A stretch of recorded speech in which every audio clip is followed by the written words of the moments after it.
let's turn that off. Well, I don't think you're going to want that. Let's see if we can put that there. Okay, folks. Hello, hello. Hello, hello. Apologies. I forgot what time I set the stream for. I was wondering whether I'd set it for 10:30 or 11. And I've lost one of my lights, which is a little bit weird. I've lost one of my lights. I've got the battery. I charged the batteries fully, and now I don't know where the actual fucking light is. Andrew Murphy, wish you a Merry Christmas and all the best. Merry Christmas and a happy and prosperous New Year to you, sir. Anybody else out there? Let's talk. It's just a hangout. I have no prepared blurb. There's no numbers section. There's none of the usual stuff. Let's just wait and see if we attract an audience or not. If we don't, I'll hang up soon. Probably within half an hour. If we get an audience, we'll try and keep going as long as the chat keeps going. Keep the chat going. Keep the stream going. Can you see? I don't think you can see over here. No, you can't. Here we go. Here's my Tina doggy darling. It's my girl. Hey, Daddy and his Tina girl. You're lovely. I know, you're a star. The internet knows you're a star. What we got here? 10 Pele boy. Hope you had a nice... Do you know, I actually didn't have a nice dinner. Do you know what happened? This is ridiculous. So, 12 o'clock, 1 o'clock, 2 o'clock, I'm telling myself, you got to start cooking, you got to go and start cooking your Christmas dinner for Christmas Eve, because we're in Spain. In Europe, they do their Christmas dinner on the Christmas Eve, on the evening, rather than Christmas Day. Suddenly I wake up and it's dark and I've got no idea what's going on, and I think it's tomorrow morning, and it was 6:30 tonight. So I've fallen asleep like 1:30, 2 o'clock, somewhere there, and I've missed the entire fucking opportunity to cook on Christmas Eve. I missed it entirely. And I'm even, like I just said, I got the batteries here. I got the three batteries ready to put in a light. You know, I've shown you in the past, when I do the Sunday, I do this light and also a ring light. I've misplaced that light entirely. I got the batteries. I got no idea where the fucking light is. I don't know what's going on, folks. I don't know what's going on. Let's live chat. Yeah, you're laughing at me and giving me a thumbs up, but it's fucking ridiculous, really. How do you lose a light? I mean, the tent's only 7 meters by 3, and I only use this side 2 meters by 3. And then there's the living room area where we enter and leave the tent. It's all it's used for, mainly coming in and out, and it's where my EcoFlow sits. Basically my battery, or my some would call it a solar generator. The solar panel's outside, but the battery's inside. And that was charging my 3 1.5 volt batteries. And I don't know, somehow I've lost the light. What do you do? How does that happen? I got no idea. Anyway, as I said, this is me. This is, I got my girl, literally, Tina, look this way. Talk to the peoples. No.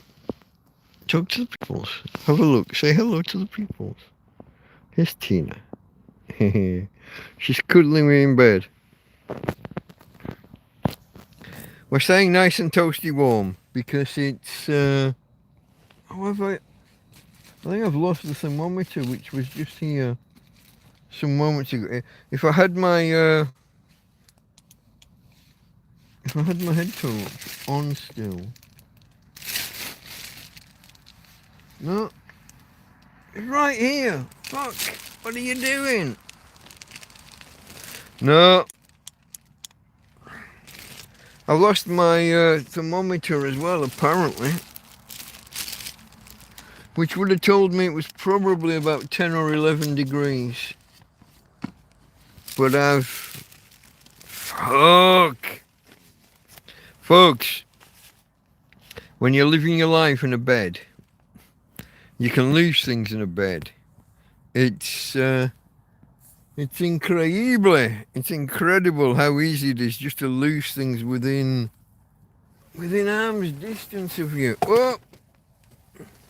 My light fell. See, without the light, you see nothing. But there was a second light. There's a head torch. There was a thermometer.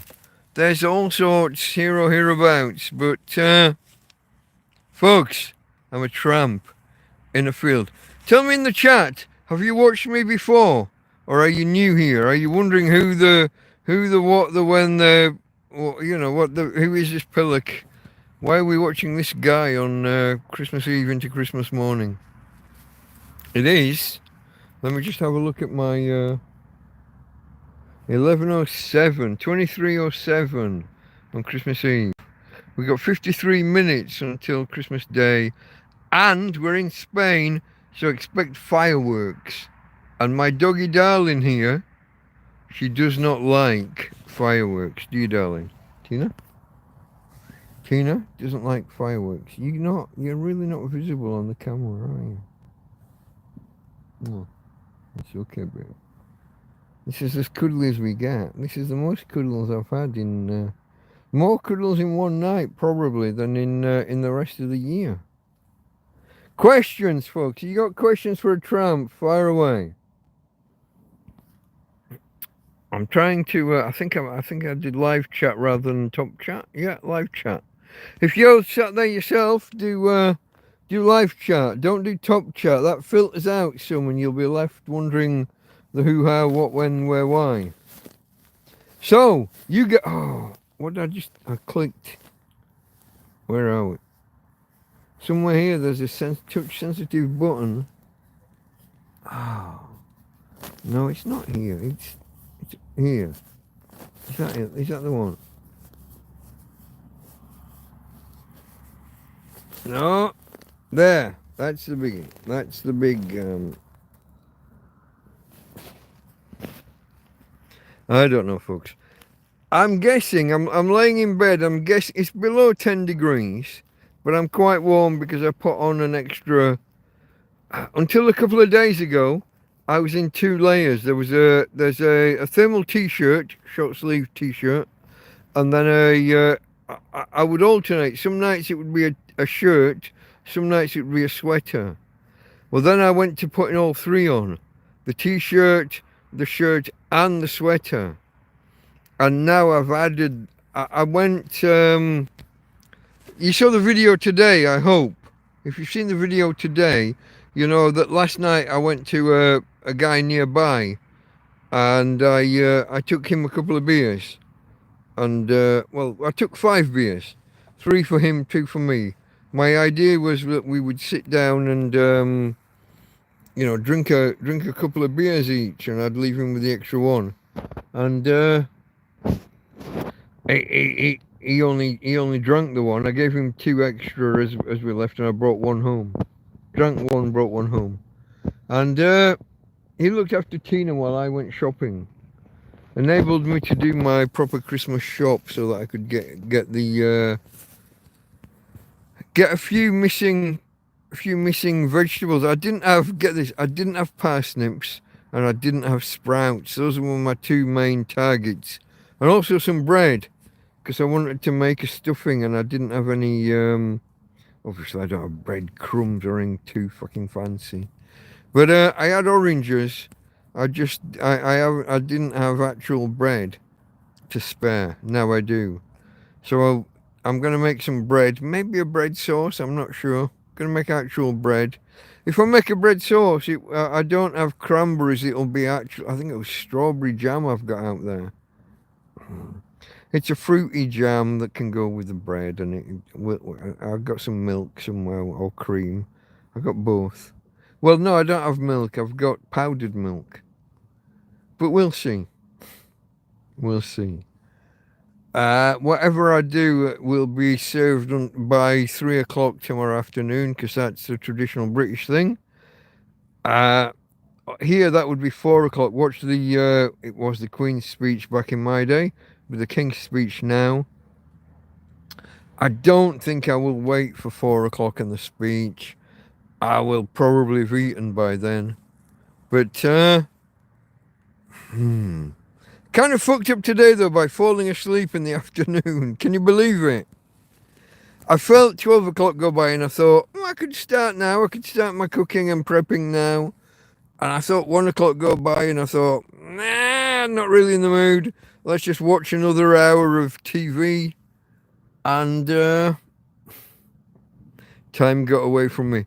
Next thing you know, I'm waking up and it's 6:30 at night. And I'm thinking, I'm not starting like 2 or 3 hours of prep now. 2 or 3 hours of prep plus and cooking now. That's not going to happen.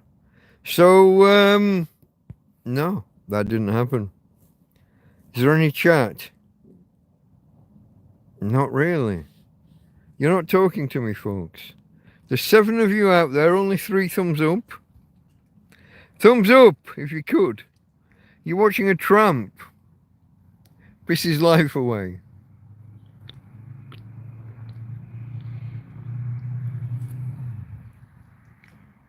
Cheers to you, folks, and Merry Christmas. Happy and prosperous New Year.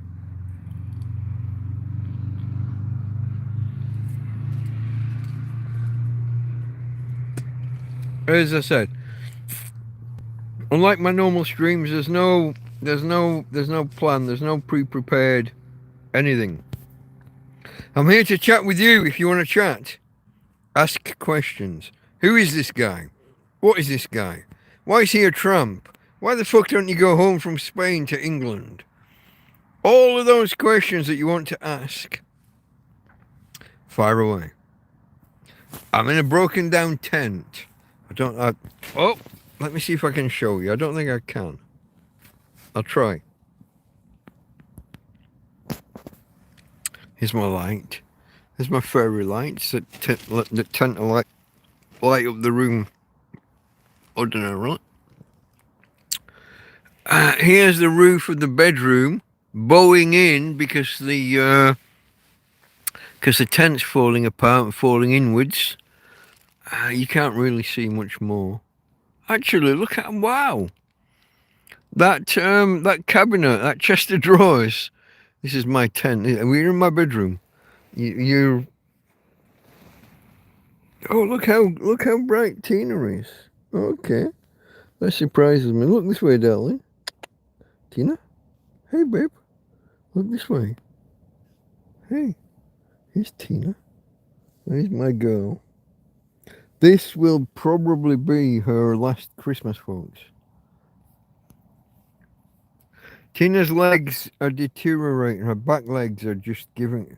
She can't walk more than 5 yards now, 5 meters now, without her back legs collapsing.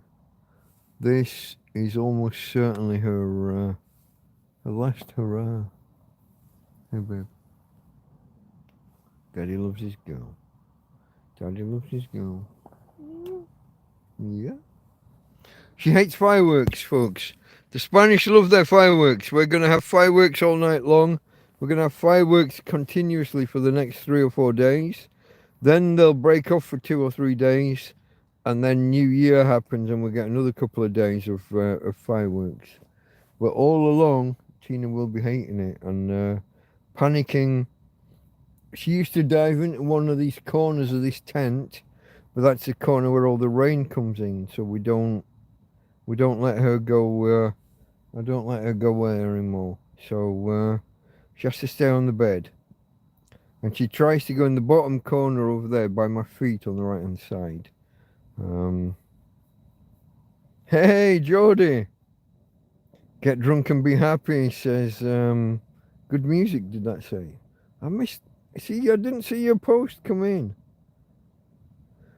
So Stephanie said, isn't that Spanish tradition? Nap in the afternoon. Yeah, I mean, I guess so, except maybe it would have been a little bit more planned and it would have been a little bit earlier. I wouldn't have fallen asleep at 2:30 and woke up at 6:30 when it was too late to begin cooking for an evening meal. When you're trying to cook a Christmas dinner on a single gas ring, you got to it's going to take a while. I tried to sketch it out earlier, and I figured 4 hours, 3.5 to 4 hours, depending how long each stage took.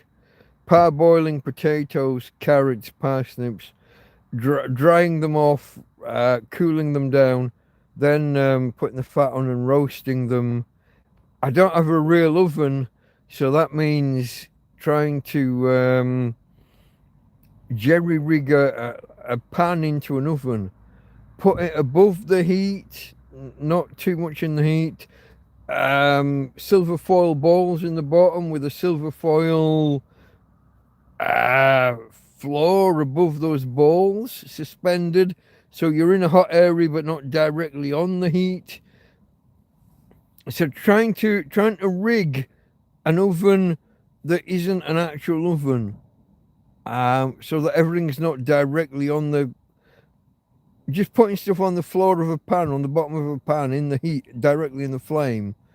That's not an oven. Gotta elevate the bottom of the pan above the flame. You got to elevate the food off the bottom of the pan. It's going to take a while for anything to cook that way. And then all the different things you got to do. The potatoes, carrots, parsnips. What are you going to do with sprouts? I was going to do some kind of bacon or maybe chorizo even. I was going to cook the sprouts in with chorizos. Fry them in chorizo fat or chorizo kind of oil. Chorizos and onions and just, I don't know. I had lots of ideas of what I could do, and trying to make a stuffing out of from scratch with the flesh of the chorizos, chorizos plus bread, onions, and a stock. Probably a chicken stock, and just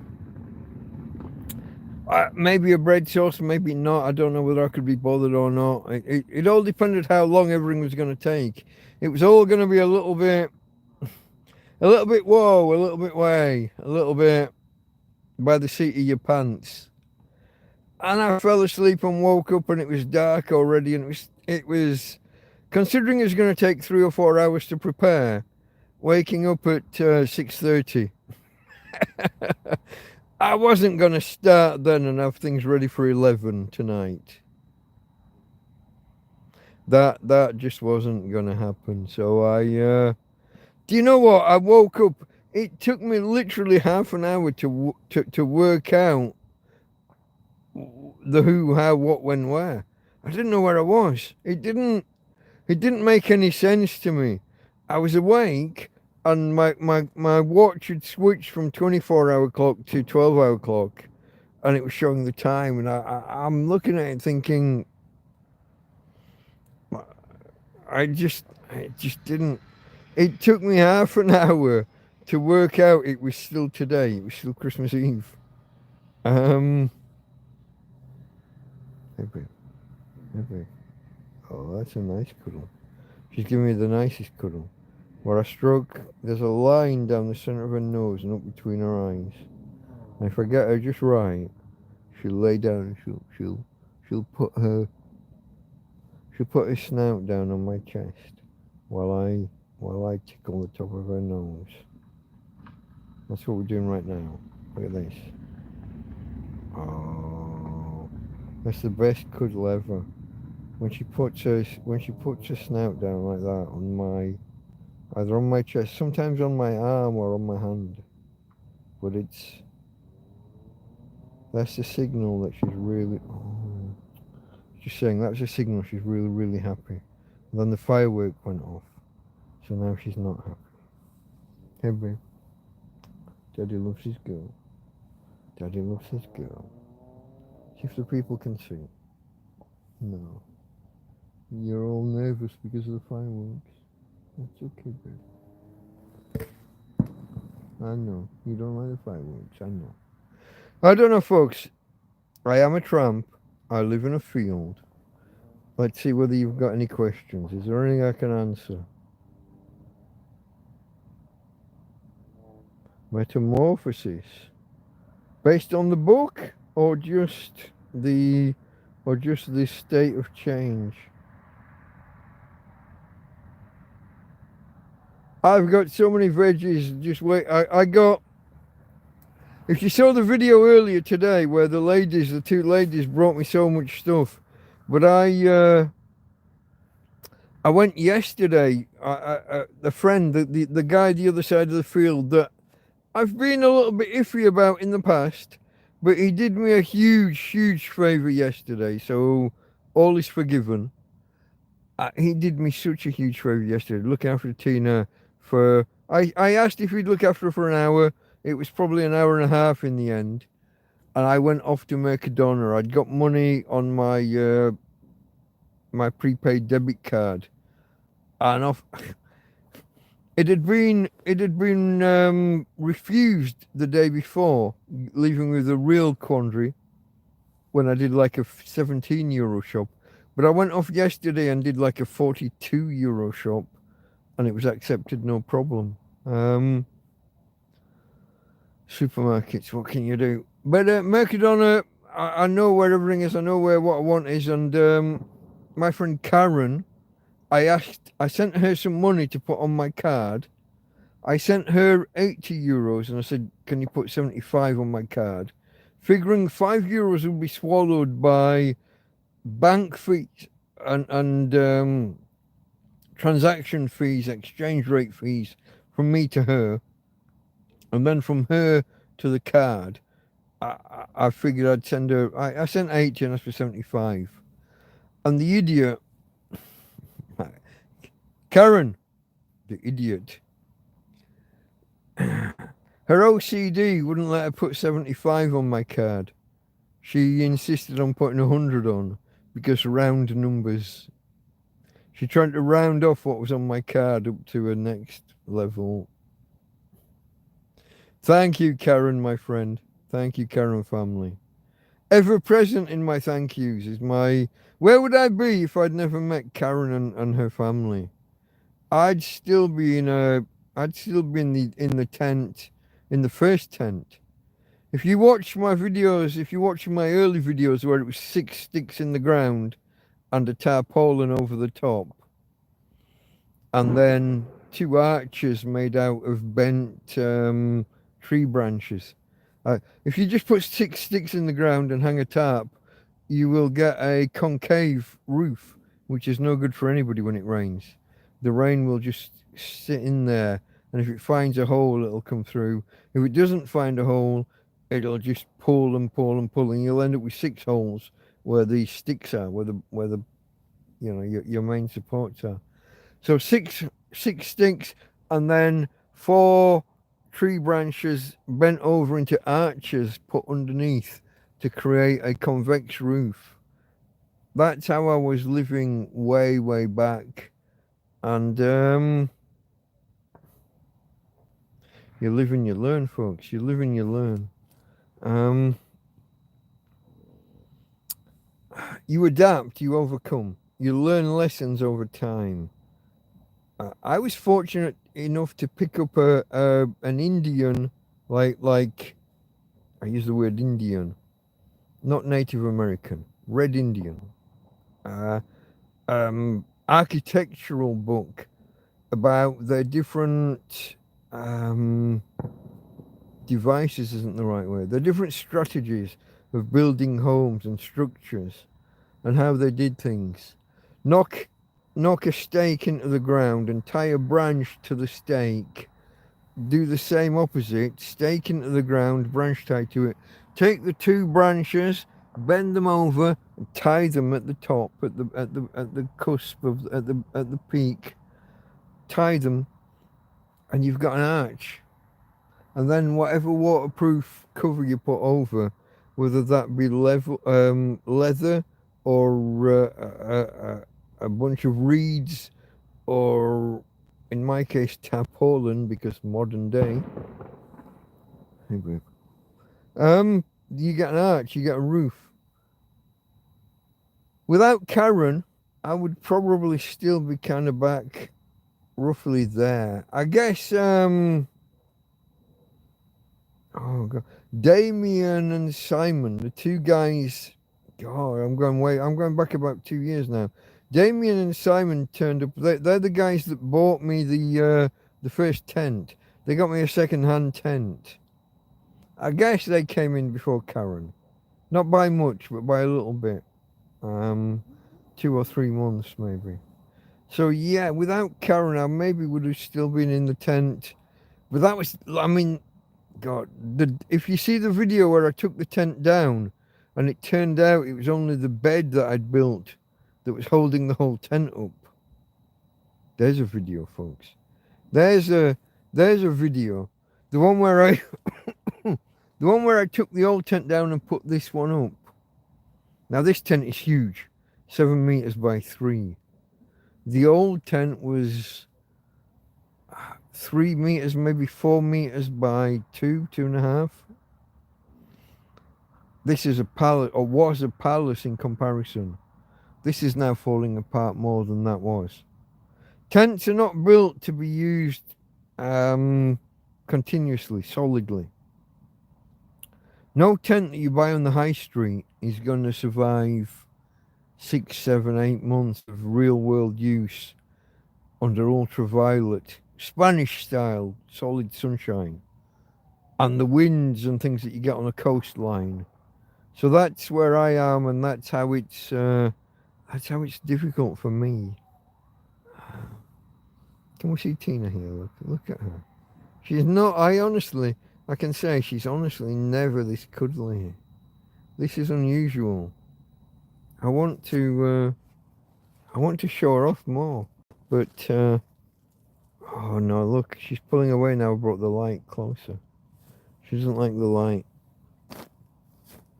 I did have, like I said the other day, I had the second light, but I just charged the batteries, but now I can't find the actual fucking light. Can you believe that? I took the batteries out of the light, I charged them. I can only do 2 at a time. I've only got 2 cables, but 3 batteries needed charging. So it took twice as long. And I've charged them, and now I can't find the fucking light. It's in here somewhere. It's either in this bedroom or in the living room part of the tent. They haven't gone anywhere. Nothing. This is what's frustrating about living in a tent. Long term, not just for like a weekend or a week while you're on holiday. It's so easy to lose things, and they can be right. Some things I find after 6 months, and they're just down the side of the mattress. Shit can just... Things can just get... The worst one, because I had a mouse infestation last Christmas, last winter. Not just Christmas, but in the run up to winter. I had a mouse and rat infestation. Like I said, the previous tent wasn't a solid plastic envelope. Like this one, the floor and the walls run into each other. They're all one, or they were before it all split and fell apart.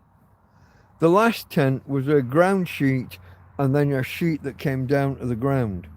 And anything could come under at any point.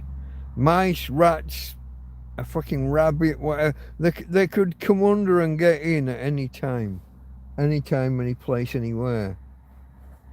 Is that Martini? Anytime, any place, anywhere. It's the right one. Yeah, that's Martini. 1970s. Alcohol advert. Doesn't affect me. Alcohol adverts have no impact on me. Cheers.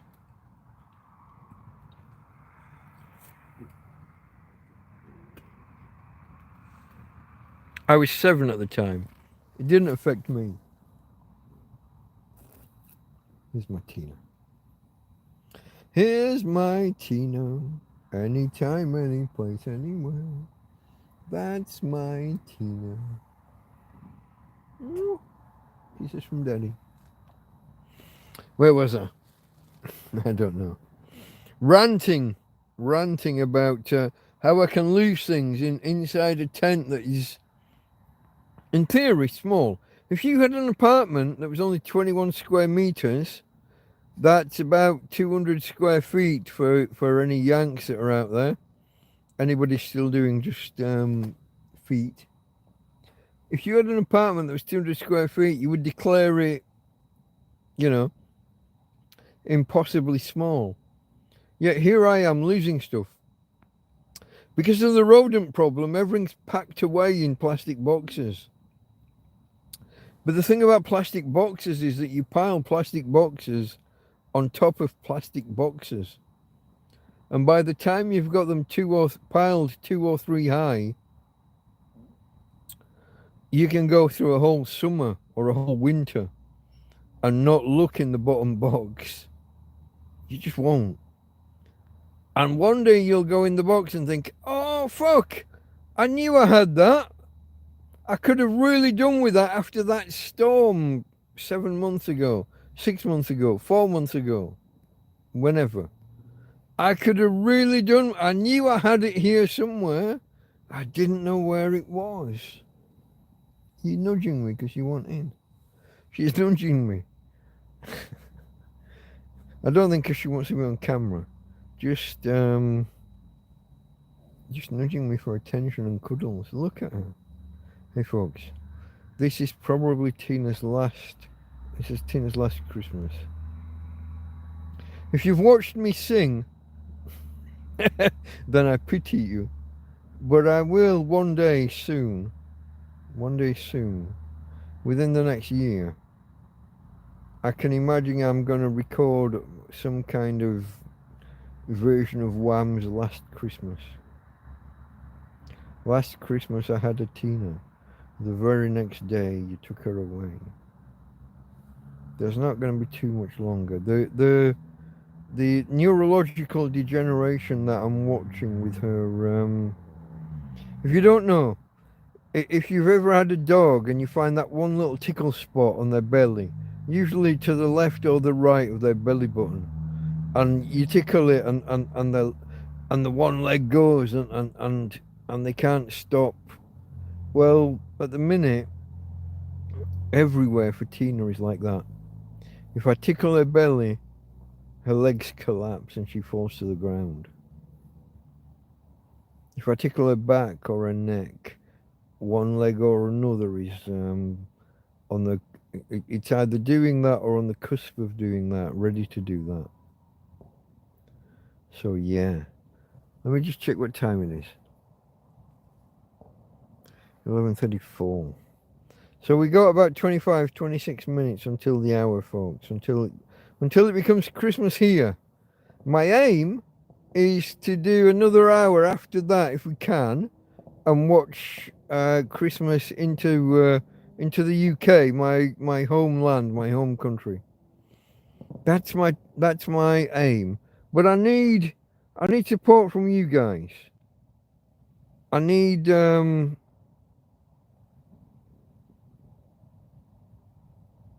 let me read through the chat. Okay, Jody said hello, Tina. Here's my Tina girl. You invested in the wrong roof, bro, said Metamorphosis. Well, let me explain what happened with my roof. So I put up the tent and it was big and fuck off bright blue.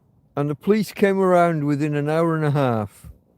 And then they came around the next day and gave me grief. And then they came around the next week and gave me more grief. Now, I had a big tarp at this point that I could have put over the whole tent to try and protect the whole tent. But I was getting so much grief from the police, I didn't want to put up a new bright, shiny, bright blue covering. So I went with just leaving the tent up. I figured I would put the tarp over once the roof kind of went through, which is what I did, and it took about 5 or 6 months. You know, we had the whole summer, but because of the police, what would you say? I would say police harassment, but if you don't want to believe it's harassment, if you think I'm the one that's in the wrong, you might just say the police involvement. And I'm not going to argue that here. But because the police came as soon as I put the tent up, I figured if I put a shiny, bright new tent over the shiny, bright new covering over the top, that would just bring them back quicker. And it cost me €500. I got a €500 fine last time I got arrested. I didn't want to, and I haven't paid it yet. I got 2 years to pay it. I'm 6 months in. And this is where they kicked my dog. This is where I think they caused my dog's current decline. She's only 9 and she's falling over because her legs don't work. And I watched them kick her twice. They dragged me off. I don't know how many more times they kicked her while she was loose. And then they drove off and left her running loose in the field. They didn't even get the dog warden to catch her and take her to the pound overnight. I had friends turn up 12 hours later and just pick Tina up from in the field. But I saw them kick her at least twice, and I don't know how many more times they kicked her while I was away. And now her back legs are gone. And I think there's a link. Now it might be something that was going to happen anyway when she was older. Dogs and back legs can be a thing. But the fact that I saw them kick her and a week or two later it immediately started getting bad, and I've watched the deterioration from that point onwards. I have contemporaneous notes. I have videos from those days following when she was kicked. And I have videos from before where she was fine. So she went from being fine to not being fine to getting worse, and now she can hardly stand up. And the crux, the point of change was when they kicked her. Bastards that they are. Guardia Civil, Policia Local, bunch of cunts. And I will remind you once again, I am not anti-police. I have literally, and I say this now, I have literally saved the lives of 2 police officers. Personally, I have saved the lives of 2 police officers. I am not anti-police. I am anti-bad policing. Like the lady that turned up here, and the first thing she said was, "Get your fucking dog inside or I'll shoot her." That's not good policing. That's not how you approach a member of the public that you think might be doing something wrong, but actually isn't. They tried for 18 months to trespass me from this land on the basis of it being public land and them telling me to move. It's not fucking public land. It's not their remit to trespass me. Without a complaint from the owner of this private land that isn't fenced, that isn't signposted, without a complaint from the owner of the land, my presence here has fuck all to do with them or any complaints from surrounding property owners. Oh, we don't want to look out and see a tent in that field. Fuck you. If you look into your neighbour's field or neighbour's garden and he has a tent, you don't get a say whether he has a tent there or not. It's the same. Without a complaint from the property owner, it's none of your fucking business. It's none of the police's business. They told me 5 times they've taken my name in order to contact the property owner and seek a trespass. 2 years later, I'm still here. Now, I don't want to be a cunt. Like I said, I am not anti-police. We need laws. We need rules. Society needs rules. You need a police force. Absolutely, we need a police force. We need someone to turn. If someone walks up to you and punches you in the face, you need somewhere to turn and say, hey, he did this. Go get him. Punish him. We need that. I defend that. I back that. I'm not a defund the police kind of guy in general. But if you've got police sat around with nothing better to do, that one day the man from the welfare bureau of the council turns up, demands papers, please. And I say, I haven't got any papers. No, give me your fucking papers now. I haven't got any papers. Then I'll be back tomorrow with the police. And when he comes, you got 12 police running through the field to arrest me.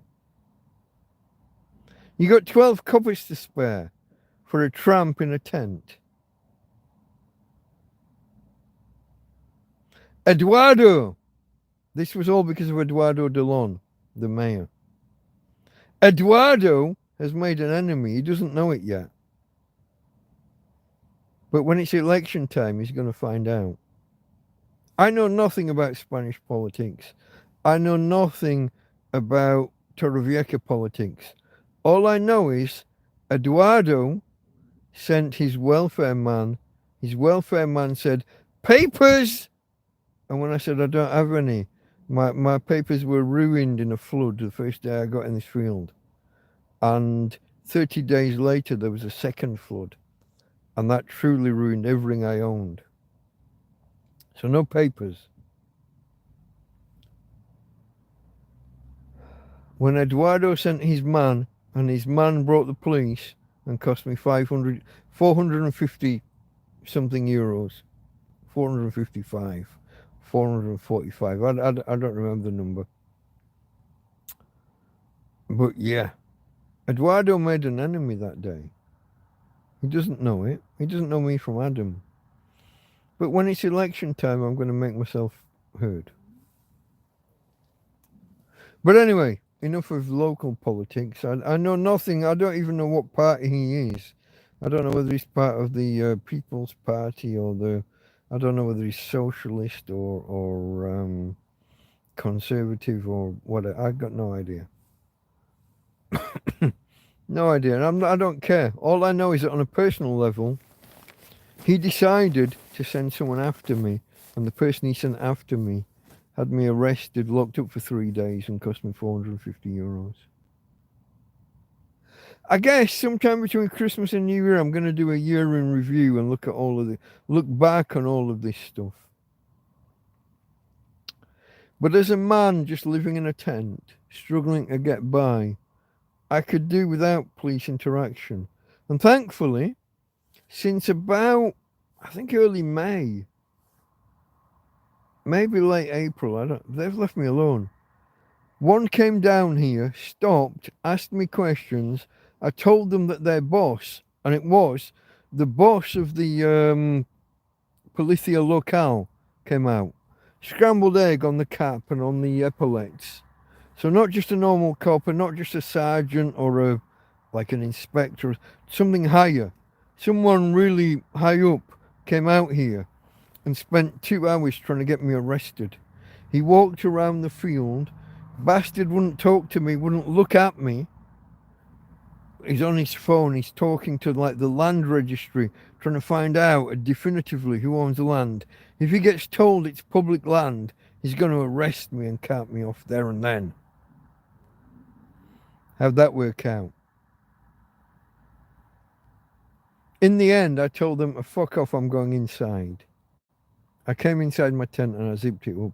They stood at the bottom corner of the tent there for, they stood there for maybe 15, 20 minutes chatting amongst themselves. And then they shouted, the one that spoke English told me, thank you, we're off now. And off they fucking went.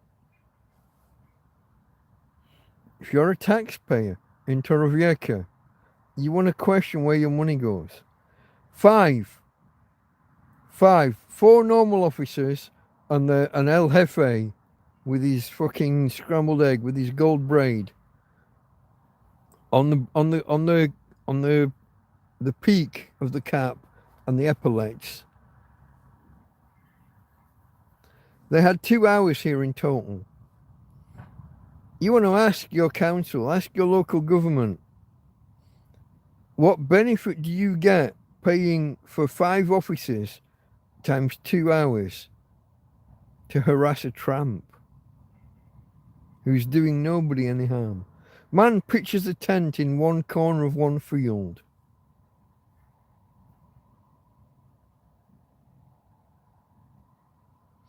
I've been arrested, I think, 4 times. It's cost me €450. Well, I haven't paid it, so it hasn't cost me it, but in theory, I've run up that bill. What's it cost you? What has it cost you? You pay the bills. If you're in Torrevieja, you're paying these taxes. What has it cost you? What do you get out of that? What's the benefit? I'm a nice guy. I think so anyway. Educated. Well spoken. I'm not a threat to anybody. I mean nobody no harm. If the owner of this land asked me to leave, I would leave. I would need a few days because I've gathered quite the... Did I show you this before? Let's go again. I've got a chest of drawers. I've got all these plastic boxes. I've got bags and more units. I've got 2 spare tents. I've got sleeping rolls and I've got go bags. I've got bags packed ready in case I have to run. And this is just my bedroom.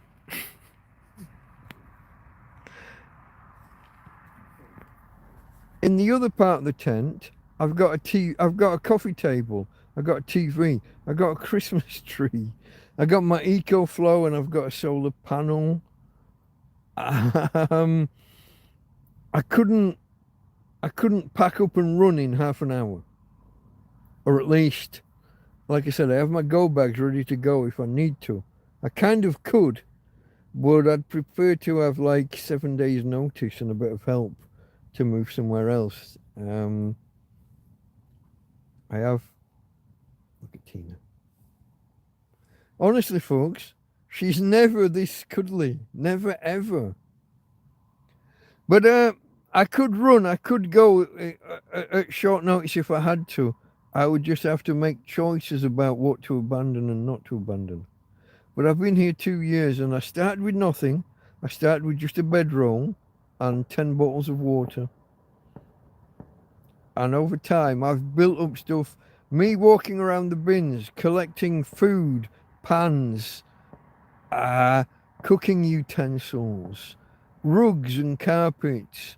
Then I've made friends here online. And initially, Anita and Tina, the ladies that bought me my first phone, they bought me my the mobile phone before this. It stopped working a little while ago. But then through having a YouTube channel, I met Karen and her family. Tom and Anthony. Conrad, who brought me a spare tent and a bedroll and a survival sleeping bag. So many people. Colleen that came, was that this morning when I did the video, and she brought, her and her friend brought, they brought me some plastic boxes and what have you for putting things in to keep food away from the mouses or mice. But then she said, "Oh, I forgot a bag," and the bag was a sack full of groceries, tins of beans and tins of beans and vegetables and just all sorts. Some fresh, some tinned, some min jars, all sorts. All from having the YouTube channel. Can I see the time? 10 to 12, Spanish time. 9 minutes to 12. I've got an extra hour if you're in the UK. So my intention, if you're here, and do say hello in the chat. The YouTube app is pulled my tent pegs out, says my mate Geordie. Yeah, they did. So yeah, guys, that was the one. When the police came and threatened to shoot Tina, the guy pulled all the tent pegs out and he was literally shaking my tent, trying to get me to come out so they could arrest me. And that was where I told him, if you carry on, I'm going to come out and I'm going to smack you. What? You're threatening to smack a police officer? That's a crime. I'm like, yeah. I will defend my home to the fullest extent of the law. And I'm fairly sure even Spanish law must allow you to smack somebody who's trying to destroy your home, your tent. If your home's a tent and someone's trying to literally break it apart, he's unplugged. That's not a word. Unpegged all of the tent pegs around, and then he's shaking it. And I'm inside, hiding from that. I've closed the door and said, no, you can't come in. Without a warrant, you don't get to come in my home. I'm not talking to you. Fuck off. My rights, yeah? By any normal standard, those would be my rights. But then he's literally shaking my house. So I said, I will come out there and I will smack you. And he was only a little fella. Like 5'6" or whatever. I'm only 5'9". But I would have towered over the little... And the woman as well was something and nothing. But they've got guns. They think they're big and they're brave. But... how do you put this? I was a handy lad. I was a handy lad. I don't want to go into details. But I was a boxing champion in amongst a bunch of people that were handy themselves back in my youth. But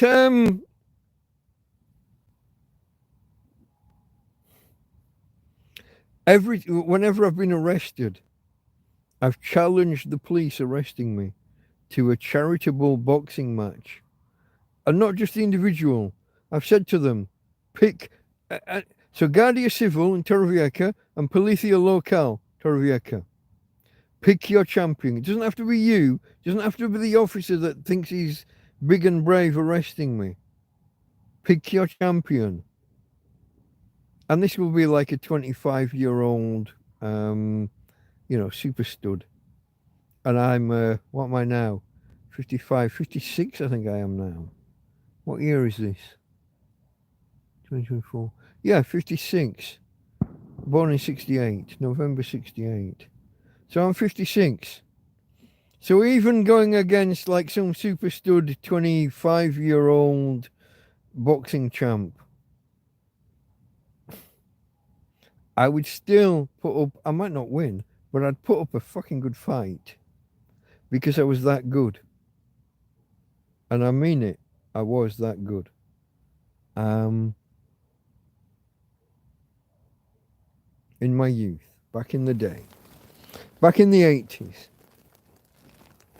Now that is, we are talking about 35, 40 years ago when I was in my prime. So I'm gonna be the fat old man in the ring, and I am.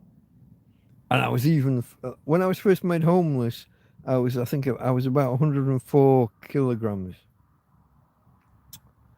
Typically over Christmas, New Year, I would drop 5 or 6 kilograms and end up 90, 98 or 99 kilograms would be my typical weight.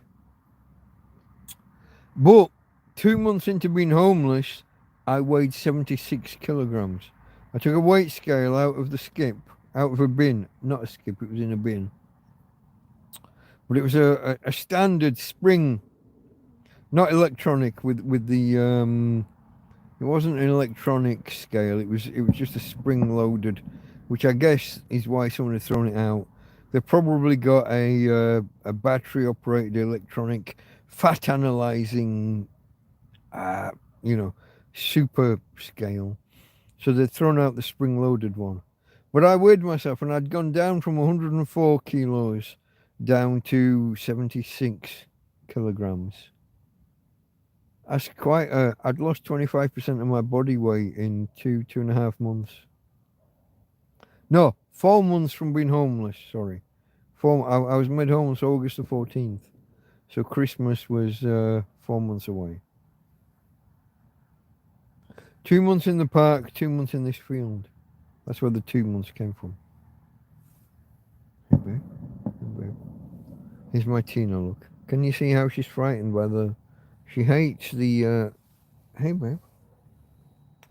She hates the fireworks. She hates the fireworks. I don't know how clear that is. I can just about see her on my phone screen. But my brightness is turned down and... She's not normally this cuddly. This is because she's frightened. Normally she would be sat down by my feet, or if she got in the bed, she'd get under the covers, and then she'd tunnel that way, and I'm left cuddling the not so pretty end. This is my girl. I don't get to cuddle the nice end. But we got 3 minutes until midnight.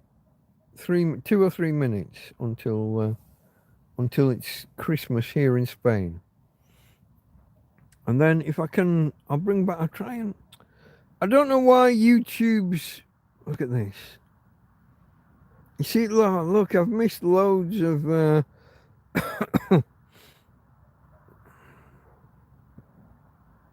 Okay, there was Metamorphosis with you invested in the wrong roof, bro. Yeah, we had that discussion. I agree. I got it wrong. I should have put a tarp over at the beginning of summer instead of at the end. Yeah, I did. But I had that fear because the police were harassing me so much. I had that fear that it was just going to bring me more trouble. So I didn't put the tarp over. And I ended up with my tent being split apart by ultraviolet and the degradation that the wind and rain and ultraviolet causes. Hello, Edward Bot. Where is your dinner guest? Yeah, I tried to say earlier, I was gonna cook dinner, and I was gonna bring the other guy from in the other side of the field. But 12 o'clock, 1 o'clock, 2 o'clock came by, and then I fell asleep, and I didn't wake up until 6:30. And I figured 6:30 was too late to start, because I would be trying to cook an entire Christmas dinner on one gas ring. It's going to take 3 or 4 hours to cook the whole thing. I figured 6:30 was too late to start prepping and cooking a Christmas dinner. I'm going to leave it till tomorrow now and invite him across then. I don't know if he's going to come, but there'll be the food there anyway. But yeah, that's what happened there. I fell asleep at the wrong time of day, and I just got to live with it. I'm sorry.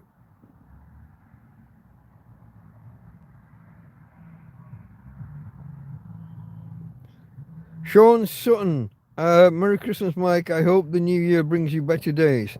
So do I, my friend, so do I. Although, to be honest, I've not had a bad year. I mean, obviously, short of getting back to normal life, getting back to real life would be the ideal. But anything short of that is better than nothing. But I've not had too bad a year overall, I don't think. Cheds1 says only the owner can trespass you. That's what I said to the police, my friend. I know I'm on private land, but it's not fenced off, it's not signposted, it's not marked. You know, the community here walks their dogs and still do walk their dogs through here.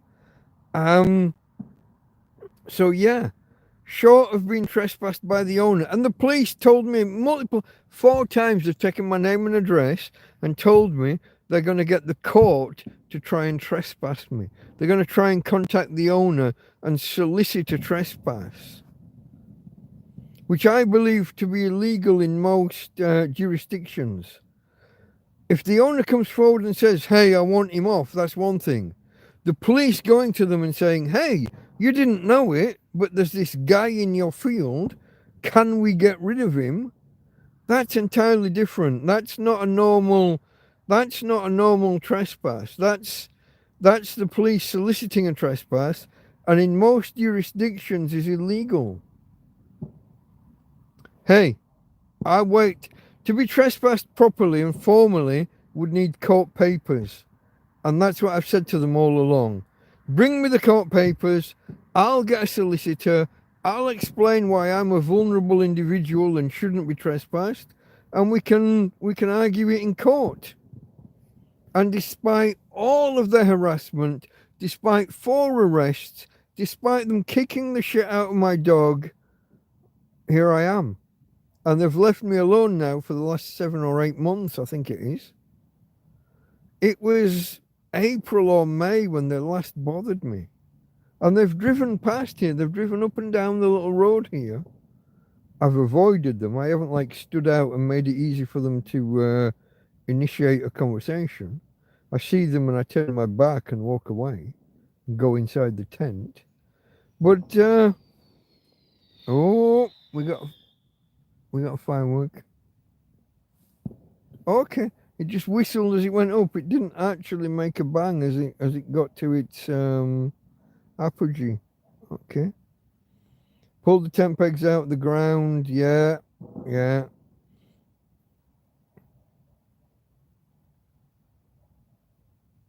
Hello, Stephanie C. Now, Stephanie, I see you came to me from Tez, didn't you? Back in the day, from Very Nearly Interesting. I love Tez. He's become a great pal of mine over the months. We chat quite a bit. Guys, if you don't know, I'm gonna do a stream soon about the channels, the YouTube channels I watch. But if you don't know, Very Nearly Interesting. It's like QI with Stephen Fry, but with a northern bloke who likes a pint. He'll tell you what he's talking about, but then he'll sit down outside some bar and sink a beer while he carries on telling you the story. I like Tez a lot. Man after my own heart. It's a lot like if you've watched my my YouTube streams, my live streams, where this is like a special or just a random stream, but my normal ones, the first 10-15 minutes, whatever the episode number is, I do some facts about that number. So most recently we did episode 51 on Sunday, just gone. So facts about the number 51. And there was like a 10 or 15 minute section at the beginning. And it's amazing how much stuff you can have that's related to a number. But some standard things, up until 50, you've got American states, which one joined the Union when. You've got which president. I think we're on 45 or 46, something like that at the minute. International direct dialing codes. What does the number 51, I think was Peru from memory. Well, if you dial that your international dialing code, which in most countries is 00, and then 51, that'll get you Peru. Those people don't know how to look after their bears. as witnessed by Paddington turning up in London. He didn't even have a name. He had been named after the station he was found in. Poor sod just had a tag around his neck saying, "Please look after this bear," and a marmalade sandwich under his hat. Come on, that's no way to look after your bear. What are you doing? But yeah, my live streams are a lot like Tez, and his channel is just about unusual stuff you wouldn't know. I just do a little segment at the beginning of mine that's of a similar, in a similar vein. Geordie says a green tarp would be less visible. This is true, my friend. Unfortunately, green tarps and camouflage tarps, they're charged double for.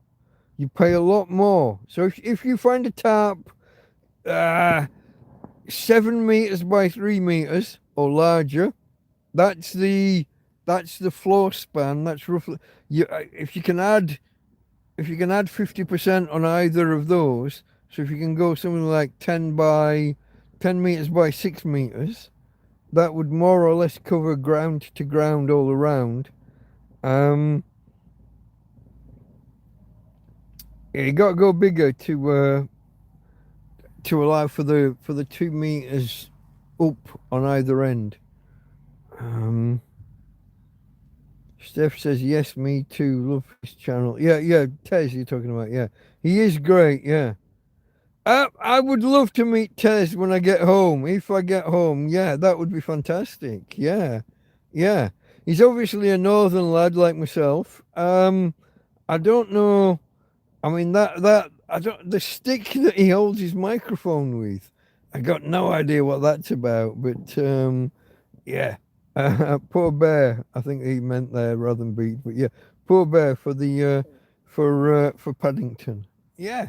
Those Peruvians, they mistreat their bears. I know it's only fiction, and it was written in the, I'm going to guess, late 70s, early 80s. I remember it being read to us when I was in junior school, so somewhere between age 8 and 11, I guess, it was read to us. I was born in 68, so... Yeah, somewhere. It was read to me when in 1976 or so. But yeah, Paddington, what a hero. But it does. Whenever you hear it, I think Al Murray did a skit where he did the Peruvians, the way they treat their bears. It might have been part of Britain. Name a country, we've defeated them. If you watch Al Murray, A single L, Murray, Al Murray, the British comedian, he does a skit, name a country, we've beaten them. Oh, a stuffed bear, yeah, okay. But not is it Steiff? The German ones with the thing in their ear, the earring. Those are worth something, the Steiff bears, but those are a lot earlier, I think. Yeah. Have I talked through, okay, I've talked 10 minutes into, I've talked 10 minutes into Christmas, not the New Year. We're not there yet. That'll be in a week, won't it? In a week, it'll be Happy New Year. But Merry Christmas, everybody. Spanish Christmas is here now. If you're on Central European time, or if you're ahead of Central European time, Merry Christmas! I am Santa with my big white beard. If you're in Britain, I'm going to try prattling on for another 50 minutes or so. I'm going to try and see Britain into Christmas as well before I call it a day. Come on, guys. There's a lot of you out there. Hit the thumbs up if you haven't already. There's 8 of you there. We got 11 thumbs up, so we're doing good overall. And I know I am only a small channel, but a few more thumbs up would be helpful if you haven't already. Thumbs up and maybe a subscription if you haven't. Now, In case any of you out there are new and don't know the who, how, what, when, where, when, let me sit up. Oh, let's get serious. Let's get serious and try and talk to you. Merry Christmas, Stephanie.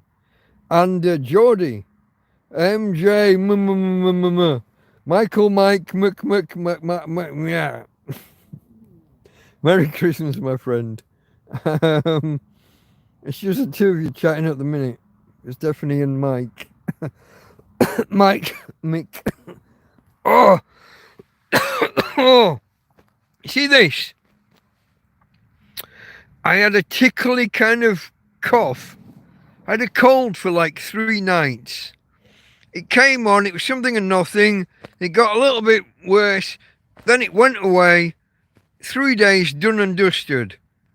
3 weeks later, I'm still coughing up shit off my lungs. It's a real bastard pain in the ass.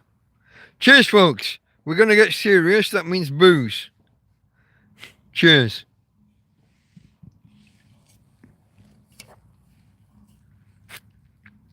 In particular, see if we can straighten my glasses. In particular, cheers to the subscribers.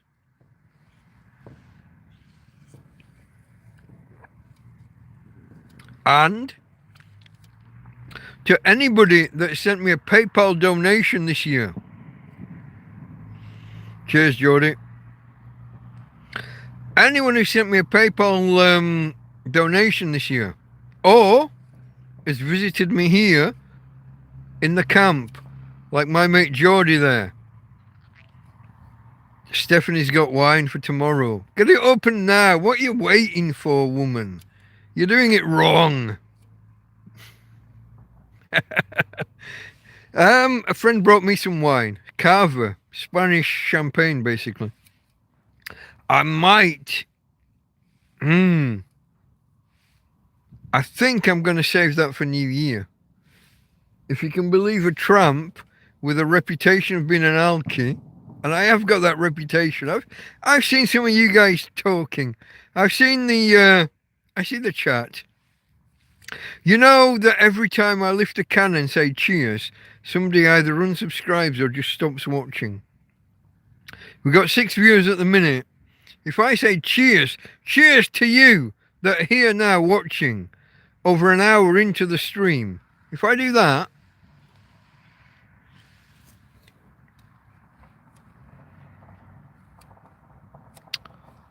and look back, usually I'll have lost a viewer. You bet the wine doesn't last until New Year. I don't know. I got a bottle. So I treated myself to a bottle of whiskey a couple of weeks ago. And I accidentally opened it. I say accidentally. I ran out of booze one weekend.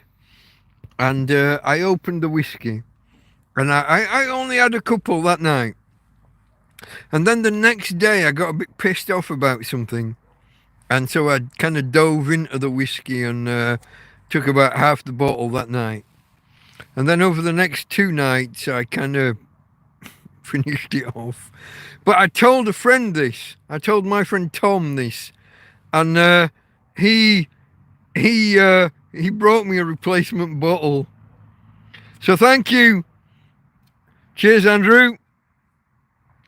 All the best, my friend. All the best. Merry Christmas, Happy New Year. But yeah, so I told my friend Tom that I'd bought this bottle, and then a few days later I told him I'd accidentally buried it. I'd finished, started it and finished it. It took 4 days. You're talking 30 units of alcohol over 4 days. It's like drinking 2 pints a day, maybe 3 pints a day for 4 days. It's not exactly, you know what I mean? It's not. You're not an alcoholic for burying a bottle of whiskey a week, it's not. But to some people, and for some reason, a lot of my followers, a lot of my supporters are very puritanical. There was literally a period where if I went cheers, I would lose 2 subscribers.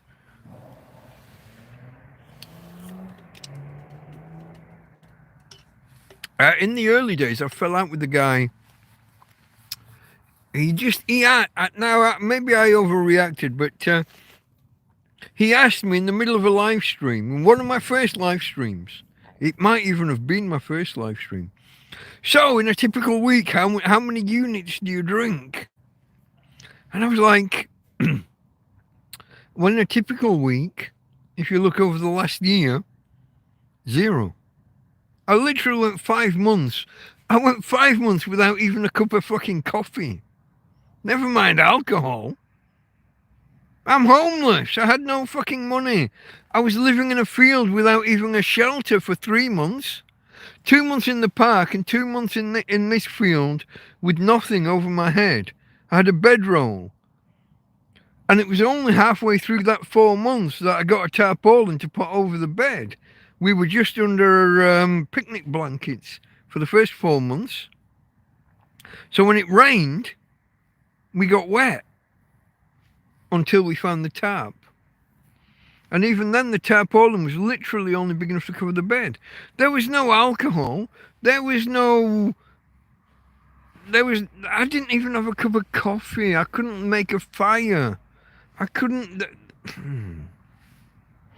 So when I got asked, so, the assumption, oh, you're homeless, therefore you're an alkie, or you're a druggie. I have never done any drug ever, other than alcohol. I've never smoked tobacco. I've never put a cigarette in my lips, apart from when I pretended when I was about 5 years old, and my mum made me eat the cigarette. She literally did. She made me chew the cigarette till I was sick. And I never wanted to touch a cigarette after. And when all my friends started like smoking dandelion leaves and tea leaves, and when they were experimenting, what can we smoke? What can we do? How do we do this? How do we do that? Never interested me. When they moved on and it became marijuana and whatever else, whether it was the grass, whether it was the resin, I had girlfriends and other relations that were cooking the resin and breaking it off and putting it into the cigarettes, offering it to me. No, a man in a nightclub once offered me heroin. I threw him down a set of stairs, literally. He was coming up some stairs. He got to the top, and the first thing he did when he arrived was offer me heroin. And I thought, you're trying to kill me. Get the fuck. And I literally pushed him down a set of stairs. Much to the delight of the bouncers around, who kind of applauded me, and whether that was right or wrong, with hindsight, probably an overreaction. But to my mind, somebody offering me heroin is trying to get me hooked and trying to do me serious harm in the long run. Thank you, Andrew. Oh, hold on. I've missed. Look at this. This chat feature is shit. Andrew said cheers, all the best.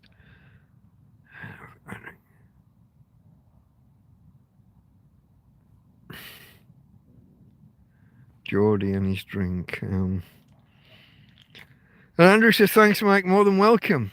Folks, to anybody who is of a mind to help, there's probably, I don't know whether I did this or not, probably in the description, if not now, then later, or in any other video, in the description there's a link to a PayPal page where you could, if you have the resources, and only if you have it, and only if you're of a mind to, you could send me a $5 or a $10 via PayPal. All donations gratefully received, and all will be acknowledged in the following, in the next live stream. First name and a first initial only. I don't give full names. I don't, break confidences too much. If you want it to be anonymous, or you just want to give it to me and have no accreditation, just tell me that, and I will obey those. If you want to add a stipulation, get yourself a beer, I will use the money for beer or for alcohol. If you want to tell me not for beer, add the stipulation, I honour all stipulations for all donations to the best of my ability. My friend Karen's trying to talk to me in the middle of a live stream. Fuck off, Karen. Join the live. But yeah, if you listen, I am a guy in a broken tent. You couldn't believe how broken this tent is. I'm just sat here hoping it doesn't rain from night to night. And when it does rain, like it did a couple of weeks ago, really heavily all day long, I literally had puddles of water. And I'm laying on a double mattress, but 2 double mattresses. And the bottom one was acting like a sponge, and the bottom half of the bottom mattress was wet. It was soaking up water. If it had rained for another day, I would be like just lying here in a pool of water in bed. Fortunately, that doesn't happen often in Spain. 24 hours of heavy rain is, yeah. Now, the field I'm in used to flood. I said the first day I was here, the first day I was moved out of the park, they cut down the tree that I was camping under, or that I was storing my things under, and they moved me on. And I arrived, I didn't know where else to go. I'd seen this space and I thought, maybe. So I arrived here. 5 journeys backwards and forwards to fetch all my things down. And then I went off for a walk. And while I was off walking, these clouds appeared literally from nowhere. From clear blue sky to solid cloud, just as it went dark at night. And I got back here at about 7:30 and it started raining. Just as I got back. And I'd found a big plastic sheet. There's Karen. Haha, hello. I just told you to join the fucking live stream when you just tried pinging me on Messenger. If you rewind about 5 minutes, there I am cursing at you for pinging me in the middle of a live.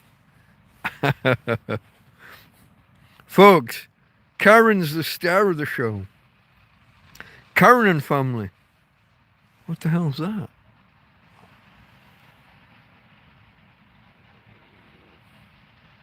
Oh, that's fireworks. That's some kind of Roman candle or fountain kind of thing going off. The iron filings burning in the... Yeah, crackling away. Can you hear that? I don't know if you can hear that. But anyway, folks, I'm talking to you from here in the future. Let's... Where are we? 23 minutes past 12. 23 minutes past. So here in the future, if you're in the UK or if you're in the States, it's already Christmas here. Merry Christmas, everybody. Let me, I got to cheers you. To cheers. Is that a verb? It's become a verb in the last couple of years. I'm not a big fan of it, but to toast, I would have said back in the day. Let me toast you. Cheers, folks. Merry Christmas and a Happy New Year.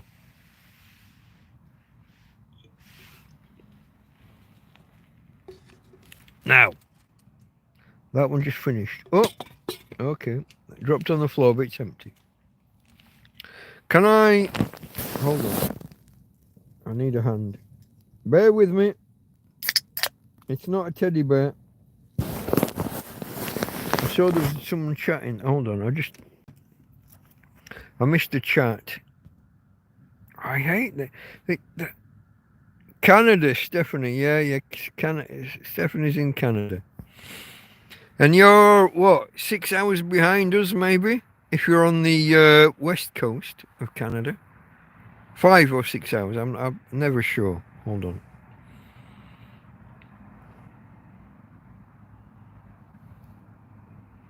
Wassail. Is that a place or that's something you said? That's a cheers, isn't it? That's a cheers from... is that Old English? I think that's one of ours from way back in the day. To wassail somebody is to do the cheers thing. I think so. I could be making that up, but I think that's right. I've heard that somewhere before. Cheers, folks. Karen. And Karen, take a timestamp just before 1 hour 25. Christine, love you, darling. Here's to you. Merry Christmas, Christine. Cheers, love.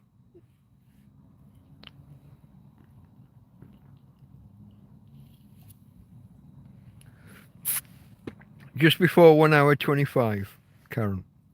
If you wanna show that to your mum.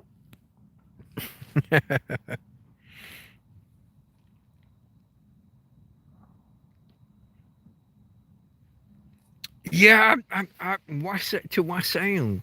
I'm trying to think. I think it was who were the two guys? They used to do Radio 1.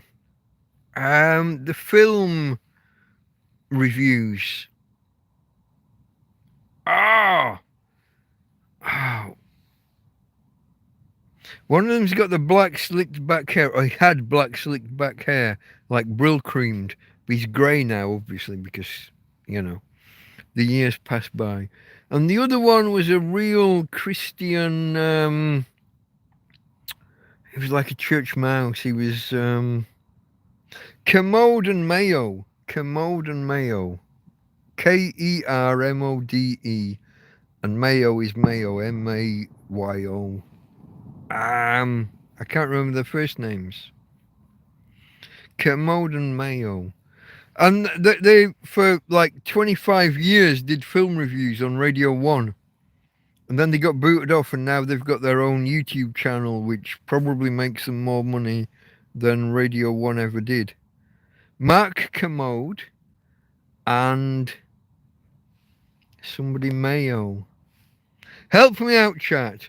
Who's somebody Mayo? Used to be like Top of the Pops. He was a proper Radio 1 DJ. Stephanie says it's 6:26. Wow. You got 5.5 hours to go.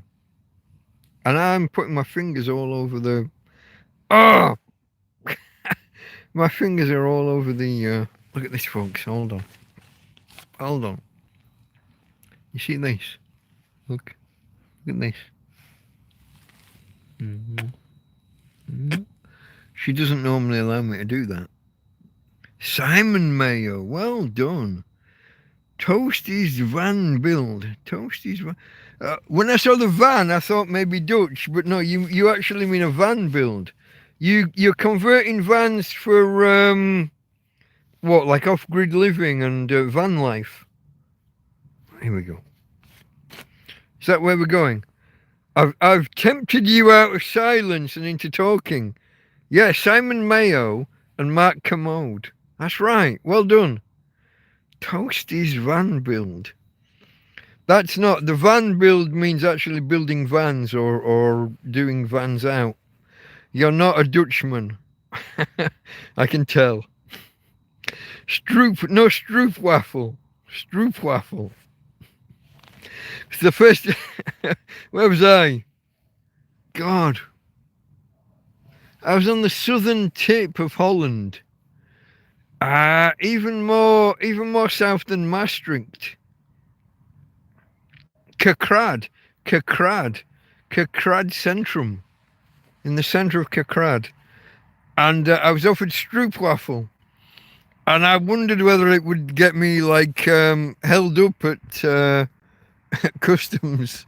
I didn't know stroopwafel just meant syrup waffle. Stroopwafel. But whenever I see van in the middle of someone's name, but no, I think van build means you're building vans. You're customizing. You're customizing. Yeah, camper van. Yeah. You're customizing vans and making them. You take a normal van like a Ford, like a Ford Transit, and line it with the wood and everything, and then start building cabinets and beds and battery compartments and all of that for solar. And here I am, I'm making shit up, you know. And you give me the mere basics, but yeah, just for yourself to go to Spain. Okay, so you're not doing it for anyone else. You just did it for yourself. That's fantastic. Listen, drive to Spain and put my stuff in the back Nothing. There's no hidden compartments. There's nothing going to get you in trouble. We're talking. One day I'm going to leave Spain, folks. One day. And here's the question. I have built up so many belongings here. How do I move? What do I leave behind? Look at the stuff that actually has a value.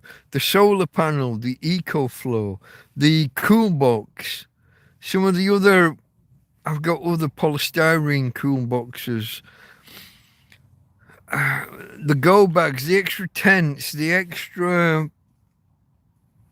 just the extra belongings. There's a lot of stuff here I can just put by the bin and leave. You know, the mattresses can just be taken and put by the bins and left behind. That will all be fairly straightforward. But I've got a lot of stuff here and a lot of it has value. Some of it can be given away for other homeless people to utilise. But my EcoFlow, my solar panel, there's a good half a van full of things here that are. I've got a TV, for fuck's sake. I've got a telly that I can plug into the EcoFlow, and I'm probably going to watch a film on the television tomorrow afternoon, just because I can. I haven't used the TV in like fucking 5 months since I got it. I've probably had it 8 months, because Joby was still here, and I've used it maybe twice in that time just to prove that I can. But I will probably put a film on a pen drive and plug it in the back of the TV and watch a film on the TV tomorrow, just because I can, with the Christmas tree lights going and with some Christmas carols playing on the tablet or on the phone or something in the background, just because I can. Fuck it. I'm a tramp. I live in a field. I have a TV. I have an electricity supply. It's unbelievable. Now this will probably be tomorrow. I'm definitely going to invite the other guy across from the other. He's not going to be working Christmas Day. I'm definitely going to invite him across, early to mid afternoon. Oh, chat happened and I didn't see it. Hold on. 1951 Alistair Sim. I'm downloading it right now, Stephanie. I've had that set to download since noon. Yeah. Uncut. There's a colorized version and there's the original black and white.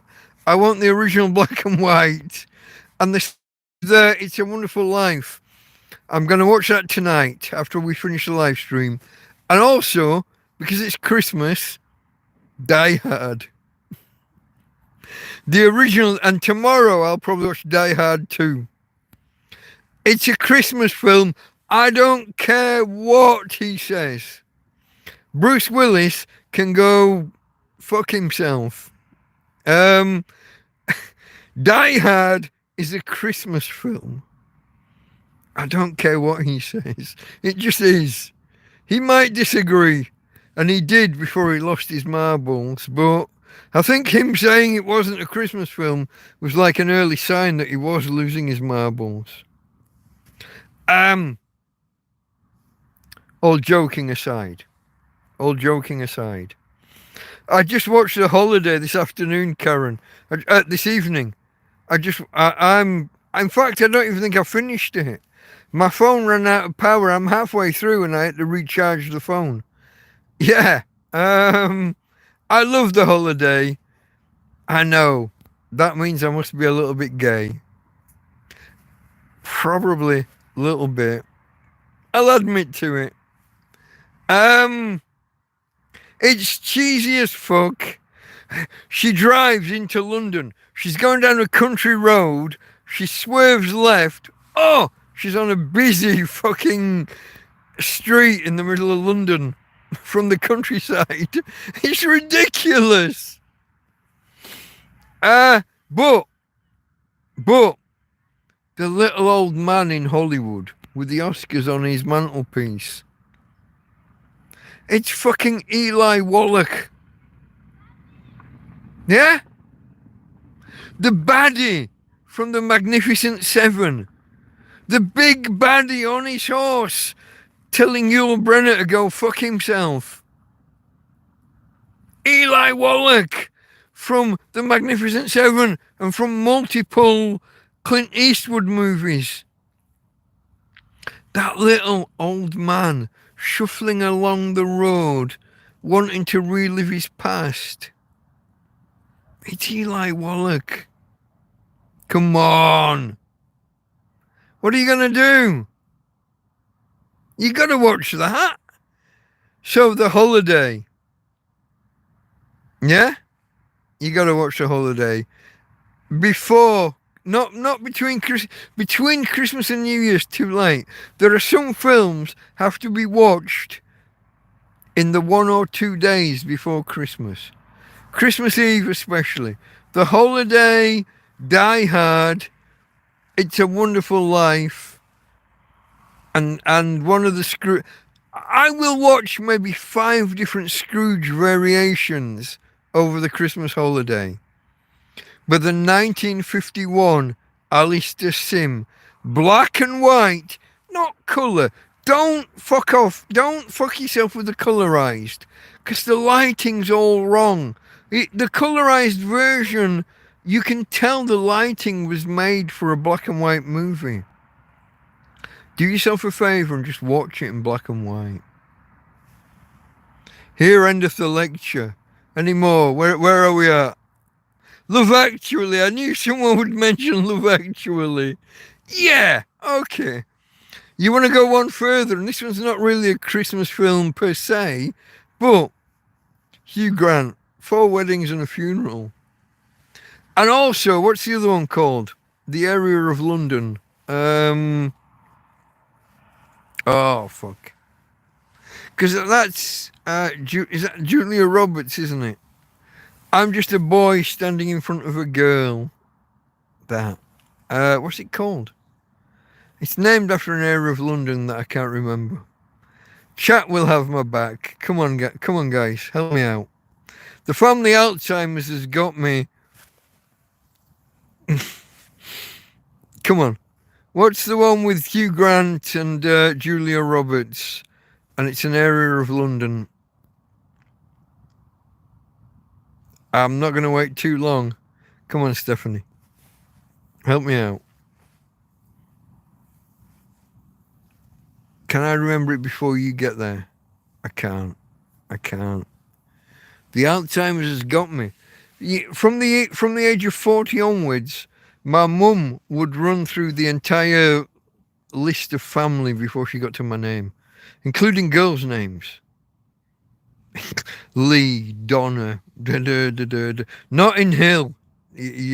God, that's horrendous spelling. Notting Hill. Yeah, Notting Hill. With Rhys Evans, and Julia Roberts. Lovely. I like a good rom-com. I tell you, I like it. I don't mind a musical. As a kid, God, do I admit this online? I guess I do. Let's just go there because I'm here. 7 Brides for 7 Brothers. It's Christmas Eve, says Karen. No, it's not. It's Christmas Day, Karen. Come on. Even in the UK, it's Christmas Day now. By half an hour. 7 Brides for 7 Brothers. Howard Keel. Was it Howard Keel? I think it was Howard Keel. And a bunch of others. Howard Keel, who later went on to become famous in Dallas. He wasn't just famous in Dallas. He was in Day of the Triffids, wasn't he? I think that was Howard Keel as well. A 1970s version.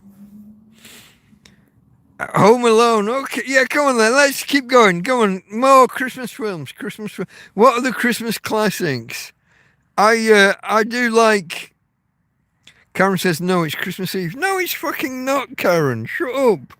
It's... Oh, hold on. It's 2040 here. Hold on. Oh, it is still Christmas Eve where you are. You got another 20 minutes. Oh, sorry. I apologise. For the first time since 1979, I got something wrong. I went to school declaring that Jim Callaghan was going to win the election. 1979. Was it October or November? And Maggie Thatcher won. That was the last time I was wrong until just now. That's all I'm admitting to. I'm sure I've been wrong lots in the meantime. It's just I don't admit to it.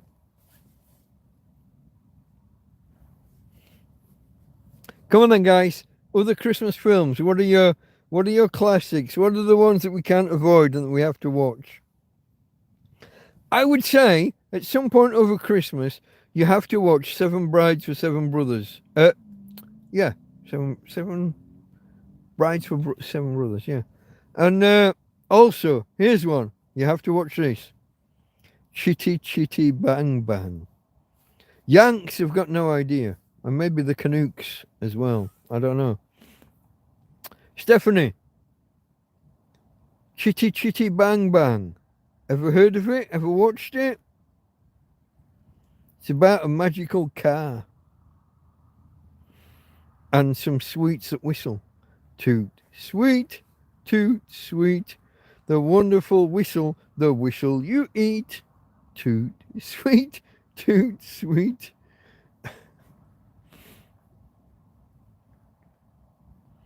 Andrew's got 20 minutes till he opens his stockings.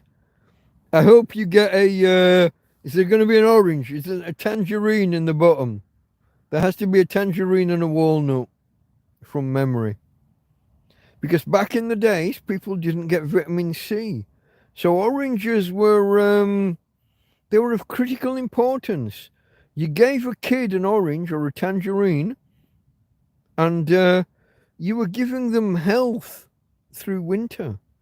Nowadays, you give a kid an orange and they're going to look at you like you're some kind of fucking retard because they don't understand the significance. But I personally, let me put myself up a little bit. I'm slouching and slumping. I don't like to slouch, but I've been slouching this whole time. But I think we need to give the younger generation a reminder. Teach them what it's about. I think we should give them a stocking and a walnut and an orange or a tangerine or a satsuma, whatever your preferred vitamin C source is. Give them it and tell them why. Tell them what it signifies. Tell them how it's not just a dumb piece of fruit. You're giving them well-being to see them through midwinter and on to spring. I think that's important. Give them a sense of history. Teach them that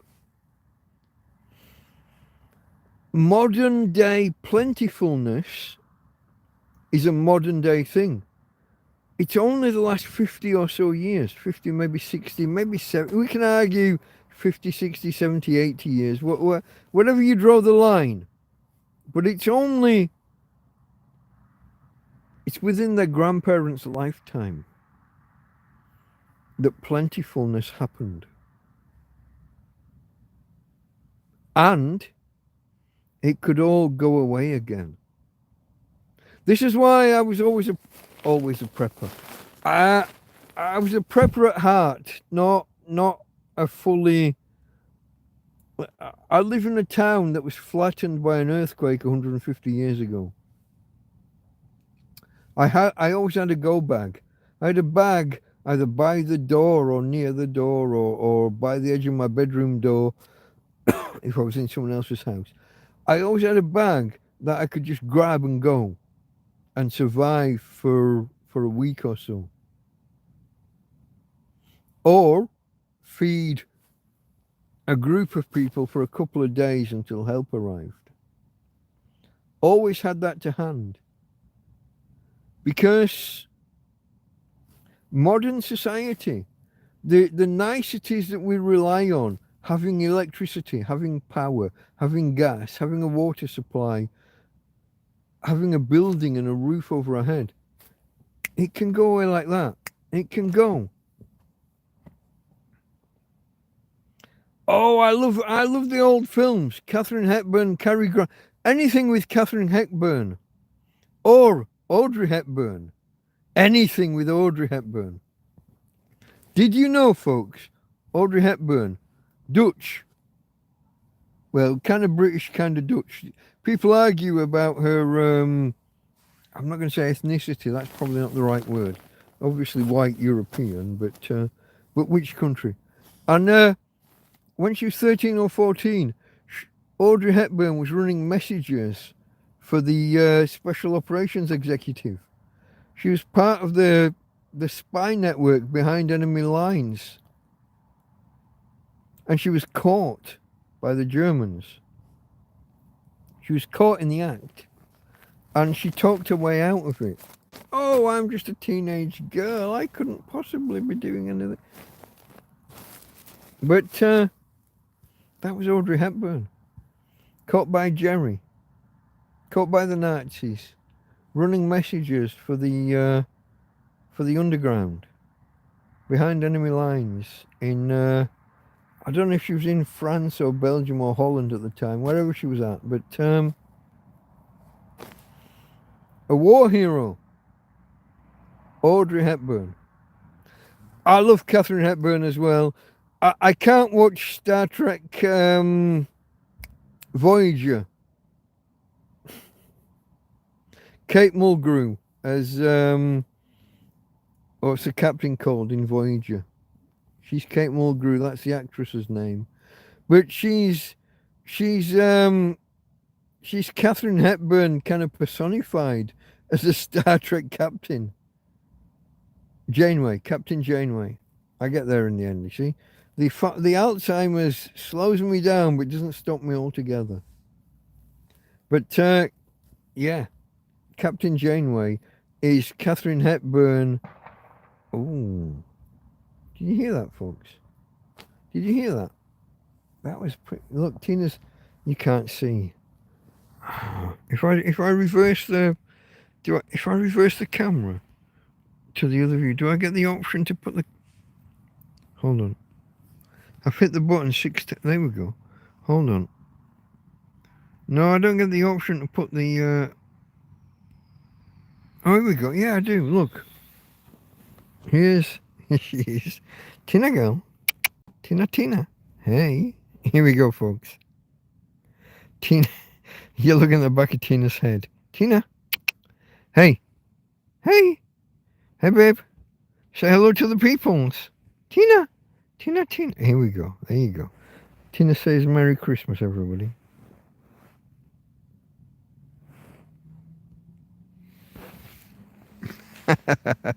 Oh, look, I'm in the dark now.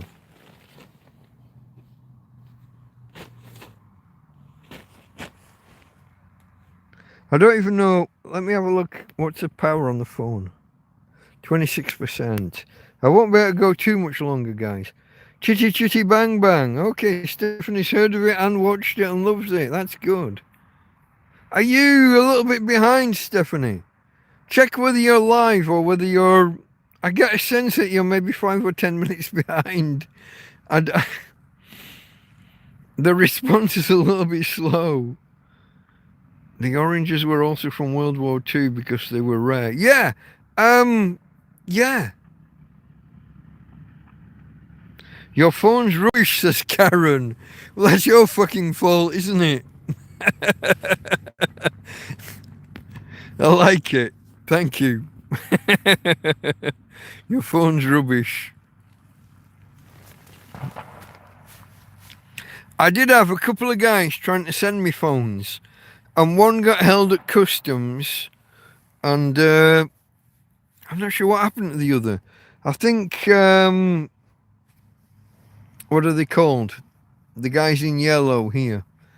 They claimed to have tried delivery and failed and returned to sender. But they never... I'm literally here 99% of the time. The odds of me missing a delivery, Tina can't walk more than... 50 meters, maybe 100 at a push now. A couple of weeks ago, we could make it to Mercadona. We could go maybe a kilometer, but the deterioration is set in, and can you hear the bangs in the background? Spain love their fireworks. Spain, even when we're an hour in, it's not like it's only just turned. We didn't only just turn 12 o'clock. 12:50, 10 to 1, and we've still got fireworks going. Now, last year, I don't know if you remember. Last year, I did a video with fireworks and everything, and then we caught a rat in the tent. A rat, big one, not the little one. Not a little one, a big one, a rat. Christmas Eve into Christmas morning, and I hate having them here. I hate having to have the traps. But I also hate when I actually catch one and they die. I don't like dealing with inflicting death. Even with a mouse trap or a rat trap, it's... Even when they're like in my territory, running along my bed as the mouse did a few weeks ago, 4 or 5 weeks ago, ran along. A couple of nights ago, I did the TrampCast on Sunday, didn't I, saying, hey, haven't seen any mice for like 10 days. That night, I watched 2 run over my floor and into that fucking corner, and... fuck. Last night, something bigger than a mouse. The mice are like silent. You don't know they're there until you either see one or maybe if they fall off a bag or something. But last night, something was trying to get into the tent, or maybe got into the tent. I'm not quite sure. And I had to... I'm kind of cocooned into my bed here. I've got a double quilt folded in half, and I'm in it like a sleeping bag. And then a second quilt over the top that also goes over the top of Tina. And then a waterproof picnic blanket over the top of everything. Trying to get out of here it takes me like 30 seconds to get out of fucking bed. So I hear something going on. It's like a cat or a dog or maybe a rat, maybe, trying to get into the tent. And maybe in the tent. The noises are difficult to... Sometimes you'll hear a ripple go down the fabric and you don't know if it's something running along the floor or if it's the wind blowing the fabric of the tent. Or it might be a mouse, or it might be a rat, or it might be a cat. It might be a rabbit or a hare. Who knows? One time I went outside and there was a fucking dog just sat there just staring at me. With its eyes glowing in the dark, you know, when you shine a torch. You're in the middle of a field. You don't know what the fuck's happening. I've had people turn up here at 1 o'clock in the morning.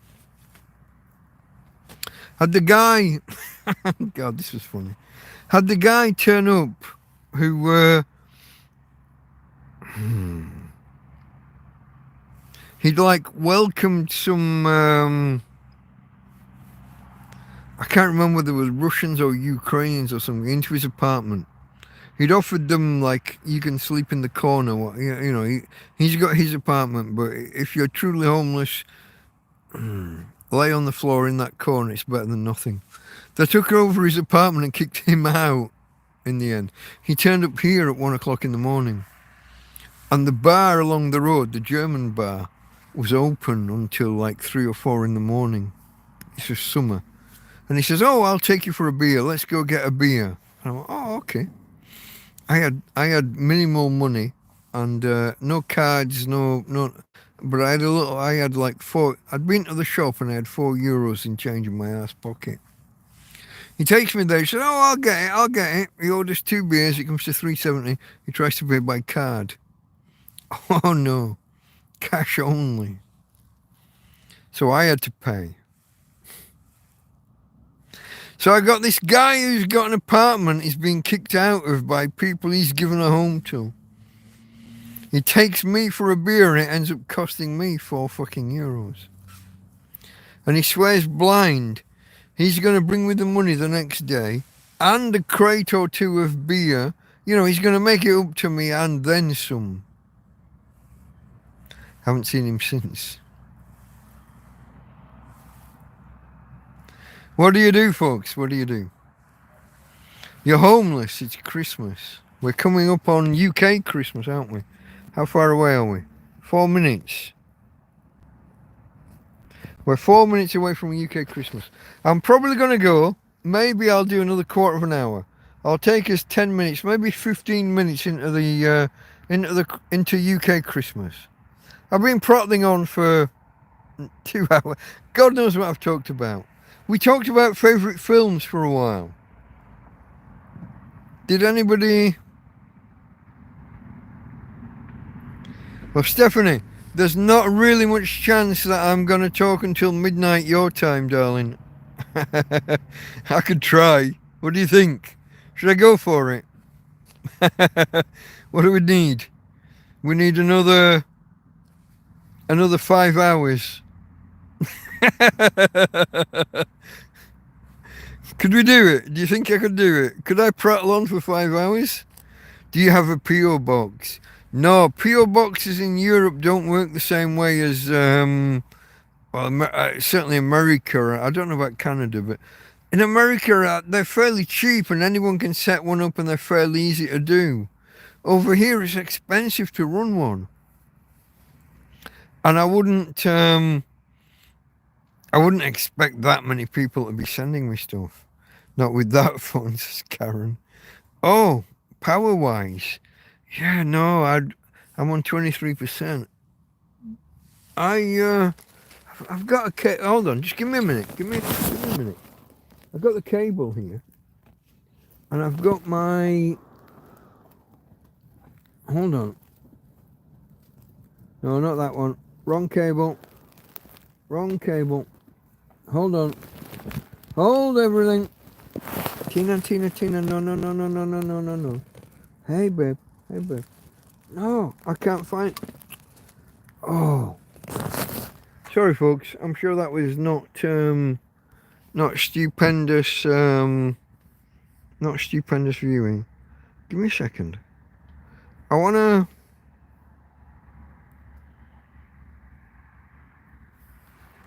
Somewhere down here, there's a cable. Here we go. Here's my cable. Hold on. I needed the light. And here's my... Okay. Right. Sorry, folks. 2 minutes. Just bear with me. It's not a teddy bear that's with me. That's wrong. That's the wrong kit. Here we go. This one. Into here. No, not that one. Not that. Hold on. Why does it always... Oh, look at that. Always. Everything, always. What the fuck? There's only 2 ways it can go. So it takes you at least 5 attempts to get it the right fucking way around. Okay, I'm on 22% and I've got power.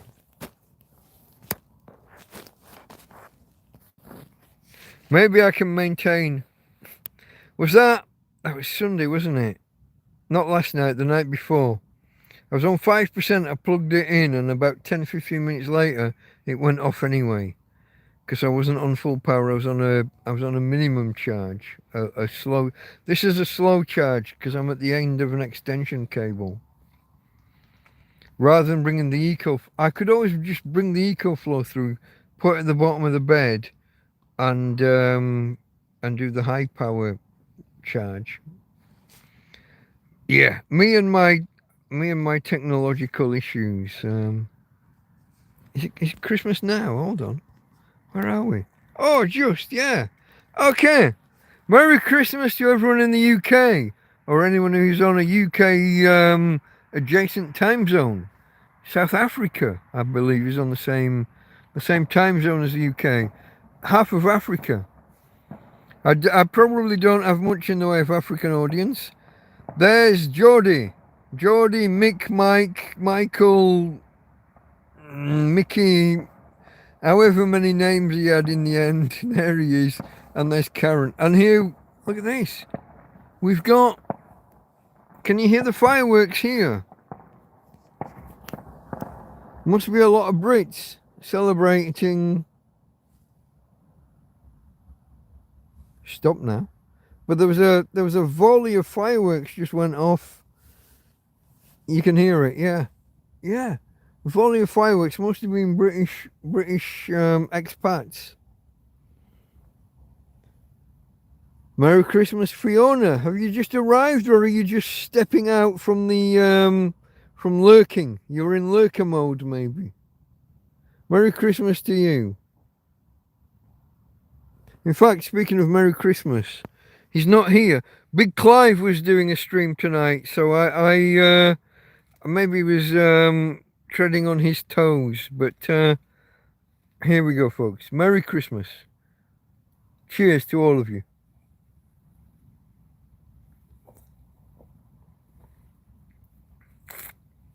Jack Attack will be over watching. He'll be over watching Big Clive. Jack Attack's one of my two. I only have two moderators here.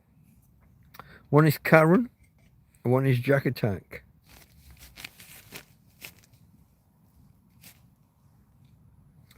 Big Clive. What a guy. Bent as a 9 bob note. But that's all right. No problem with that. Just stating facts are facts. But he does a stream on Christmas Eve with his brother Ralphie, who's a bit of a wine, not a wine connoisseur, a whiskey connoisseur. Whiskey connoisseur. So Jack Attack's probably over there watching that. Oh, Tina's ears are cold. Tina, you can't see Tina. Hold on.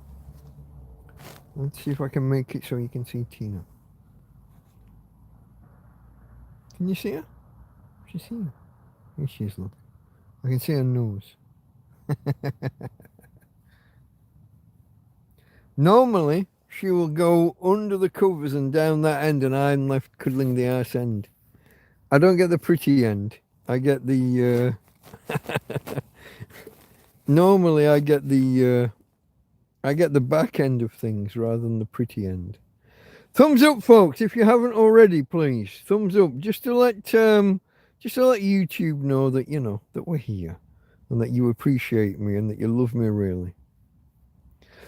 Questions. If you're new here and you don't know what the hell is going on and who I am and what I am and why I am, I'm, you know, I'm willing to be open.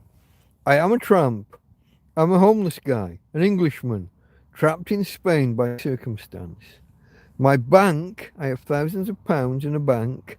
My bank won't let me have my money. They don't agree that I'm me. The only way they will let me prove that I'm me is by walking into my branch, which they closed, in the UK. The Spanish police won't let me leave Spain because of a little issue. Something and nothing, but a little issue from 4 years ago now, before COVID actually, from the November before COVID happened. So the only way I can get access to my money is to leave Spain. The Spanish police won't let me leave Spain. They're also obviously in no rush to actually go ahead and bring ahead the court case that's hanging over my head. Every now and again they arrest me and tell me that I've missed a court date, and they immediately release me like the next day, 24 hours, on the basis that they've got no proof they ever notified me of the court date. So they don't notify me of the court date, but then they arrest me. So they know where to come and get me after I miss the court date, but they don't know where to come and find me to tell me about the court date.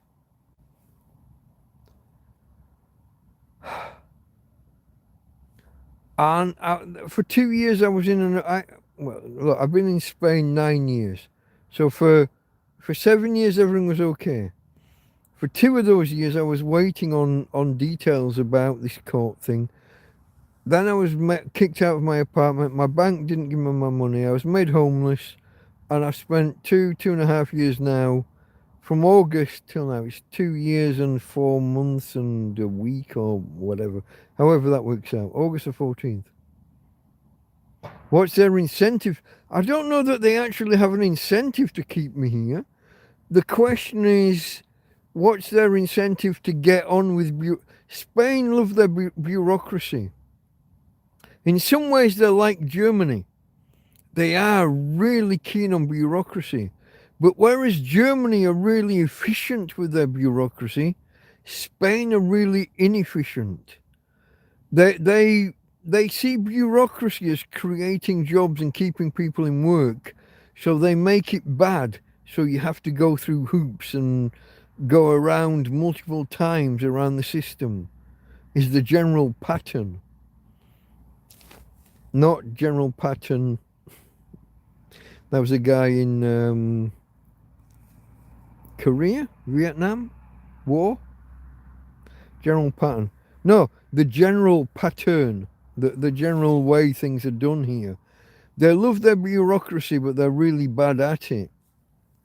And that seems to be the loop that I'm stuck in. Set a court date, don't tell me about it because you don't know where to find me, but then come and arrest me for missing my court date because you know where to find me. And arrest me, kick my dog. That was the last one, wasn't it? Arrest me, kick my dog twice in front of me, drag me off.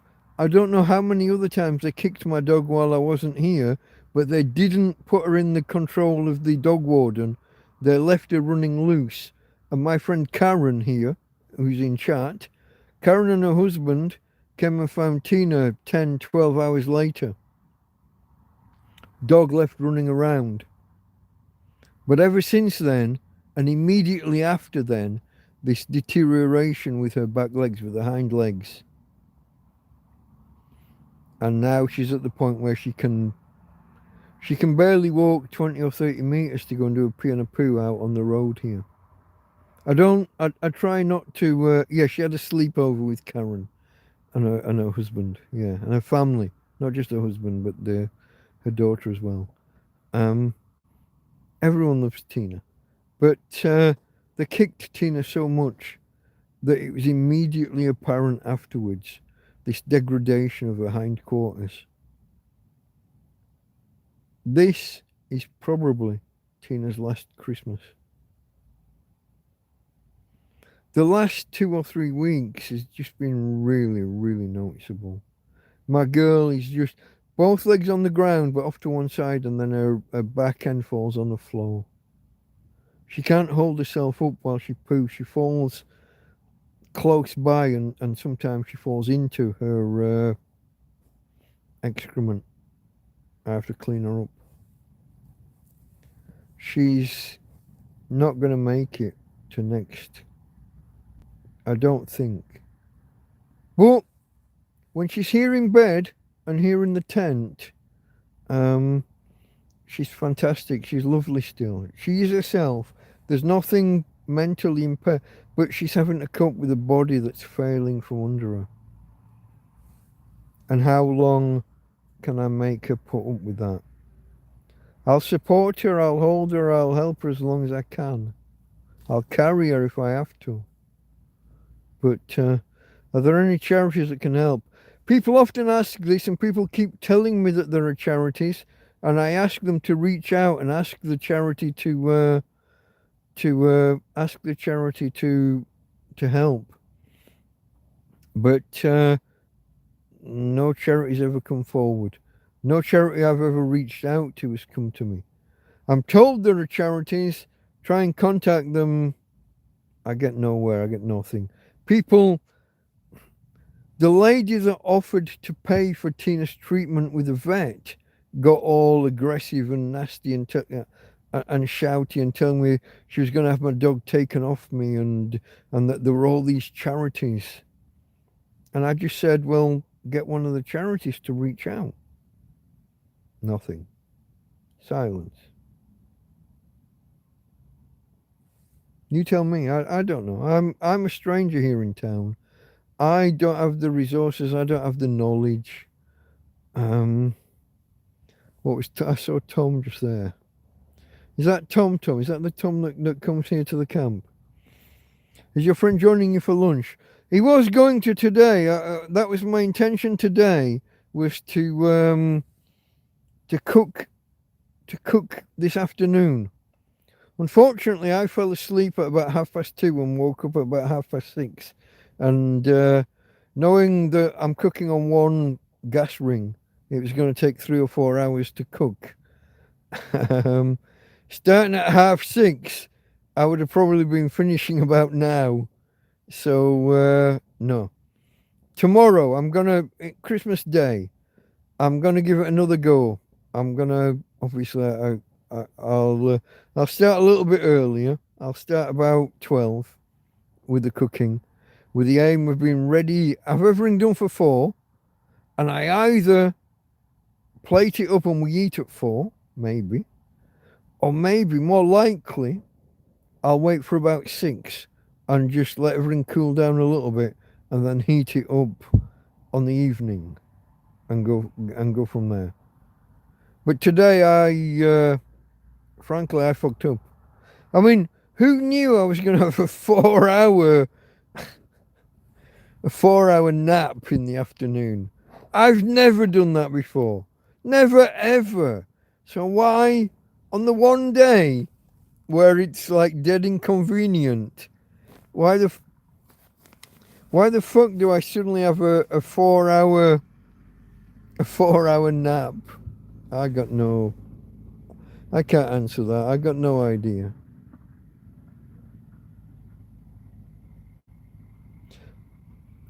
Akadaka from Australia.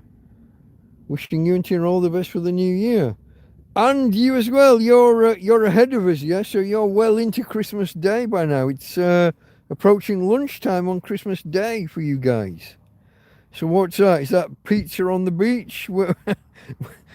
Barbecue? I know you guys. Christmas is different for you guys, isn't it? You're in the middle of summer now. It's Midsummer's Day a couple of days ago. When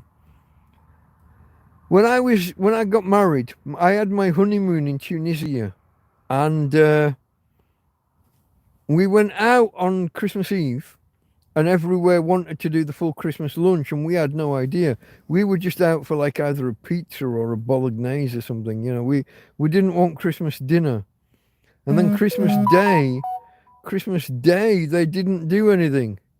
Tunisia is a former French colony, so they follow like the European traditions, where everything's Christmas Eve and Christmas Day is just, in terms of food, it was nothing to them.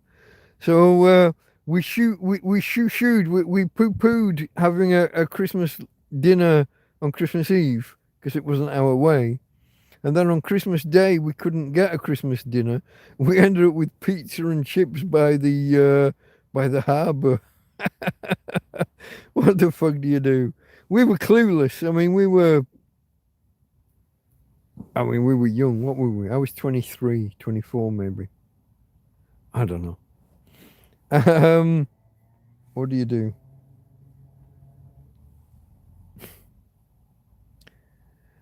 Oh, yeah. I don't know. I hated that first trip. I hated Tunisia. We went back again 20 years later. It was a little bit better, but still not. You get places like that, you just get pestered by gangs of kids and pickpockets. And do you know, I was telling someone this, I think I was telling Tom this, the major currency we went around this market in Sousse. We went around this big market, and Do you know what the major currency that they would accept was? Like they would take dollars. They would take. I'm not. I think this was before euros. 95. Yeah, I think this was before euro. They wanted dollars. They would accept pounds, dollars, but the major currency they wanted, nuddy books, porn mags. If you're old enough to remember pornographic magazines on the top shelf in the newsagents, that was the preferred currency around the. I've got various words swirling around my head. Sousse, I think, was the name of the town or the city. Not Mercadona, not Merca. Oh, I can't remember. They had we had certain words for the market itself, but Medina for the Medina in Sousse. But dinar was the currency in Tunisia. But if you had a porno mag, now I had as a young man at the time, pre-internet, or before the web, the internet existed, but pre-web, or just on the cusp of the web. But as a young man at the time, I actually had a healthy collection back home. But I didn't know, so I'd not really brought any with me. But if I had, I could have bought the entire bloody market. My porn stash from home would have. I could have bought whole stalls. I could have just. Yeah, no. I'm maybe saying too much, talking too much. Young men and their porn stash from the pre-internet days.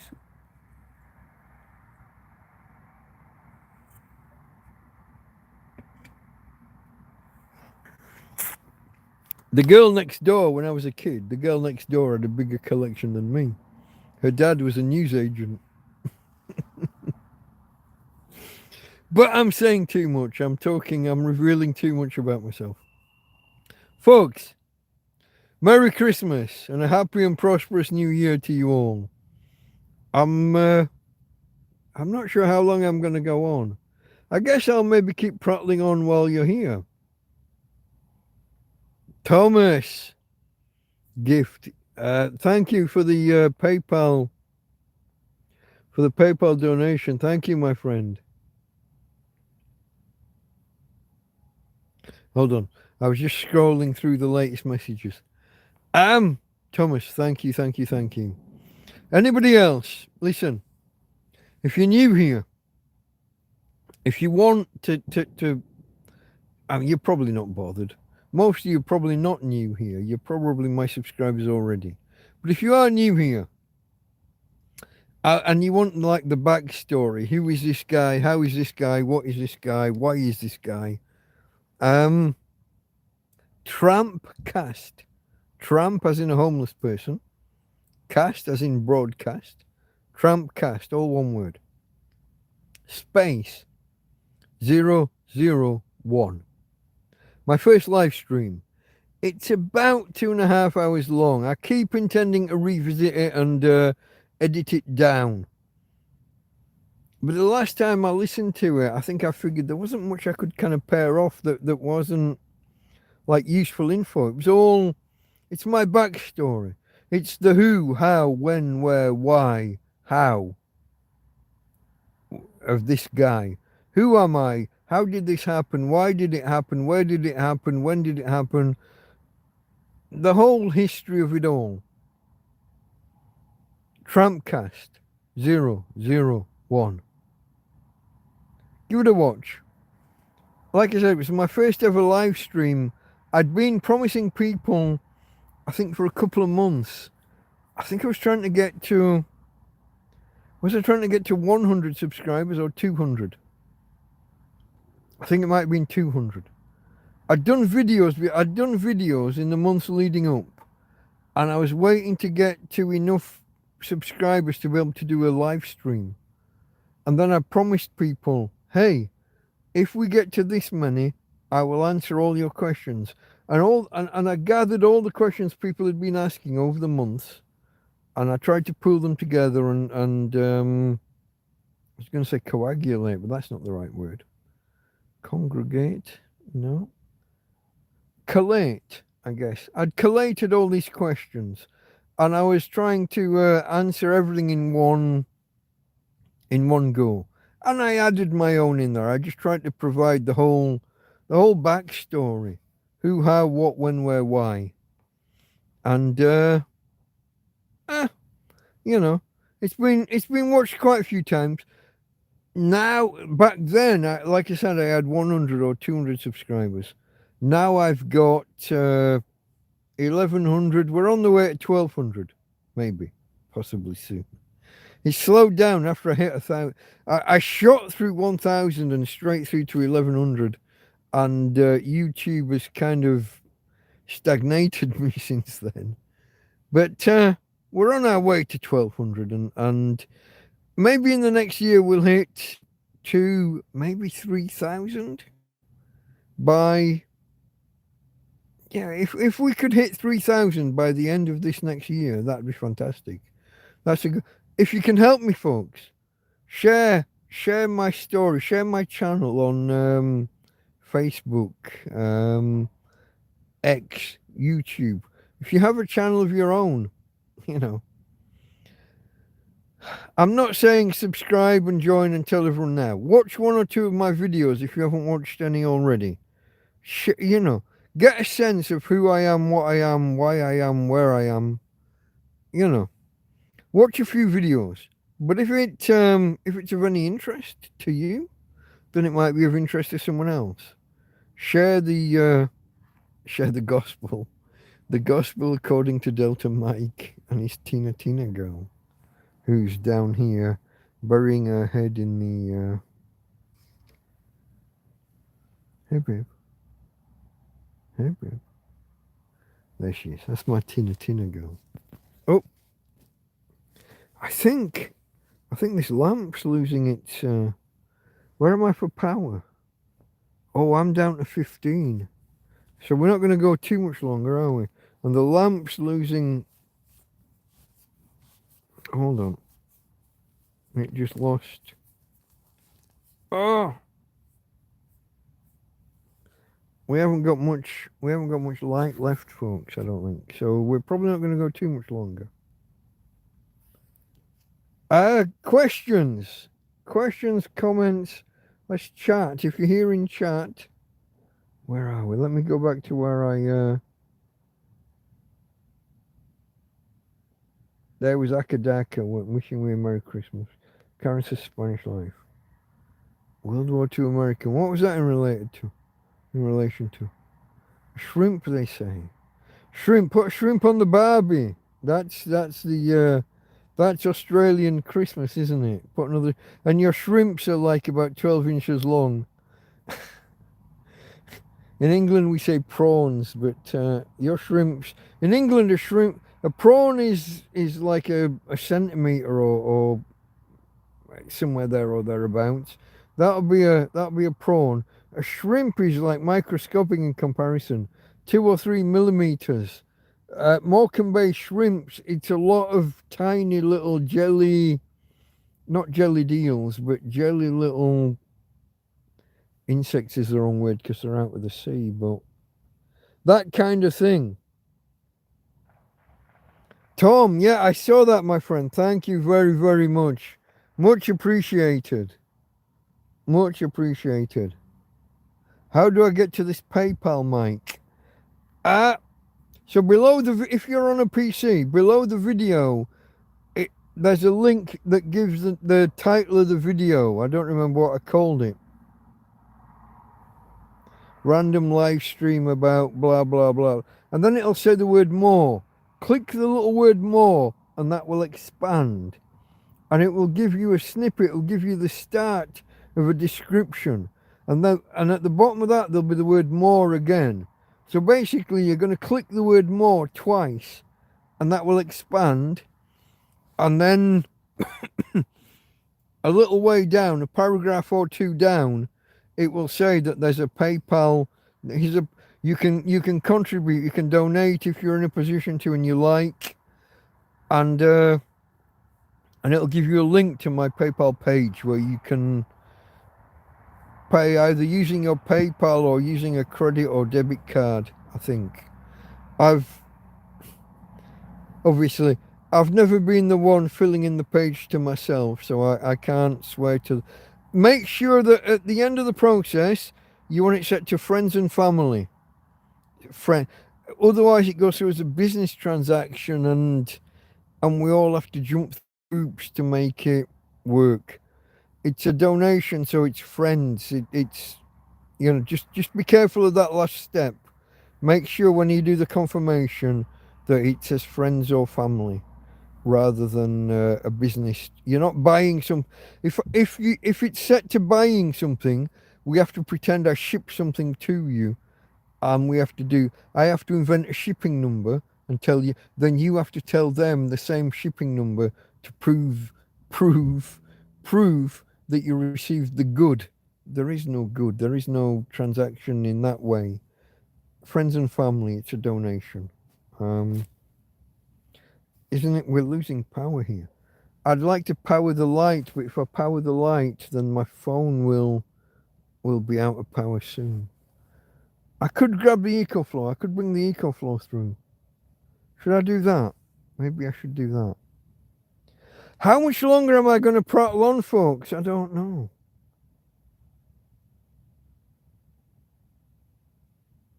Yeah, the title, and it says more. You expand that, and then it gives a little, and then you expand that again with the more again, and you're under there.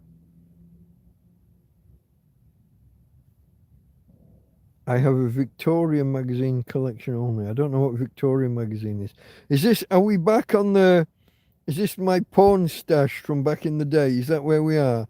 Back in the day, we had Mayfair, Razzle, Fiesta Escort. It was like everything was named after a car. Fiesta Escort. This is not a potted shrimps. Yeah. Morecambe Bay potted shrimps. Baxter's was the big supplier, and that was a freezer place, and that was on the next block over from me. If we walk off my street and I walk towards school, about a quarter of the way towards school was Baxter's Frozen Foods, and they were the big potted shrimp emporium, if you like. Andrew, it doesn't have to be a lot, my friend. All contributions acknowledged, and I almost banned you by accident. I clicked. Oh, the YouTube user interface is.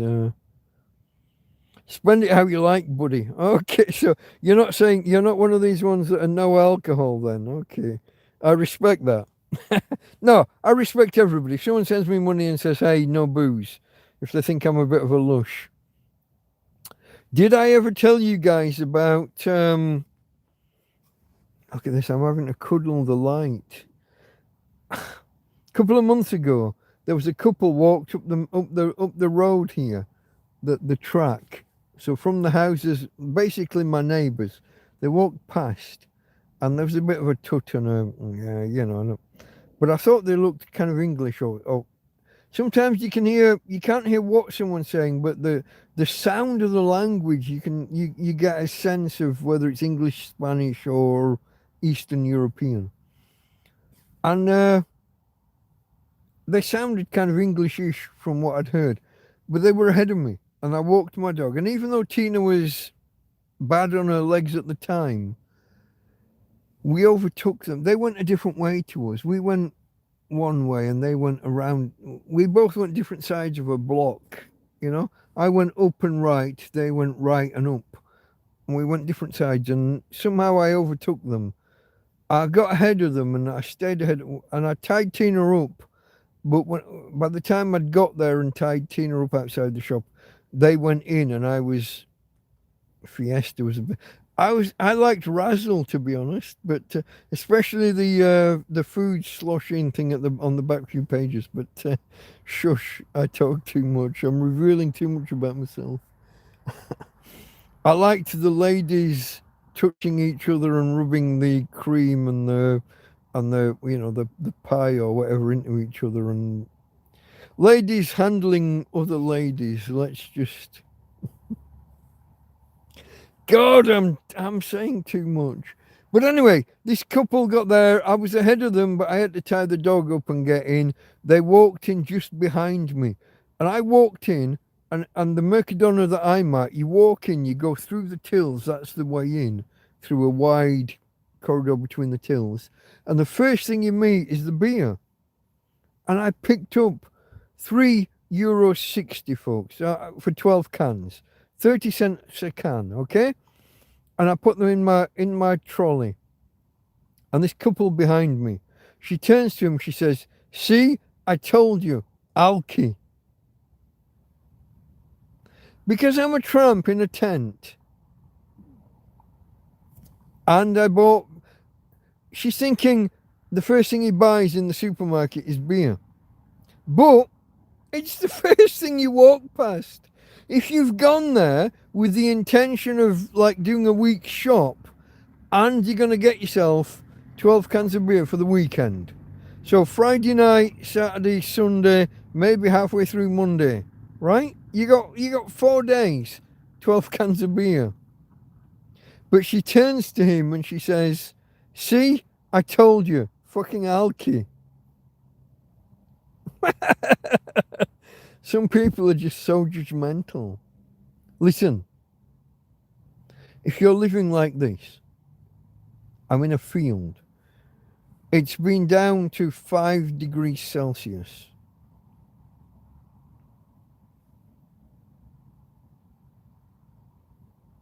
I get no government support from either the UK government or the Spanish government. I get nothing from nobody except donations from people who come here, people who walk past, people who deliberately come here because they've seen me on YouTube, or you guys and the PayPal donations. And the PayPal donations used to give me grief. How do I convert that into actual spendable? It's only with Karen's help that I've solved that problem. There's a few people, there was Mark and Jeff who used to convert. I'd send them 55 and they'd give me 55, they'd give me 50 cash. Because there's PayPal fees and bank fees and you lose on exchange rates and whatever. Always send people extra to cover or try and cover the losses they're going to suffer. But it's only since Karen got me this prepaid debit card that PayPal money equals real money without major hurdles for me. Stephanie says yes, and I don't know what she's saying yes to. Stephanie, bottom left corner, look for the word live and look for a red dot. If you haven't got a red dot, you're maybe 5 or 10 minutes behind, love. I'm not you're saying yes, and I don't know what the question was. I think you're a little bit behind.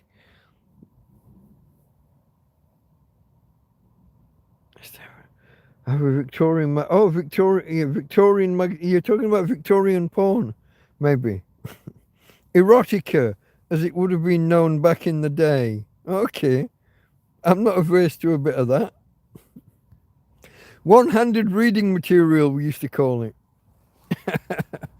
Oh, look. I think, folks, if you bear with me, there's 9 of you out there. If you're okay, this light's losing its power. Everything else is losing its power. I'm gonna go and grab the I'm gonna bring the EcoFlow through so I can charge my phone. Oh, fuck! You're still there? I'm gonna grab the EcoFlow so I can charge the phone and the light at the same time. Then I can keep walking. Oh, I've done it again. Oh, hold on. Hold on, bear with me.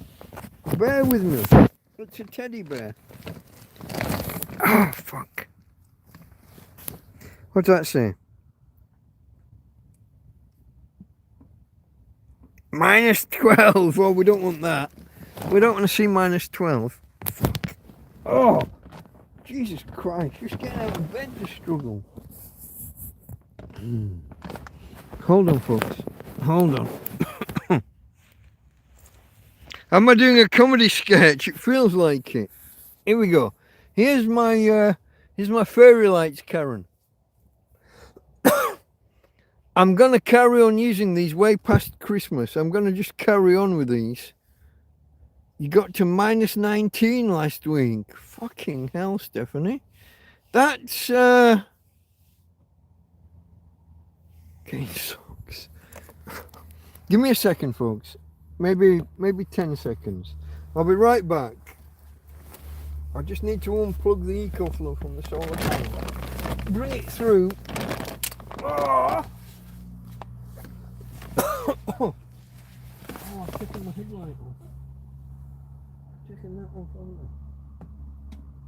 Let's take that off. What do we got?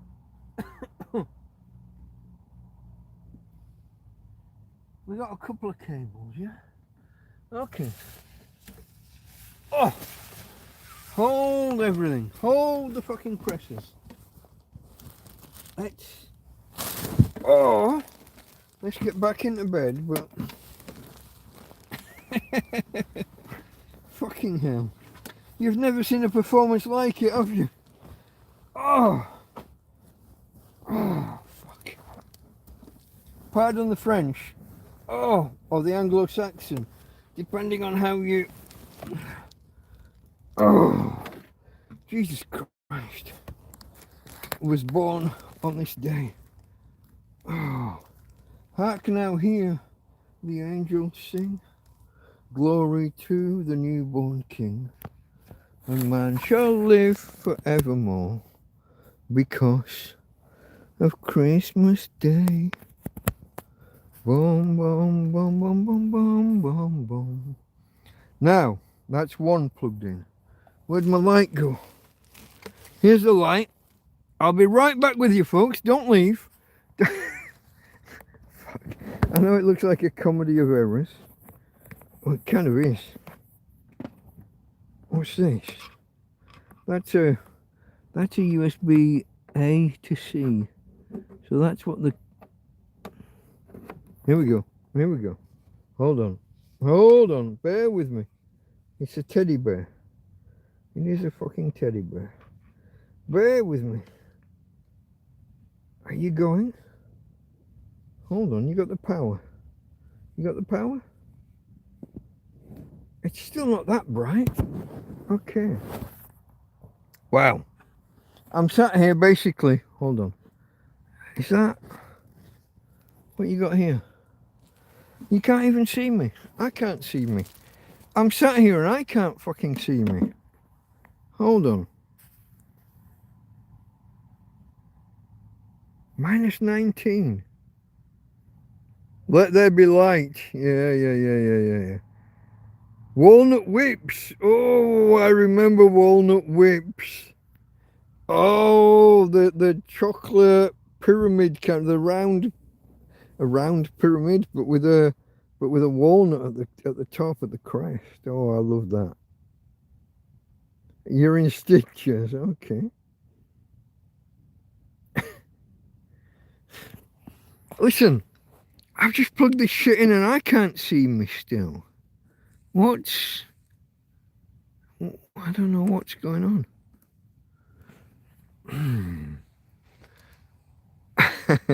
Fuck. Okay, I've lost about half the audience while I didn't have light. You can see me. Almost.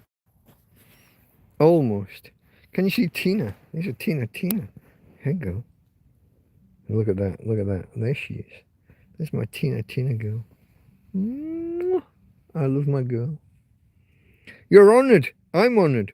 We don't normally get Tina to to sit this way round. Normally she goes under the cover and away, and her head will be at the bottom of the bed. I get the arse end. I cuddle the bum. I don't get the pretty end for cuddling. You're, oh, I need to, is that you? You're on that. Oh, sorry, babe. Oh, I just dislodged my Tina girl. I needed an extra cushion to put behind my back to help me sit up a little bit. I don't know. I want to give you some kind of view. Where were we? What are we talking about? Before I went off to sort out batteries and lights, my phone was on, what was I down to? I was way under 15%. Maybe I was down to 12% or so. We're on the way back up now because I'm on a fast charge. Unlike the other day, were you here on Sunday? Well, I was on 5%, I plugged the phone in, and quarter of an hour later, 20 minutes later, it went off. I was on 5% and 5% and on a slow charge, and it went down, down, down. The Ring of Fire. No. Fuck. Cheers to the subscribers.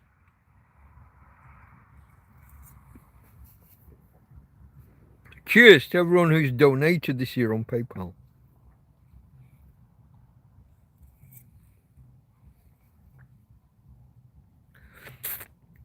And cheers to all my friends who visited me here in the Tramp camp.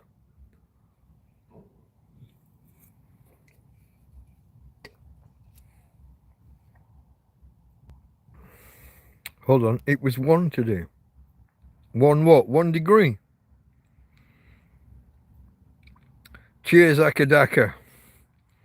And Stephanie, is that 1 degree Celsius or Fahrenheit? You're a Canuck, so you're Celsius, yeah? It's only the Yanks that do Fahrenheit still. Yeah. Yeah. I think it's only the Americans are the only. They go on and on about the imperial system and how independent they are, without realizing that imperial means appertaining to empire. Which empire?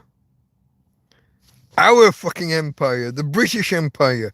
The imperial system was our system.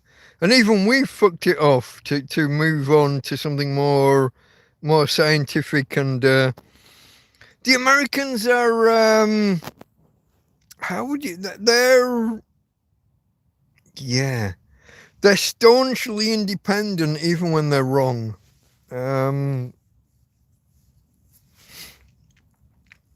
The metric system has, I mean, when it comes to temperatures for daily use, I can see that the Fahrenheit system has more of a spread. You can say, oh, it's in the 60s, oh, it's in the 70s, oh, it's in the 80s, it's above 100. There are more gradations or graduations, but still, overall, the scientific method kind of pushes you towards a more metric, a more standardized system.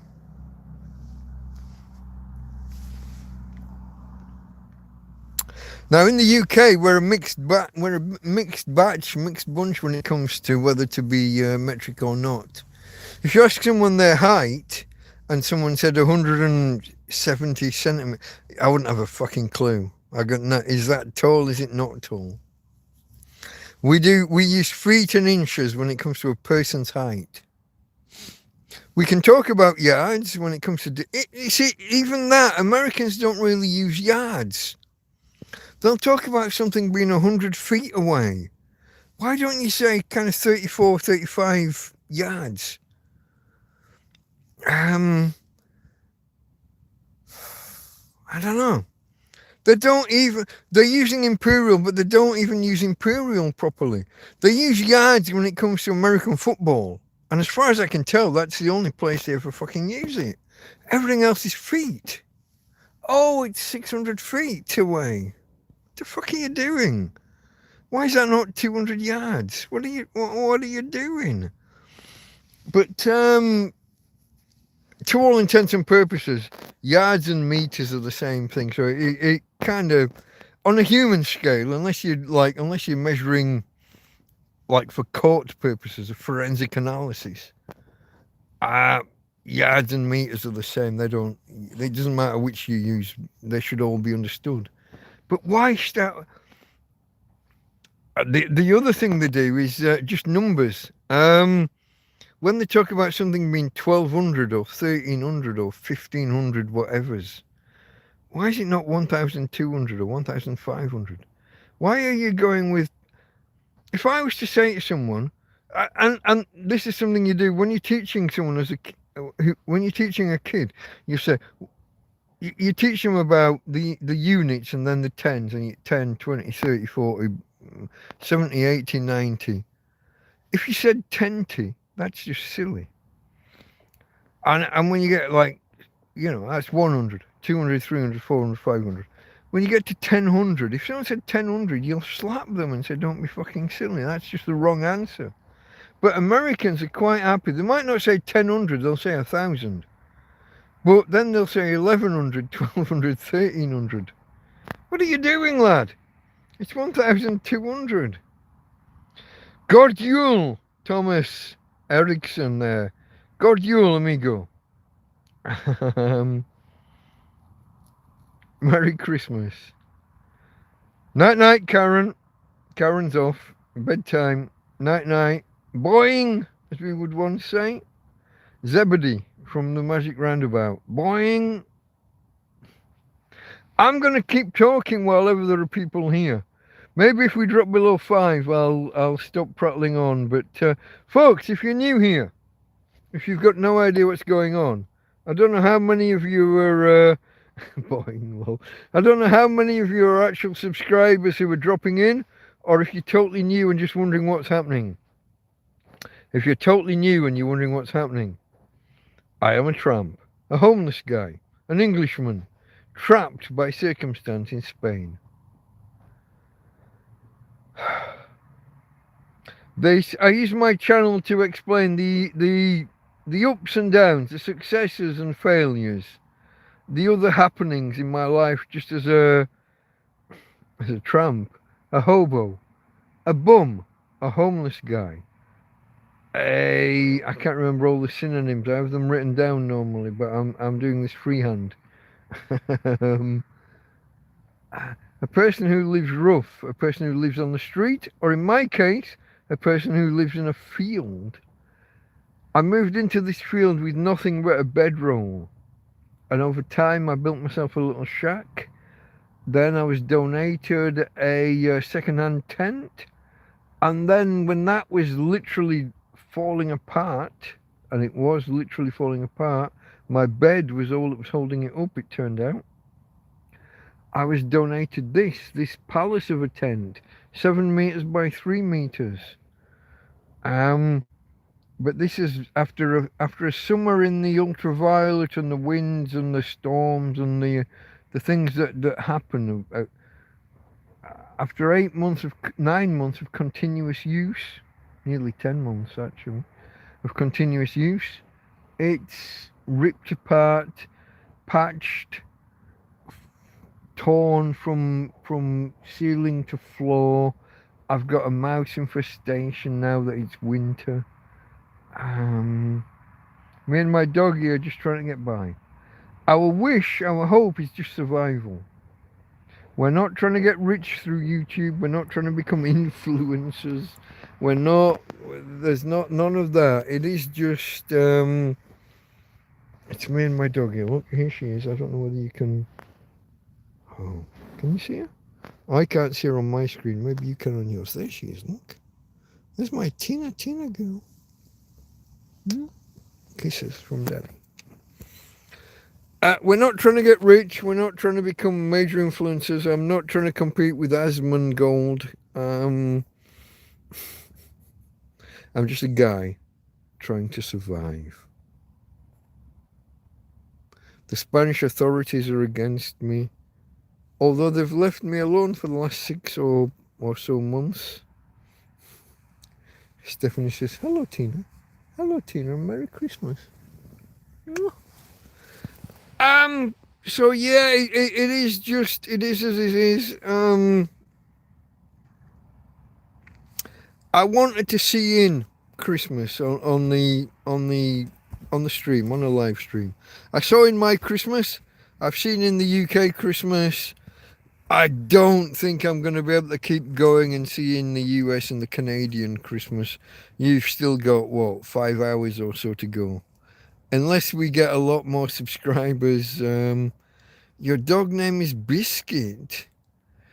Would you have that with white gravy, or would it be with proper real gravy that's brown, like a real gravy should be? Sorry. I have to have a dig at the Yanks whenever I can. White gravy is just anathema to me. It's just, I don't know what that even is. We have like with fish, we will have a cod in a butter sauce that's white. But white gravy is just, that's just not gravy. Gravy is brown and thick and meaty. It's just what gravy is. I know you're Canadian. I know. I just like to have a dig at the Yanks whenever I can. My mate Patrick hasn't stopped by in a little while, but he'll probably be here eventually. He'll maybe catch this on the bounce on the replay. I'll leave this note here for him when he arrives. Yeah, poutine, gravy and cheese. What the fuck are you doing? Cheese and gravy on your chips or fries. It's just not cheese and gravy. Listen, chips and cheese, maybe. It wasn't a thing when I was young, but chips and gravy was, or chips and curry, even better. But chips, gravy, and cheese. Just what the fuck? No, just no. What are you doing? No. You're doing it wrong. You've taken a wrong turn. You've followed a British tradition somewhere, and then you've taken a fucking left turn and just gone, you've just gone wrong. It probably tastes all right, but it just, to me, just the idea of it. If your gravy is a gravy, if that's a beefy, meaty gravy and cheese, that's just not nice. That's just... Now, if your gravy's like the American, the white gravy, and it's got nothing to do with meat, maybe, but I don't know. Maybe I'll try it one day. If I ever get out of here and my bank gives me my money, maybe I'll take a trip to Canada. Because when I get out of here, one thing's for sure, they'll never allow me back into Europe. Because I'm here illegally. It is brown gravy. Okay. Cheese curds. Not just cheese, but actual curds. Ugh, I don't know what you're doing. If ever I get out of here, one thing's for sure is that I will be barred from Europe for some period of time. When I arrived in 2016, I will visit. I will come and stay nearby, and we can meet up, Stephanie. Absolutely. And there are a couple of other people that are either Canadian or stateside, anyway, on the left-hand side of the pond. Yeah. But if ever I leave here, one of my problems will be when I come to leave, they'll want to check my passport to see when I entered. And back then, they didn't stamp your passport. I've had fish and chips with Sean. Who's Sean? Sean, I'm not sure. I'm not. I've had fish and chips. A lady, Bella, Belinda, Binny, sent me money, and I went to Tweeties for fish and chips under my own steam. Back then, that was at the absolute limit of how far Tina could walk. We had to take the lift up one. Excuse me. We had to take the lift up one flight of stairs. But I haven't had chips with somebody. I don't know what. Have you had your fish and chips with Sean yet?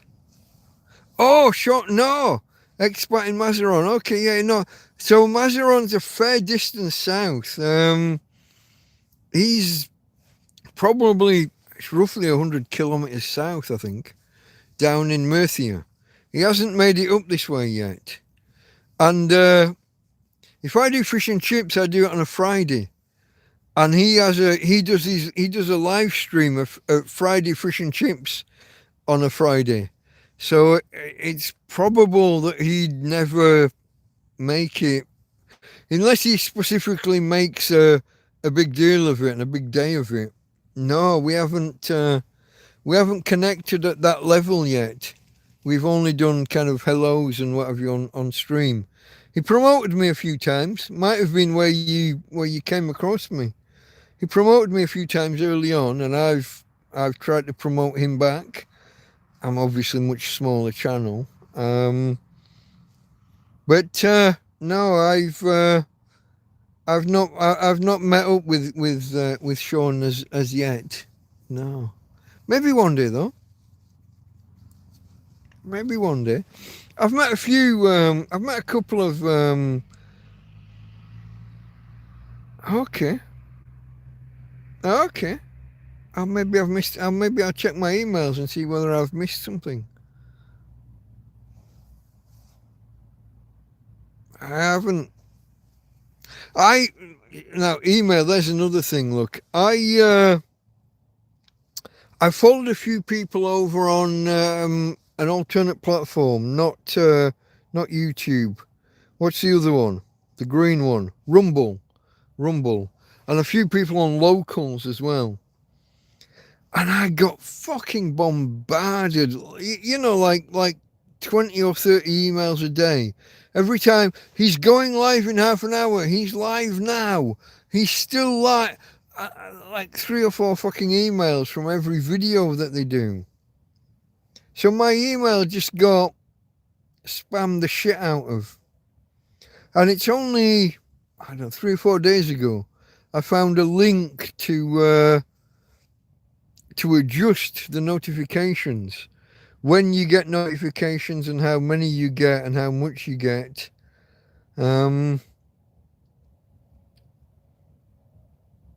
Okay, Stephanie's telling Tom that Vancouver is beautiful. I can believe that. Canada looks amazing to me, generally. Now, I would love to see it in winter, but only if I've got the accommodation and the preparation. I would like to be homeless there. I don't want to be in a fucking tent at -20. You got to have the proper. If you find yourself just locked out of your apartment, you could wake up dead in the morning. That's no good. I want to. It's like my friend Ismo in Finland. He's busing people 20 or 30 kilometers to a skiing community, a ski station. I don't know what the word is. Ski resort. This is the word.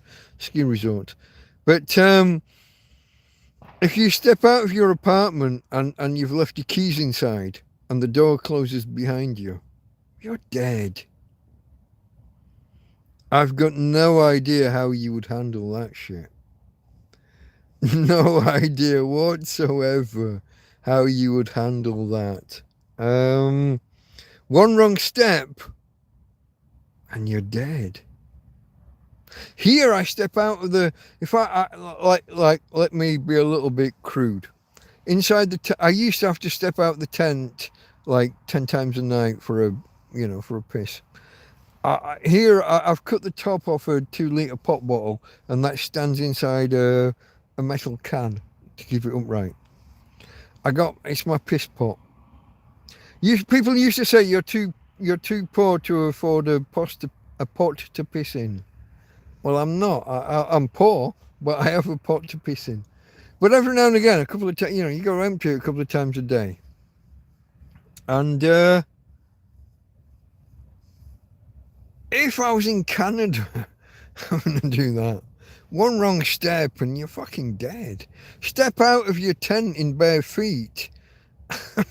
Stick to the ground and not be able to get back out. I watch these guys doing what they call hot tent.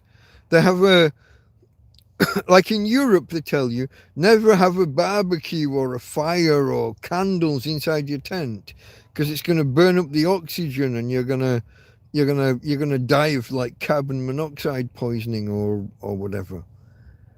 In Canada, they'll build a nice big fire in a stove inside the tent and run a chimney up and out the top of the tent.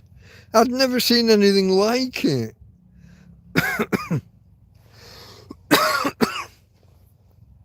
Plus 40 in summer. That's incredible. See, people don't realise this.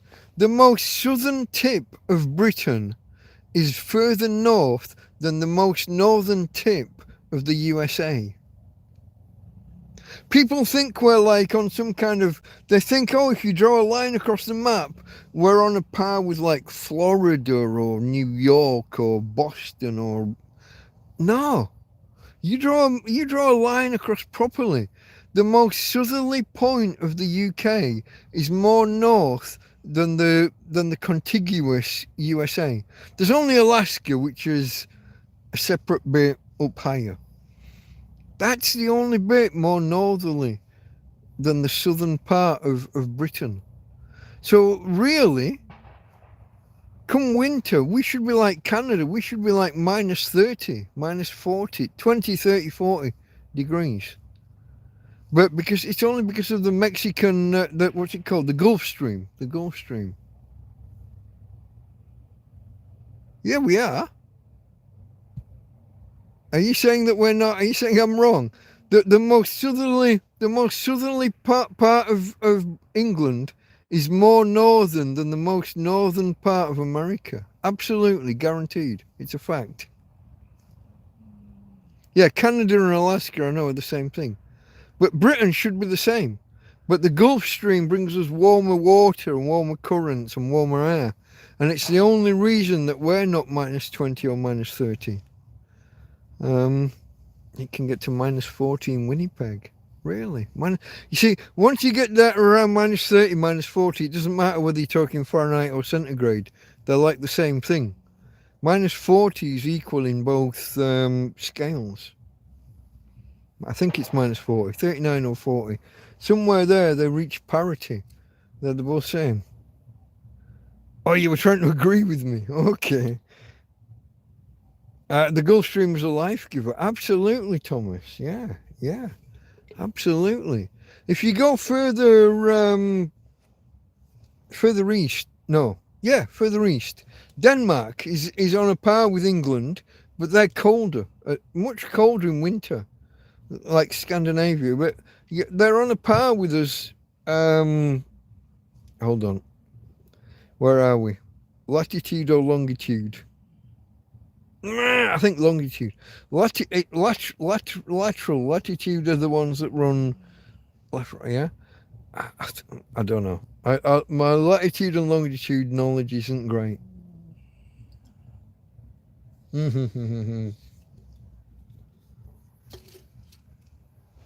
Oh, that beer got cold.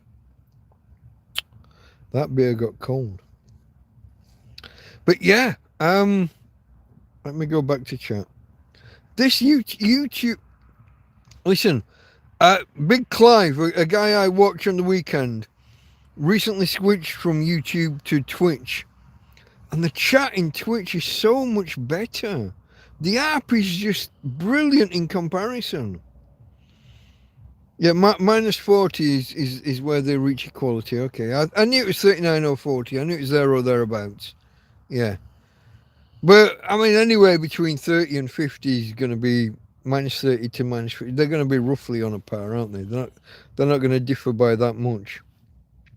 You wouldn't want to be caught out like naked in the, you know what I mean? You don't want to get out of the bath and answer the door and get caught outside your apartment door. Anywhere between anywhere minus anything, but yeah, minus 30 to minus 50, you're gonna. Twitch streams are good, and the chat, the autocomplete. See, on YouTube, my my username is Delta Mike down and out in Torrevieja. That's my chat name. And people have to type that in if they want to talk to me on YouTube.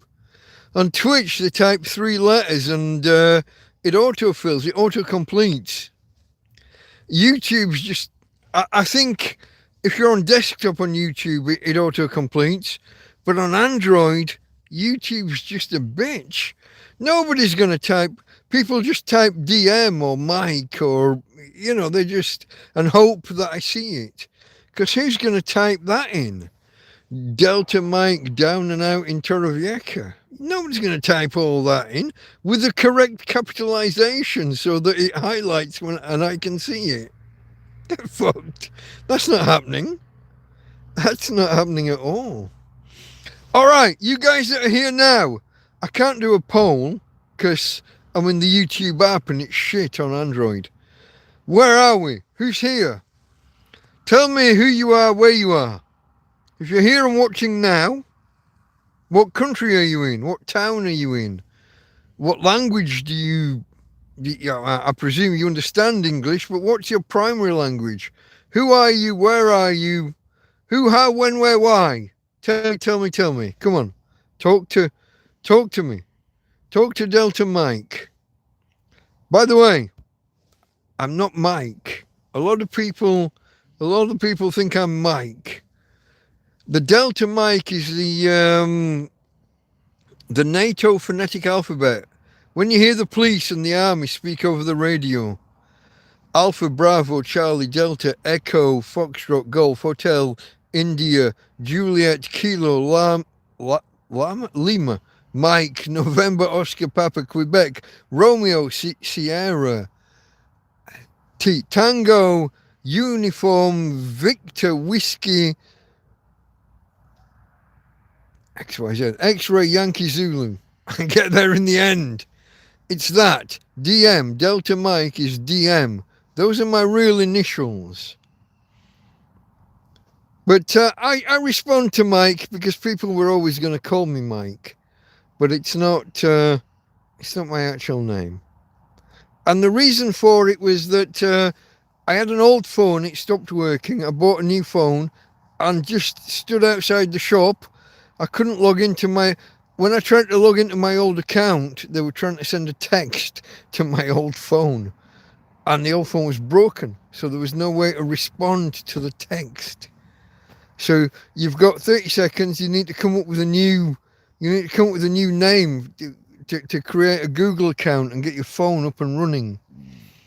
So my initials were DM. I went with Delta Mike. And the rest is history, for good or bad. Is that... What the fuck? Why are we in darkness? I got the best power source going and we're still in darkness. That's the ultimate... There's another one. I started at the start of the stream. I said I charged 3 batteries that I took out of a big powerful light. I got them all charged. Took me about 4 hours to charge these 3 batteries. I can't find the light. I don't know where the fuck it is. It's gotta be here. I mean, where the fuck else can it be? But I've looked and I spent half an hour looking for the missing light. I got no idea where it is. I'm in a tent, 7 meters by 3 meters. The other day, a couple of weeks ago, my pen stopped working. There are 2 more pens in this tent, or were 2 more. I know I've got them. They're in a presentation case, a little leather case. An hour and a half I looked for these fucking 2 pens. I've got no bastard idea where they are. But while I was looking for those, I found a set of safety pins, a collection of safety pins that I've been looking for 2 fucking years. Maybe not quite, maybe 18 months. looking for pens. I found some, looking for something that's been missing a few days. I found something that's been missing 18 months in the tent.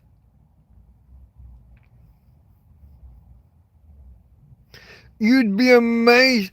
I did the story a while back about how I lost a baked potato in my bed. I lost it for an hour and a half. I made a rack of baked potatoes, and I brought 3 or 4 through on a chopping board, like as a dining table, as a tray. And as I came through the door here, one of them like dropped onto the bed, and I searched. I couldn't. I got into bed. I ate the others, and then I searched again and searched again. It took me an hour and a half to find a fucking baked potato lost in my bed. Now it's a double bed. You know what I mean? It's not small.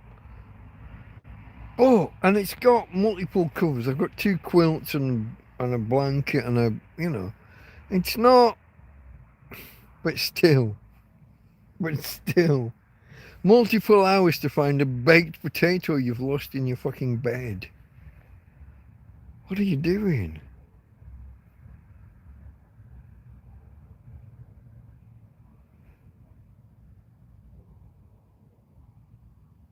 How do you say that, Thomas? Trondelog. Trondeleg? You guys, you Scandinavians, I don't remember whether, are you Swedish or Norwegian? I don't remember what flavour. I don't remember what flavour you are of Scandinavian, but you're definitely a Scandi. Like Trondheim and Trond. I'm going to go with Trondelog. Log or lag? Trondlog would be my first guess. Ooh, ooh. You got these extra vowels we don't have. My mate Stefan, he was Stefan once upon a time, but oh yeah, he's Stefan. My mate Stefan told me it's like being kicked in the nuts. Ooh, ooh, ooh, there's a. Ooh, those are the extra vowels that you got, and I think the Norwegians put a line through. The Swedish do double dots above, so maybe you're Norwegian. I can't quite remember. You say bingo, but I've run through all the possibilities.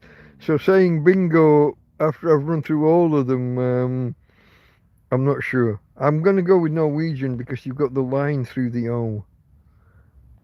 I think the Swedish would have a double dot above the O for the same Trundelag, yeah. I don't know. Andrew's still here. Yeah, if you're looking for something else, that's how I found the safety pins. I've been looking for them for over 12 months, and then I find them while I'm looking for missing pens, and now I don't need to find pens. In the end, I went across to the Chino Bazaar, and I God, this is bad. I had to ask if I walked into that shop and just wandered around looking for, I would be in there for fucking 3 days. It's huge. And Tina would be barking once a second, every second while I'm gone. She's got that whole separation anxiety thing. So I have to get in and out as quick as possible. So when I was in there, I asked the lady, ¿Dónde están los bolígrafos? Where are the pens? And she took me to the aisle and she pointed me down and got me in the right area. It still took me 20 minutes to find them.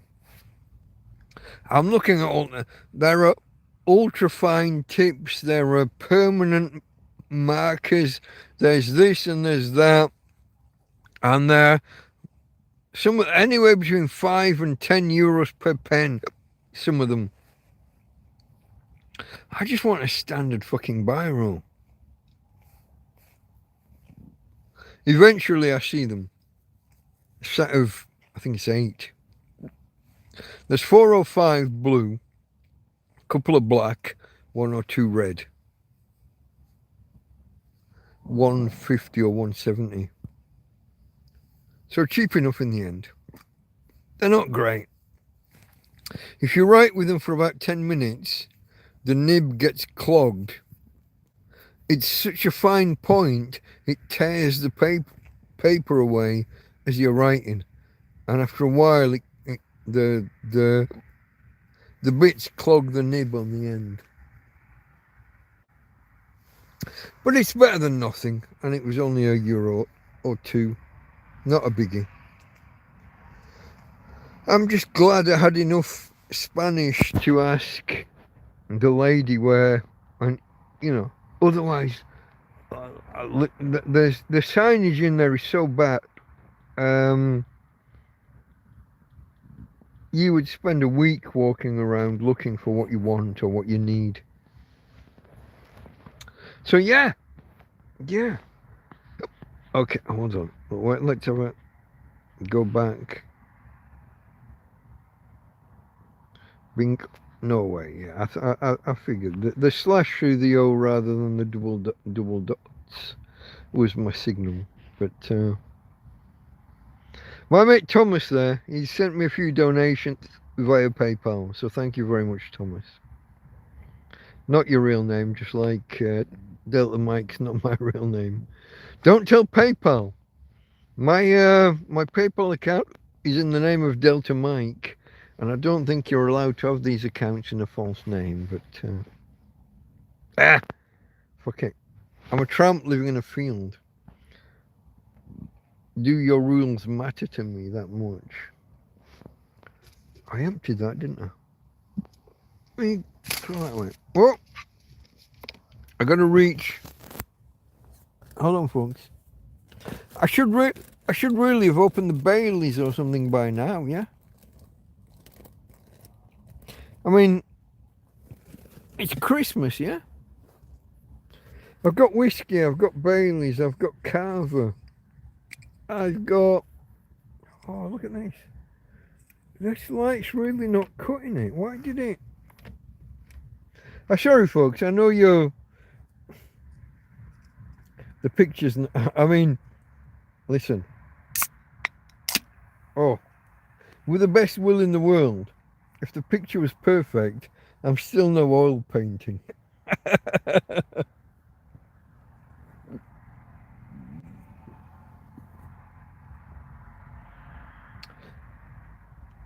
Oh, Bailey's is so Moorish. My mum, oh, God bless her,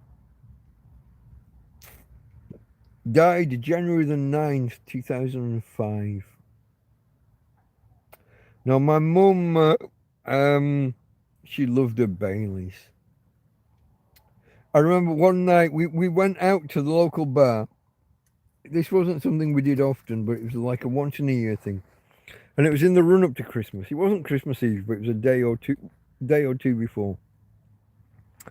She was back and forwards to the bar so bloody often.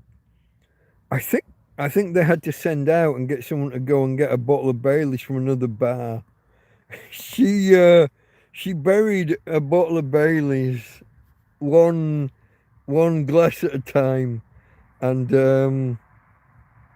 oh, don't be sorry. She loved it. She had the time of her life this particular night, and I'll always remember it. We got back to the house. She opened the front door, and there's like a vestibule, a little porch, tiled floor.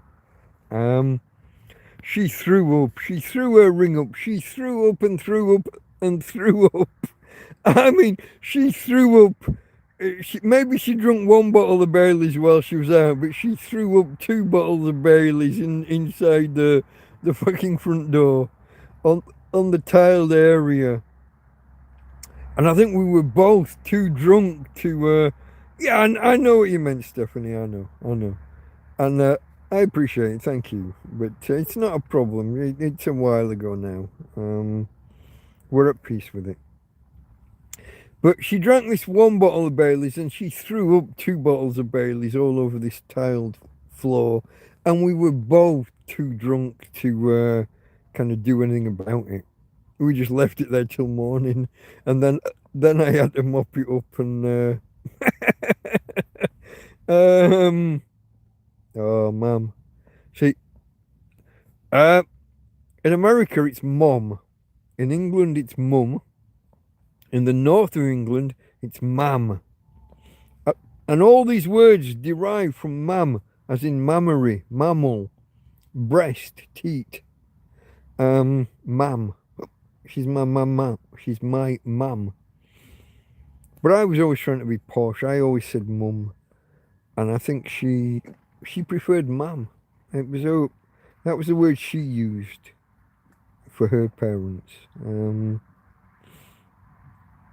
You leave it a little bit in the morning. Yeah, it was tiled. It was just it was a roll of. We used half a roll of kitchen, half a kitchen roll, and then a mop and a bucket, just some water and bleach just to go over and do the job properly.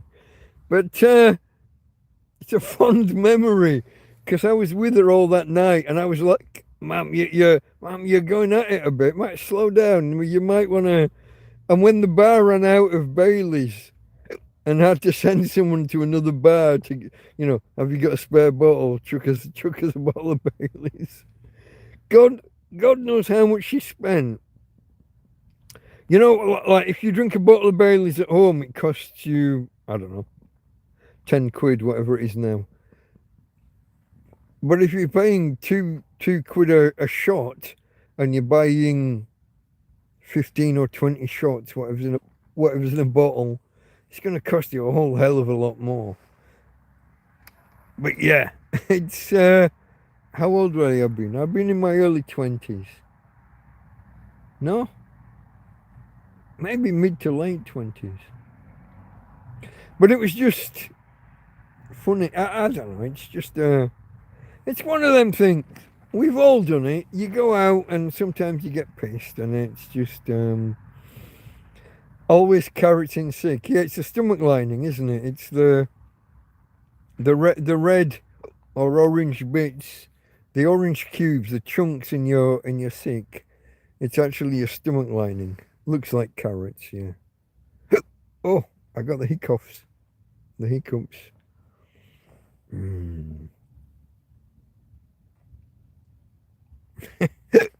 Oh, hiccup.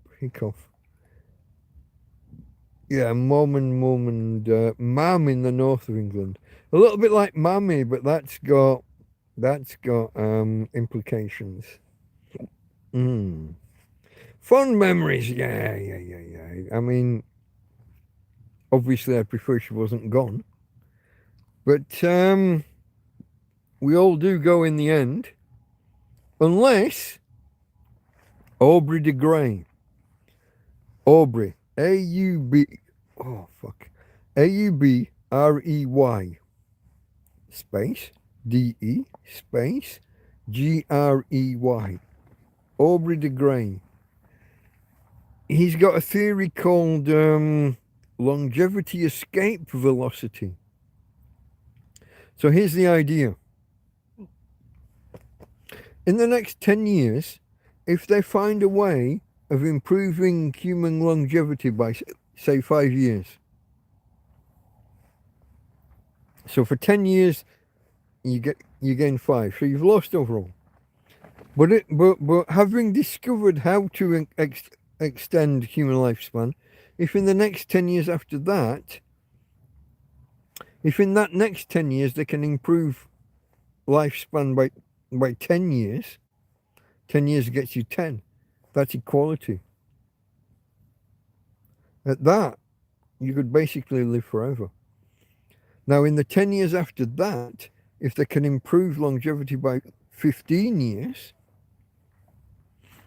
and these are all incremental, additional, on top of what's gone before, and we can basically take off.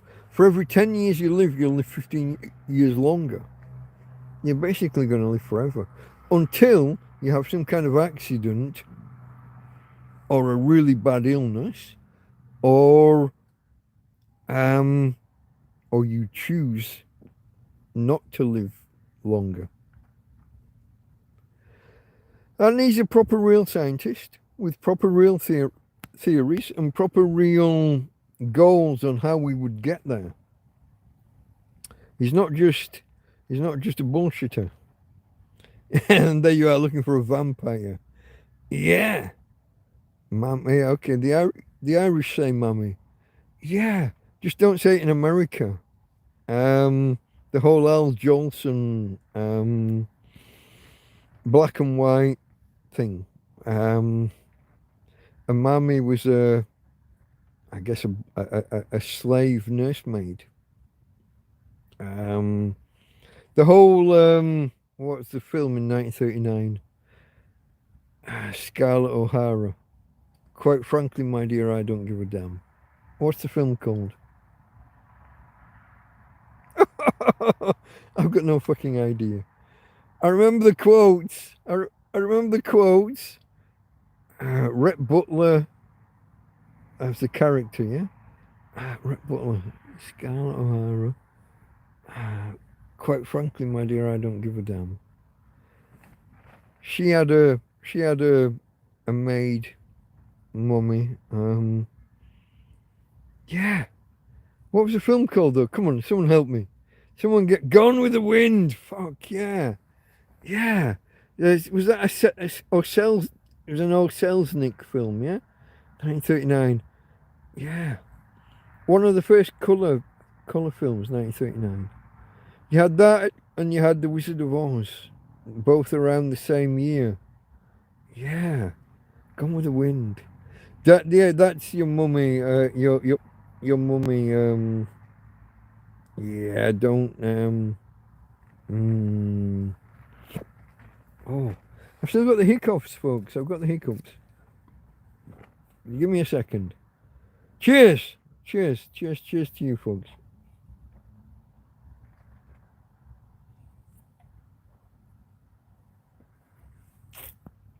I'm going to keep going until I see a sustained period with less than 5 people on the chat. As long as there's 8 of you, look, as long as it says there's 8, 7, 6, even 5, I'm going to keep going. Wizard was second. Yeah, they fantastic films at that period. Here's the thing. Whenever a new technology is developed, the peak of that technology tends to be just after its development. I'll give an example. Oh, the electric guitar, I think, was first developed probably in the 50s. And you had people like Buddy Holly and the Crickets. That was his band, yeah. They're doing their thing, and if you listen to Buddy Holly's music, there's before Buddy and there's after Buddy, and you listen to those guitar riffs and those whole just the songs. I was about to burst into tune, but I know how bad my singing is, so I won't. But do yourself a favour. Download Buddy Holly's, I don't know, 20 greatest hits or whatever, and just listen.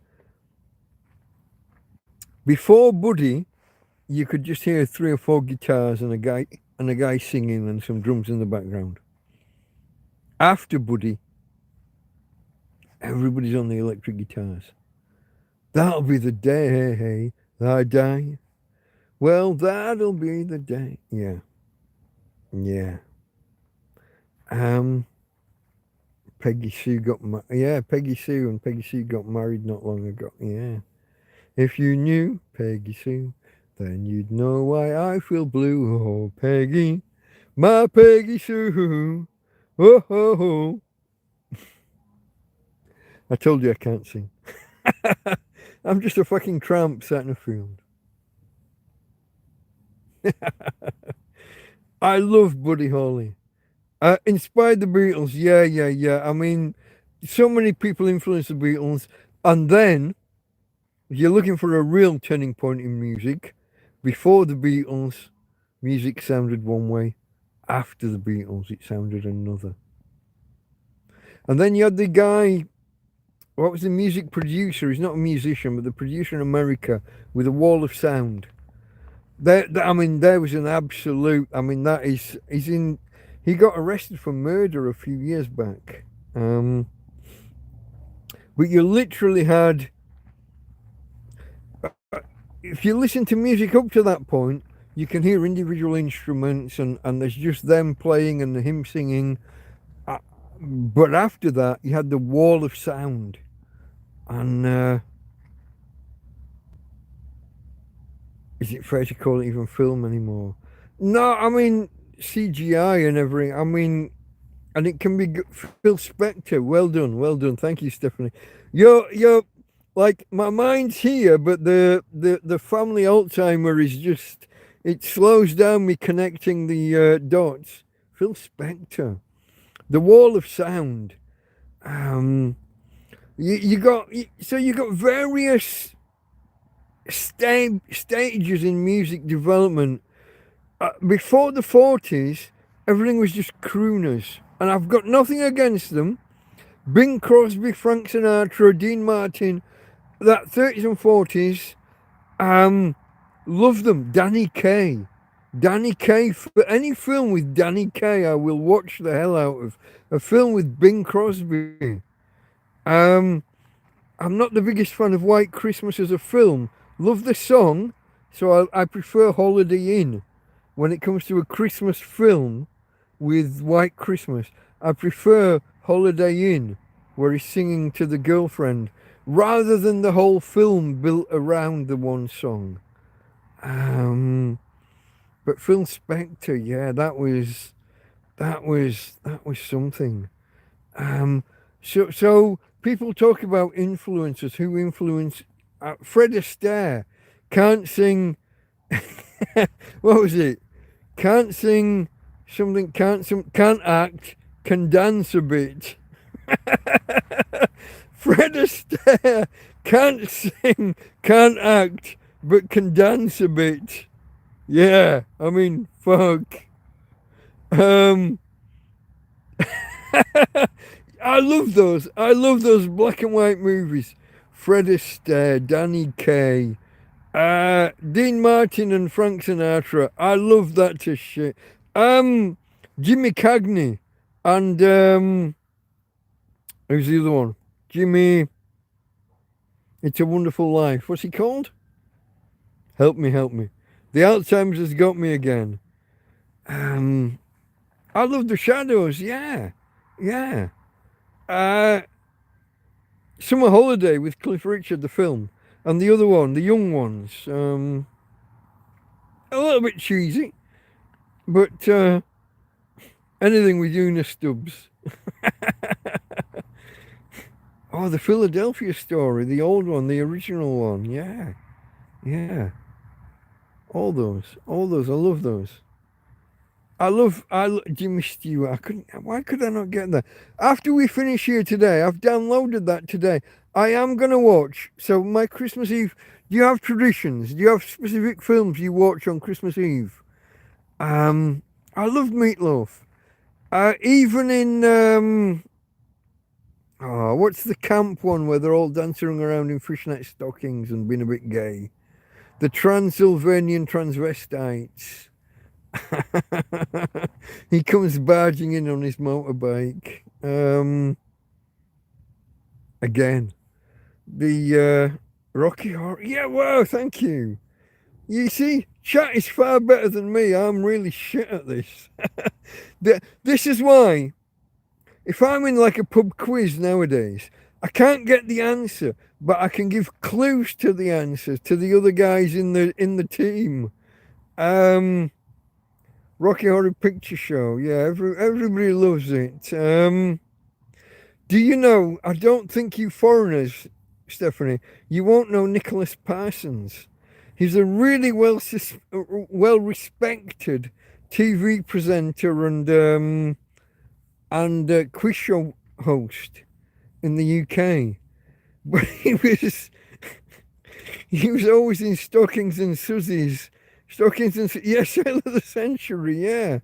But he was always in stockings and suspenders on the stage in Rocky Horror Picture Show. Yeah, really well respected, but probably bent as an I'm Bob note, as we might have said back in the day. Nothing against it if that's your thing.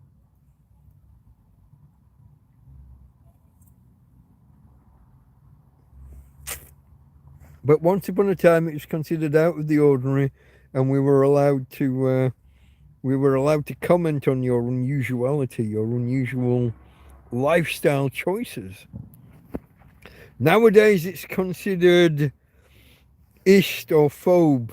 You're a homophobe, or some other thing if you mention these things. Lots of friends that are gay.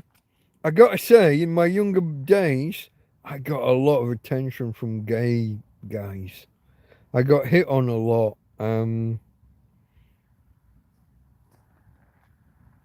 Hey, Stephanie. Good night. Merry Christmas, darling. Merry Christmas. I know you're still a few hours away, aren't you? You've got another 2 or 3 hours to go. But Merry Christmas to you. Political correctness ruins so much. Comedy in particular, but just normal discourse it's got in the way of. And in Canada, it's got, I mean, Trudeau's gone way out of. The way that they've hounded Jordan Peterson. I mean, whether you're with his views or against his views, just bringing the judiciary to bear on some of that, yeah. I'm not going to go there. We're not going to go there. Thank you very much, Stephanie. Thank you. Have a good one. Hope you have a good Christmas. Enjoy your holidays. Thomas, God Yule. Here's Martina. Okay, you can't see Martina, girl, can you? Not in this light. Let me see if I can bring the light. I'll bring the light to her. Hold on. No, she's hiding. Where are you, babe? You're down there. Hey, look this way. She's looking away from the. She's looking away from the camera. She's trying to stay out of the light.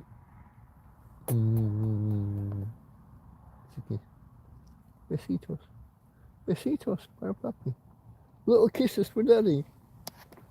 I kind of got a. She did a lick in my general direction, but she didn't actually catch me. She didn't actually. Hey, folks. Okay, where are we? Who's left?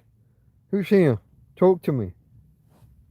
Talk to a tramp. Come on, it's Christmas. Don't leave me hanging. Stephanie's gone. Is Keith still here? You met. Hold on. You met who? You met Meatloaf or Nicholas Parsons? Which one? Which one did you meet?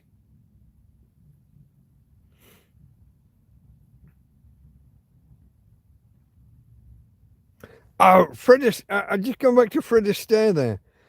One more. Just come back to Fred Astaire. Fred Astaire was Starbuck's father in Battlestar Galactica, the original series. Fred Astaire was Starbuck when Starbuck was Faceman out of the A-Team. Dirk Benedict, if I remember correctly. Dirk Benedict, he was called. Faceman. Fred Astaire was his father in Battlestar Galactica. What do you know? Who knew that we would be talking about that kind of shit tonight?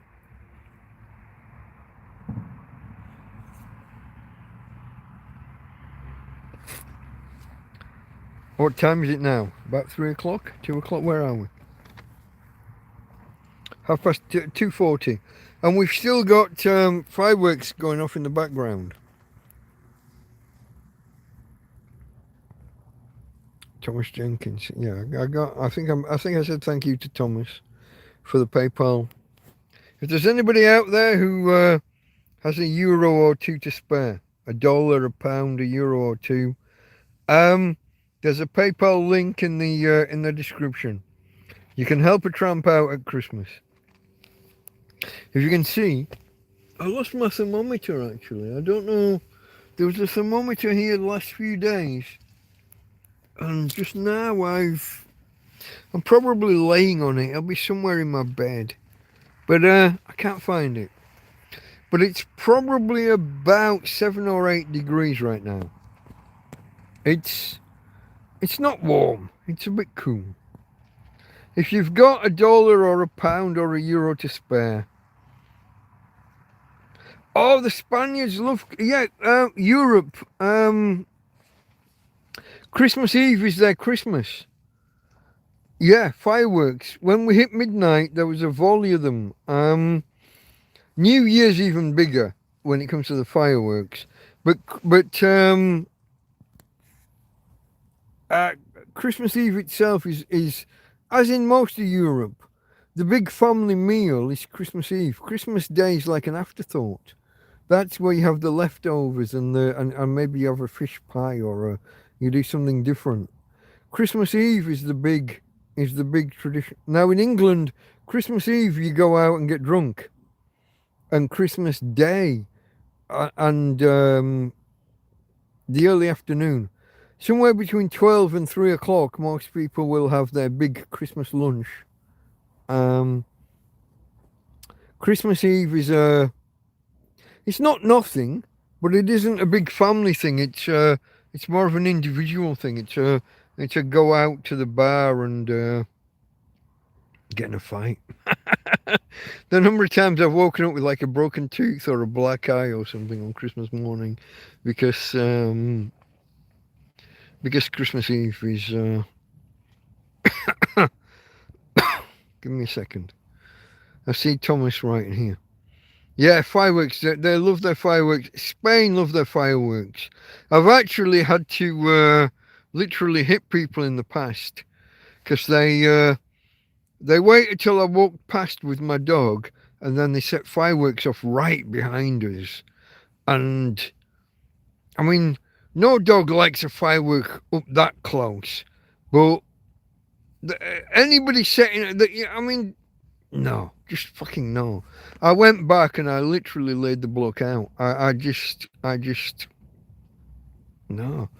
He knew what he was doing. He knew he was taking the piss. He knew he was frightening my dog. And I punched him square on the jaw and just fucking flattened him. I mean, I didn't carry, it's not like I was kicking him while he was down or anything. One punch, he's down. Don't do it a fucking again. Shut the fuck up. Don't do that. And hopefully lesson learned. Yeah, they're a big, they do. Their New Year's Eve, they go crazy. But 10 feels like 9. Yeah, you got the wind, what do you call it? The wind chill factor. Yeah, okay. Okay, folks, I think we're cycling through people. People join, people leave. So let me just explain who, how, what, when, where, why for the newcomers.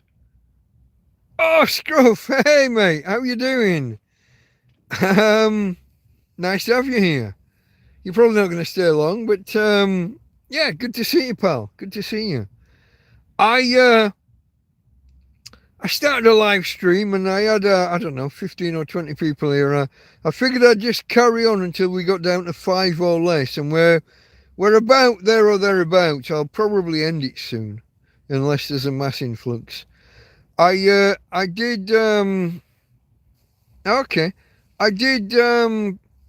UK I did Spain into Christmas as we crossed the threshold across Christmas Eve.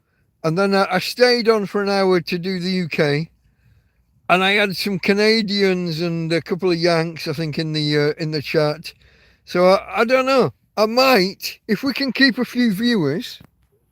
I don't know. We're getting a bit low on viewers now. If we can, I'm low on viewers and I'm low on lighting. I said this earlier. I've got a ring light that takes 3 AA batteries. I recharged the AA batteries. I can't find the fucking light. I spent an hour looking for it after. What the hell? Here's Tina, look. Tina's Tina's all concerned the bangs, the fireworks in the background. She doesn't like fireworks. Hey, babe. Show the people. Kiss, kiss. Nom, nom, nom. Besitos para papi. The glasses are in the way, aren't they? How about I lift the glasses? See, will I get a kiss now? Besitos para papi. Come on. Nom, nom, nom, nom, nom, nom. No? No. No besitos. Yeah, okay. Okay. Besitos para papi. Gracias, amiga mía. That's my girl. That's my little chica mía. Amiga mía. That's my girl. I get kisses if I move the glasses out of the way. The glasses are a hindrance to her. But yeah. Oh.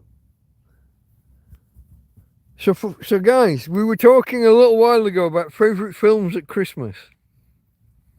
Do you have films that you definitely watch on a Christmas Eve?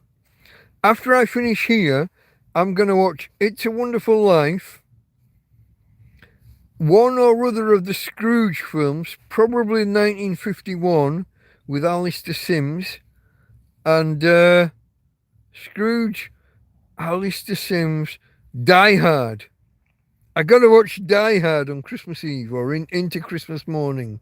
There are 3 or 4 things that you just got to do. Come on, tell me, talk to me. What are your favourite films? What are your must-haves on a Christmas Eve? I think Scruffed in the States. Where are you now, time-wise? Hold on, we're coming up for 3. So you're coming up for 9 o'clock, are you? 8:40 odd, or are you 9:40? I lose track of. I think you're there or thereabouts. It's quarter to 9 maybe. Where Scruff Dog is, Maryland, Baltimore, if I remember, where the bridge fell. Whoa, big bangs. Violent Night, I don't know. Garfield. Is that a ginger cat thing? Oh, you're a cat. Yeah, you are a cat person. That's okay. And then Snoopy. 8:47 where you are. Andrew says ban fireworks. I personally don't mind them, but yeah, I mean for the pets it's a thing, isn't it? It's a trauma. I mean, literally, Tina will I mean, if I put my hand under her belly and the fireworks are going off, she's shaking to her core. You got cold ears as well, darling. Hold on. Do you want to go under? You're going underground. Go underground. Go on. Look at that. Look at that. Yeah, there she goes. She's hiding. She's doing the jam. She's going underground. Going underground. Going underground. What's he called? Phil something or other from the Jam. I can't remember the lead. He's not just the lead singer. He wrote it all, didn't he? He's the main man. Can't remember his name. It's Phil something or other. One of you guys will fill me in. You guys are more knowledgeable than me. I've got the family Alzheimer's. I can in a pub quiz I can give people clues to get to the answer. I just can't give them the fucking answer. That's how I roll nowadays. Guys, if you haven't hit the thumbs up yet, do us a favour. Thumbs up, please.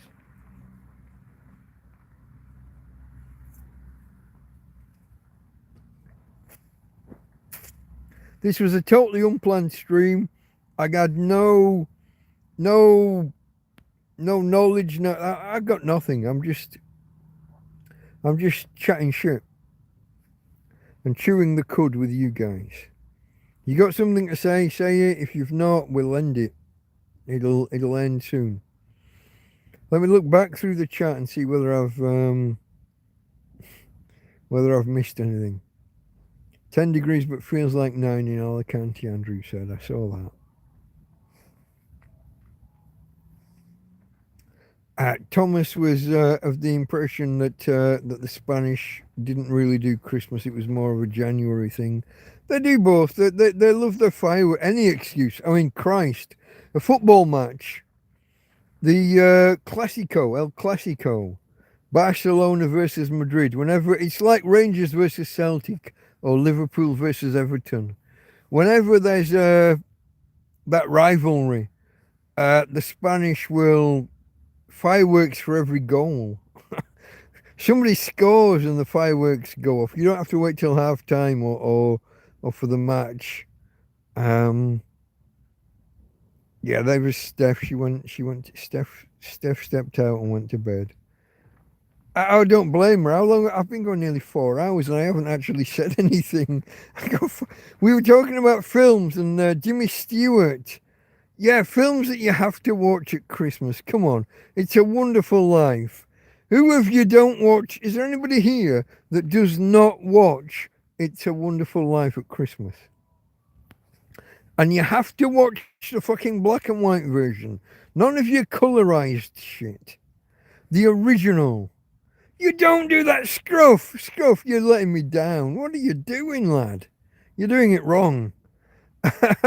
It's a Wonderful Life is one of the best films ever made. And you have to watch it on Christmas Eve. Christmas Day, maybe at a push. Anytime before Christmas Eve or after Christmas Day, you're doing it wrong. It's just too late. You're forced to watch it too many times as a kid. Oh, I could see how that could affect you. That's just your trauma. That's a personal trauma.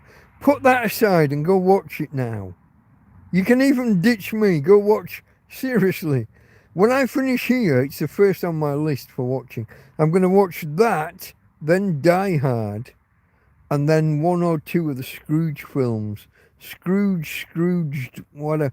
I'm going to start with the 1951 Alistair Sim version. In black and white, there's a colorized version, but I'm not touching that shit. The lighting is horrible on colorized because the lighting was set up specifically for black and white. 2 Ronnies or porridge. Oh, that's interesting. I love porridge. And I love the 2 Ronnies. Towards the end of their career, I think they milked it a little bit too much with those where they showed their previous. They just sat there and introduced their previous sketches. That got a little bit boring, I think, towards the end. But I loved. I mean, they were both brilliant. Ronnie Barker and Ronnie Corbett. They were truly brilliant. If you want to talk about comedies from that era, though, what about Kenny Everett? I mean, there's a comedy we can all get behind. Especially Hot Gossip. If you're of a hetero persuasion, if you're male and of a hetero persuasion, if you're female and of the other persuasion, maybe. If you're a male homo, they probably got nothing for you. But you're too young to know any of these. No, you're probably just not British. Well, I know you're not British, but yeah, hey Thomas. But Kenny Everett, you just got to watch. It's all done in the best possible taste. He says, crossing and uncrossing his legs, while done in stockings and suspenders, dressed as a woman. Oh, fuck. Yeah, I don't know. I've lost chat and it's not coming up. Yeah, okay. Let me go back and see if I missed anything earlier. See if there's something here to comment on. Thomas and Godule, yeah. Godule. That's Merry Christmas in Norsk.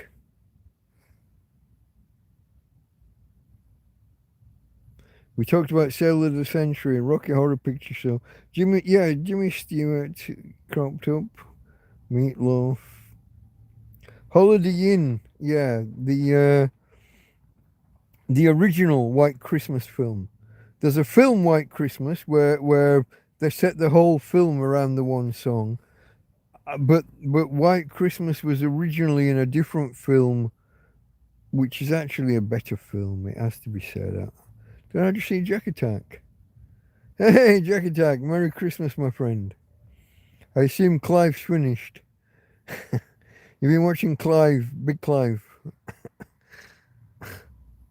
He went on longer than I thought. Then, yeah. Okay. Where was I? I was just talking about Bing Crosby. Oh, Fred Astaire. Yeah, we did Fred Astaire. Bing Crosby Holiday Inn. I'm getting my finger in the way of the camera. Oh yeah, we talked about Phil Spector and the Beatles and Peggy Sue and Buddy Holly. The music, how music was revolutionized through the 50s and 60s. Yeah, no, it's been a rambling conversation when I look back. When I watch this back tomorrow, I hope I'm going to be entertained. It looks quite interesting. Oh, Stephanie was saying about she's Canadian, but she sets her phone to British English, and then that causes her problems because she wants to call mom, and she has to say mum. Yeah. Well, we talked about Baileys. I've got a bottle of Baileys here, folks, and I haven't cracked it open yet. So give me some advice. The 8 of you that are still here, at what point do you crack open the Christmas booze rather than just the general booze?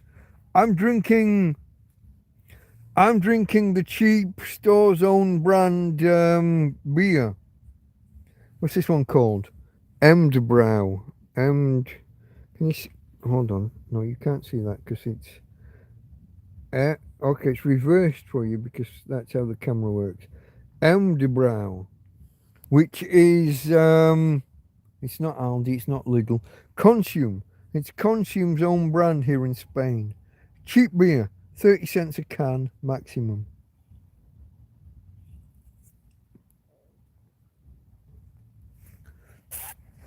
This is what upsets the wrong way. That's too strong a word. I get stick from some people about my drinking on stream online. And what they tend not to understand is two things. First, I'm talking for 2, 3, maybe 4 hours. We're on 3 hours 57 right now. And I've been talking basically for 4 hours. I've had a cold recently. I've had a bit of a sore throat. Talking for 4 hours needs a bit of lubrication. And a nice cold drink helps. And it can be cold coffee. It can be cold whatever. But what's wrong with a beer? I'm living in a tent in a field.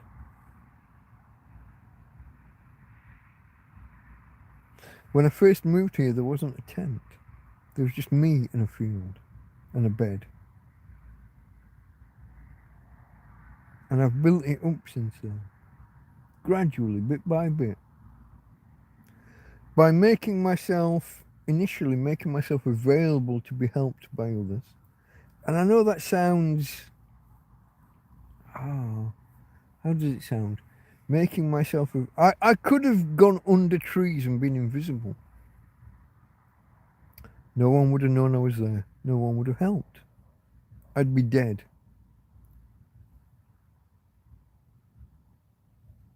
By being visible, I made myself... It was a deliberate choice.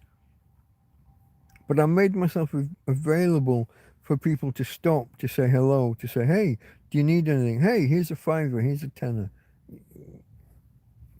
Guys on stag nights or stag do's, they walk past and they'll give me a case of beer. You know, they're walking around with 3 or 4 cases of beer between the 6 of them. And they took me one of their cases of beer.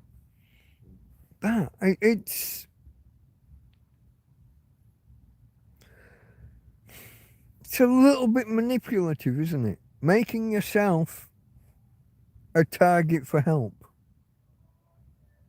I get that. But what else can I do? My bank's got thousands of pounds of my money that they won't let me have. I have to walk into my branch in Britain, and the Spanish police won't let me leave Spain. What do you do? My battle is just to survive, day by day, week by week, month by month, year by year. In another year, I hope I'm not still here. But I might be. I could well still be here in another year. 2 years ago, when I first arrived in this field, I didn't think I'd still be here now. I mean, how could I be? I was a normal guy renting an apartment. I had money. I had a normal life. I went to a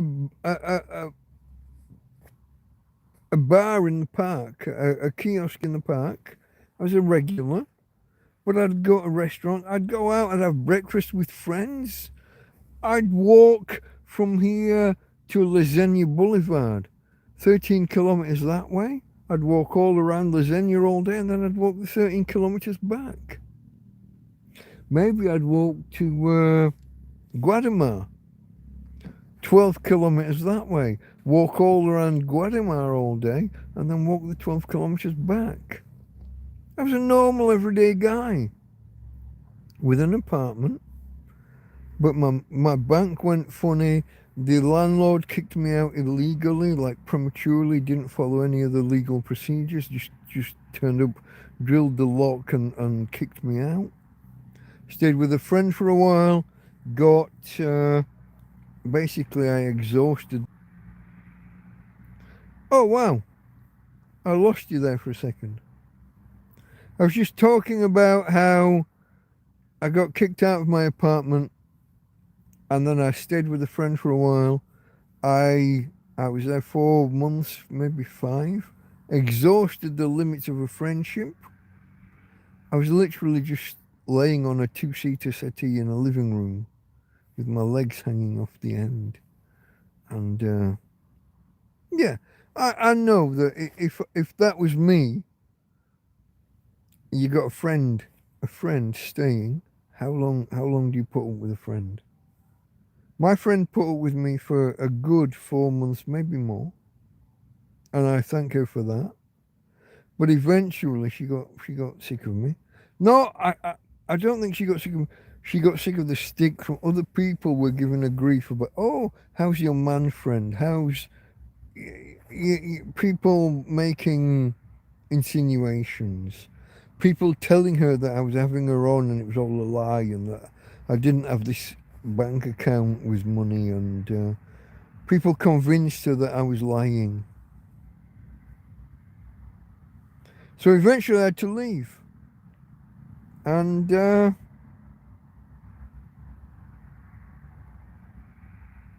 where I am now springs from that. You step out of an apartment one day carrying as much as you can, you and your dog, and you're carrying as much as you can. You've left some things at her house, but you're carrying as much as you can. You're carrying the things you think you'll need. It's one holdall, it's one bag of dog food and treats, and it's a couple of cushions in another bag. You basically got 3 bags. One of them weighs nothing, it's just empty cushions, it's just that. But one's dog food and and there's one holdall. So you're leaving a friend's house, you've got one holdall for yourself. What are you doing? Where are you going? What are you going to do? Where do you go? What do you do? I went to the local park.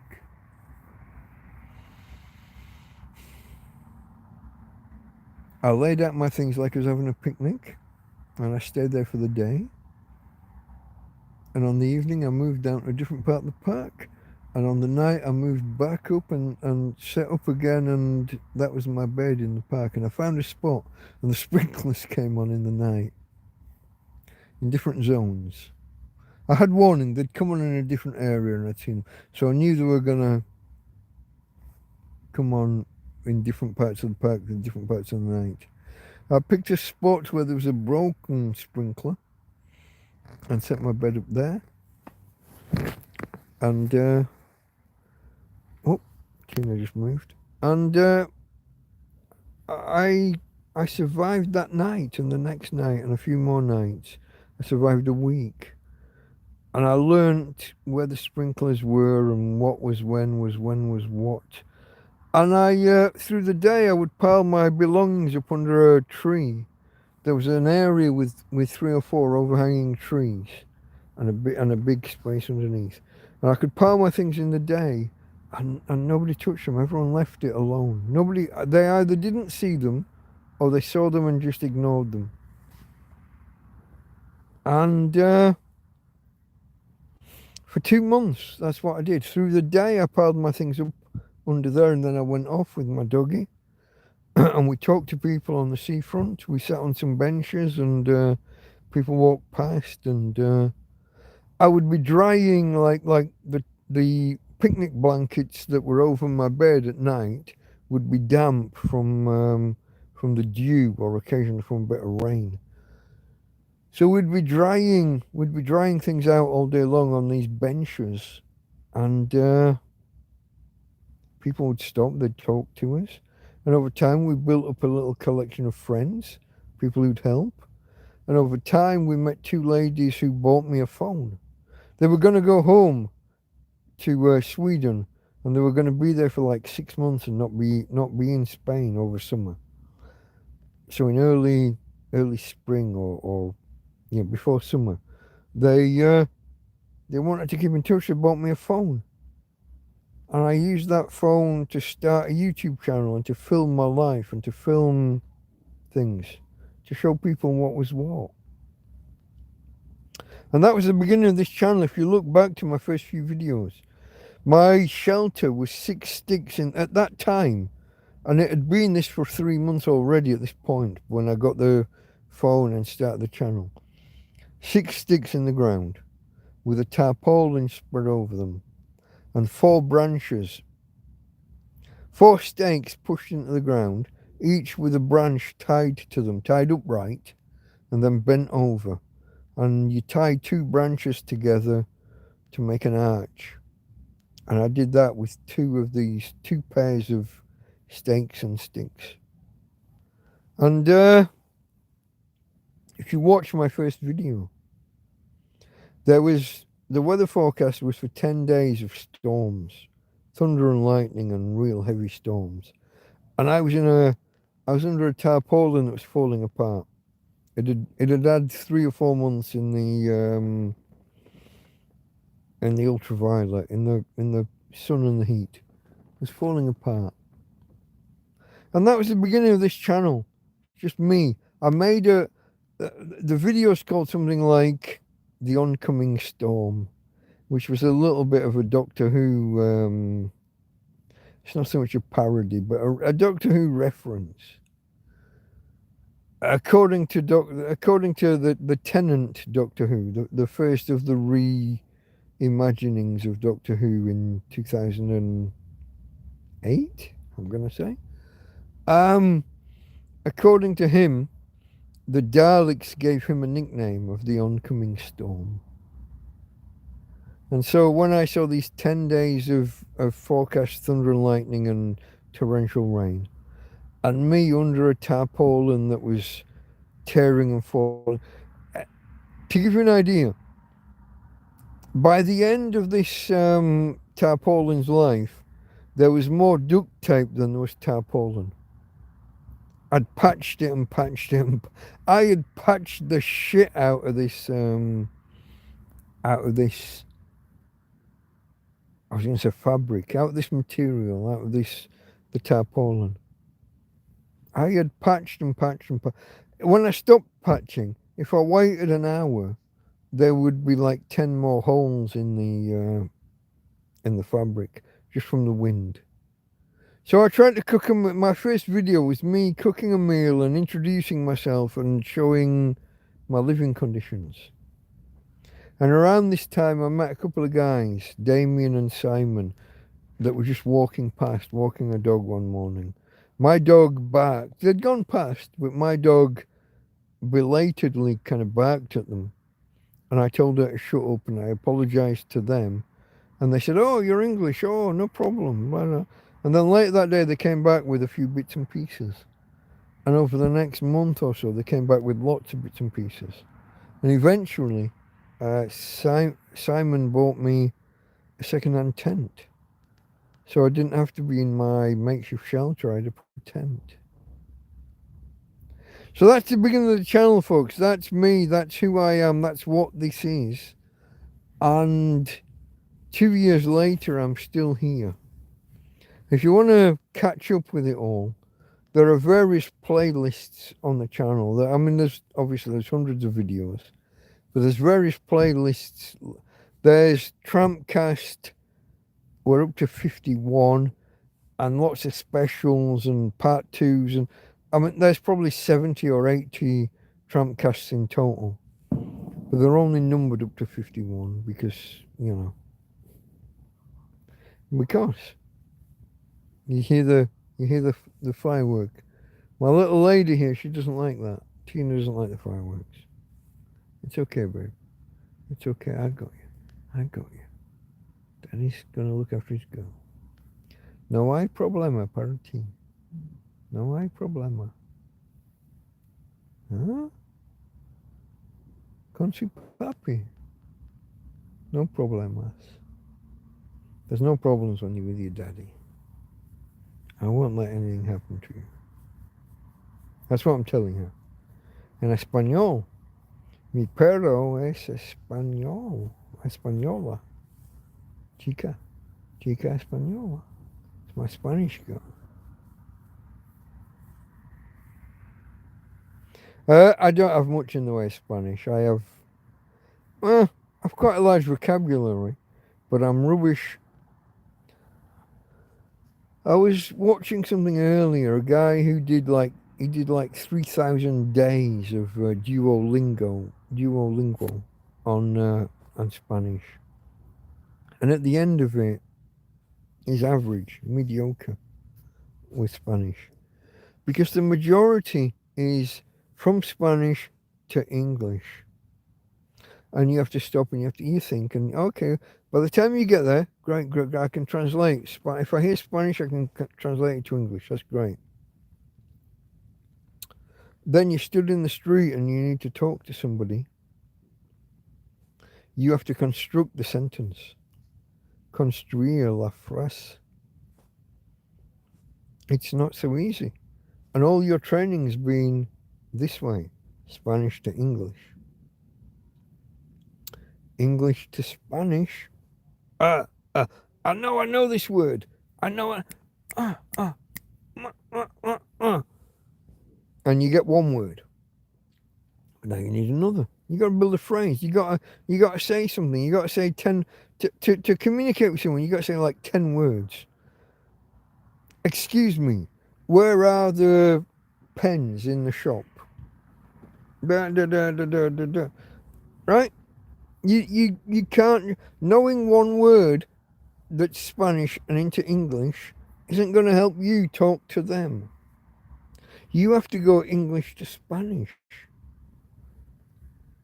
And that's where these apps kind of fall down. They'll do some of it, but it's only it's a 10th. Maybe it's a 5th. You do all of this coming this way, but what do I say to go that way? And a lot of things are not a direct translation. So, for example, the word translation or to translate. In Spanish, to translate is to move somebody. So an ambulance translates you from the scene where you're at to hospital. A translation is traducción. Traducción.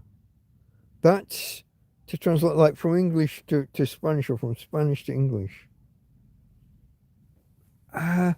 Who tells you that? Some words are close but not close enough. It's to move between, but it's not to move between languages. That's not a translation in Spanish. Hey, things like that. But there's just somebody can do 10,000 hours of Duolingo, and at the end of it, they're basic to mediocre in speaking to the Spanish. They might be able to hear everything that's been said to them and understand what's been said to them, but to construct a sentence yourself, that's totally different. Totally different. Anyway, how did I get here, folks?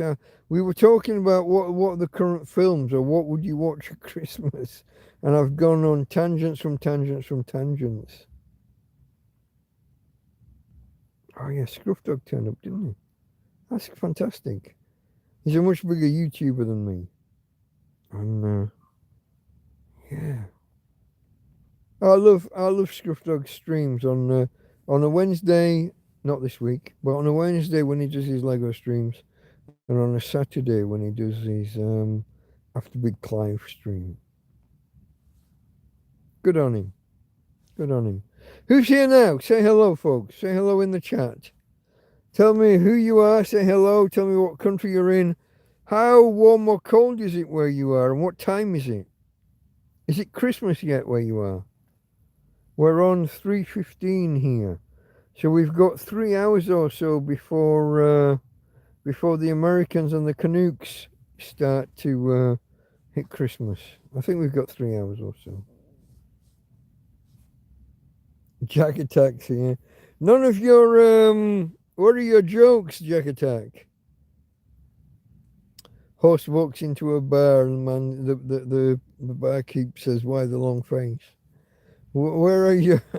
We haven't got any of those. Where are we at? 2:16. No, it can't be 2:16 where you are. Is it? Hold on. What time did I start? Oh, yeah, it's 3:16 here. You're 1 hour behind, yeah, because you're... Okay. I must have started earlier than I thought.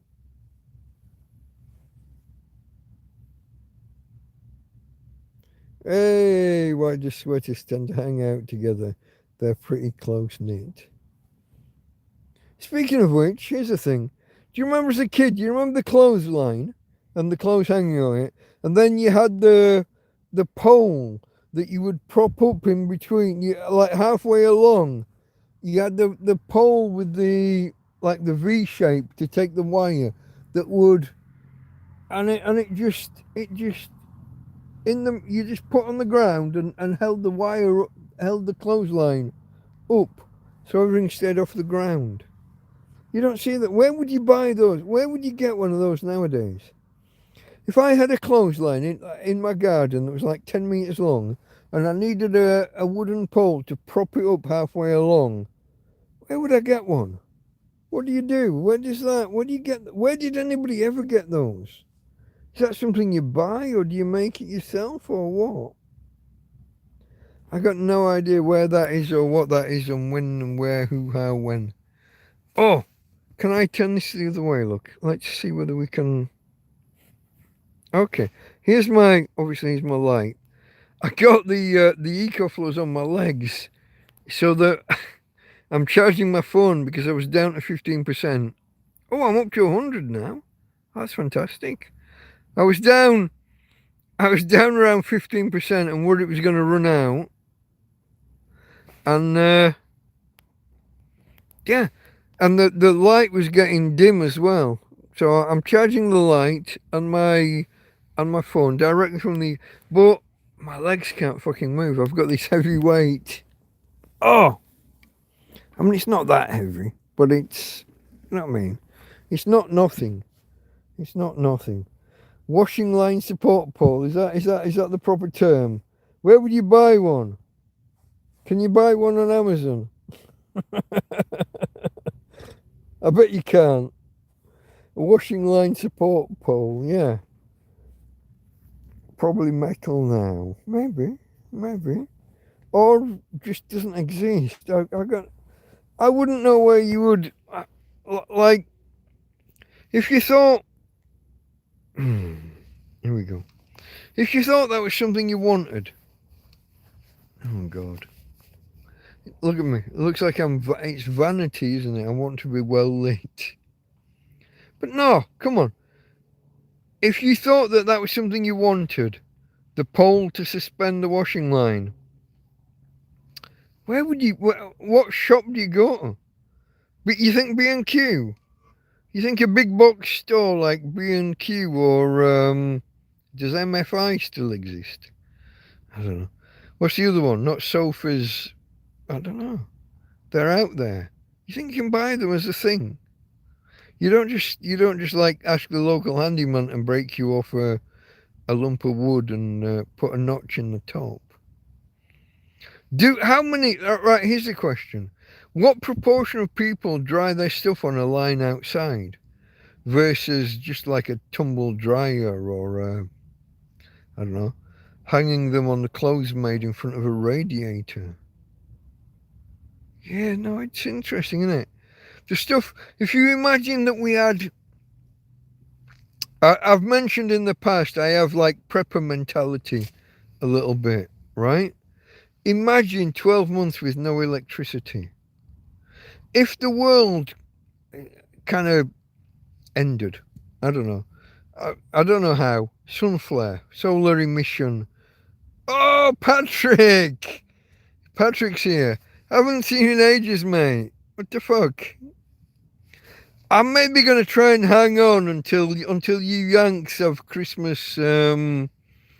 Certainly on the East Coast. Maybe not. Maybe not so much the West. I don't know whether I could. I don't know whether I could hang on that long.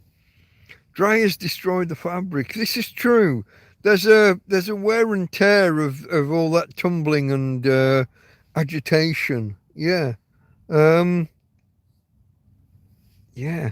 21 hours. So you got another what? 2.5. Oh.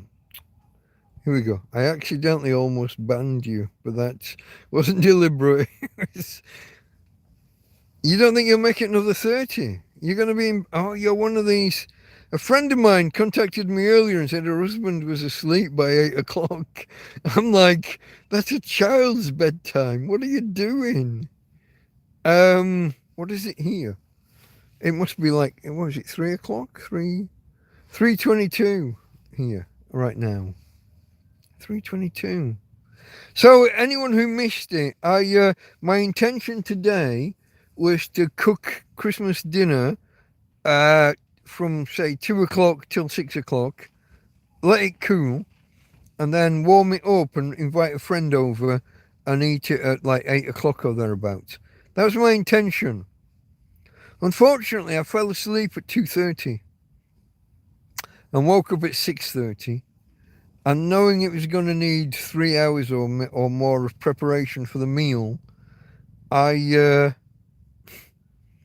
wasn't going to start serving Christmas dinner at 10 or 11 o'clock at night. I mean, that was just. So I let that idea go. For anyone even more behind, so on Sunday, a lady offered to take me shopping because Tina can't walk anymore. A lady took me shopping, and I went, and I only bought a little bit, and my card failed. And I had to borrow money from the lady that took me shopping, which I've got to pay back. I've got the money, no problem. But then I put more money. I transferred money from PayPal to my payment card. It's a prepaid debit card. I put money on, and I went shopping yesterday. A friend, the guy the other side of the field, looked after Tina for an hour for me, so I could, well, an hour and a half in the end. He offered for an hour, but I took the piss and was longer than I said I would be. Accidentally. But I went shopping, and I intending to spend like 20 or so on the bits that I'd not got. I needed sprouts, I needed parsnips, maybe some stuff towards Yorkshire puddings. I thought maybe cranberry, but I didn't see cranberry. But it turns out I've got some strawberry here. I might try and make do with that, or I might not bother. But anyway, I set off intending to spend 20, and while I was there, I thought I got plenty of money. I'll treat myself to a bit of this, and a bit of that, and a bit of the other, and I spent 40 fucking euros. And then on the way back, I thought, maybe need an extra can of beer or two. So I spent another tenner on 24 cans of beer. See me through Christmas. When I transferred the money across, my friend Karen gave me a bit extra. I think she's gone now. She's not going to. Shh, don't tell her. She's gone. I sent her €80 and said, can you put 75 on my card? €5 would be swallowed up by bank fees, PayPal fees, whatever. And I sent her a bit extra. I sent her 80 and I said, can you put 75 on my card? I think she put 100 on. The way she explained it, it was her OCD didn't like the number that came up.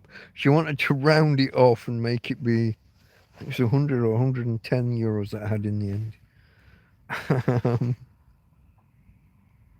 I'm talking about you, Karen, not to you, so fuck off. You're not allowed to see this. Somebody else just said hello. The Gate. That's an interesting name. What's the derivation of that? Talk to me. Tell me more. The Gate. You're a conduit between two. There's an inside and an outside. There's an in and an out. The included and the excluded. What's the gate about? Talk to me. Tell me more. I need input. Input. Give me input. Johnny number 5, yeah? I think that was Johnny number 5. Input. Need information. Let me go back to my mate Patrick. He's still there somewhere, I hope. Oh, he doesn't think he'd make it another 30. He might not still be here by now. How are you doing, mate? Yeah, I haven't seen any posts come up on YouTube. Is that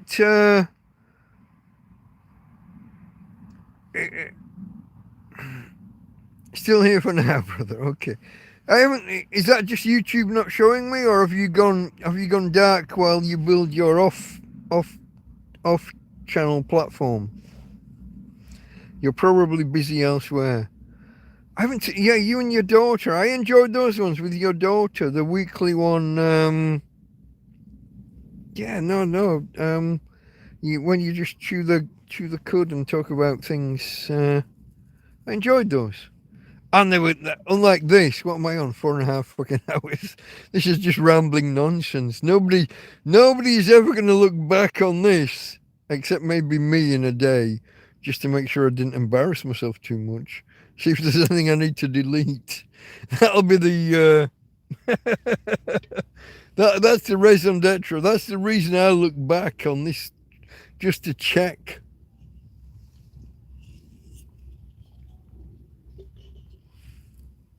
So far, and I'm not promising this will continue, but so far I haven't even needed to take a break for a call of nature. 4.5 hours while drinking beer on a Christmas Eve. That would be unheard of normally. Normalmente en español. Yeah, no, I am probably going to need to take care of that soon. I don't know where's the mute button on the is there a mute button on here? Is that okay?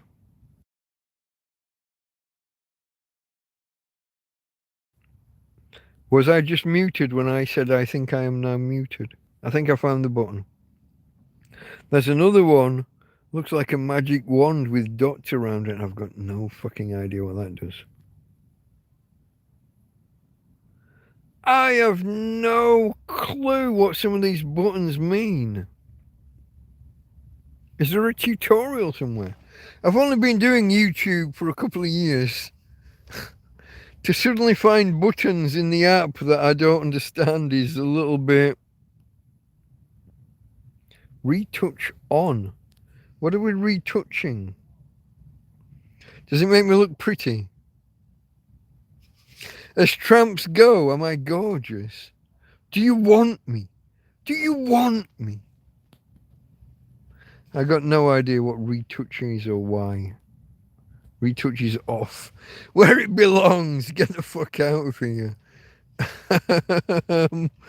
There are other options here. There's like a clapperboard and I got no... Highlight saved to your channel as unlisted video. I got no idea. At least 1 minute of video is needed to start a highlight. Sorry, folks. Oh, I'm dropping it. I dropped the phone. I'm doing shit and I don't know why I'm doing shit. It's, listen. Is there anybody out there that has just joined and got no idea about the who, how, what, when, where, why? Who am I? Who is this guy? Why am I listening to this prick? Tell me. Talk to me in the chat. Tramp stood. Not broke the seal yet. What did you do earlier in life, says the gate. Okay, well that's an interesting question. So, I arrived here as part of what I call the technical family. Or what everybody calls the technical family. I was a member of BigClive.com. His audience. This guy's got a million subscribers plus. And then he does a live stream. And I always watched him. And then I was made homeless one day because life. But my history, I'm semi-technical. I'm not technical like an electrician or a plumber or not like Jack Attack or Big Clive or most of the technical family. They're technical in a manual kind of way, a physical. Electricians and electrical engineers and just engineers in general, like Scruff Dog. Scruff Dog here, I think he's still here.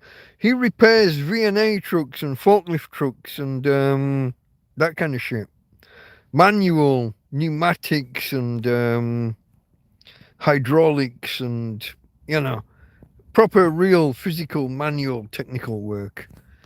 I was always a little bit more... what would you say? Removed from physical work was too much fucking work, basically. I was more computer. I was intrigued by computers as a kid. I remember standing outside Dixon's or Curry's in the UK in 78, 79, typing line 10, print. It wasn't Delta Mike back then, but let's say Delta Mike is a hero. Okay? Line 20, go to line 10.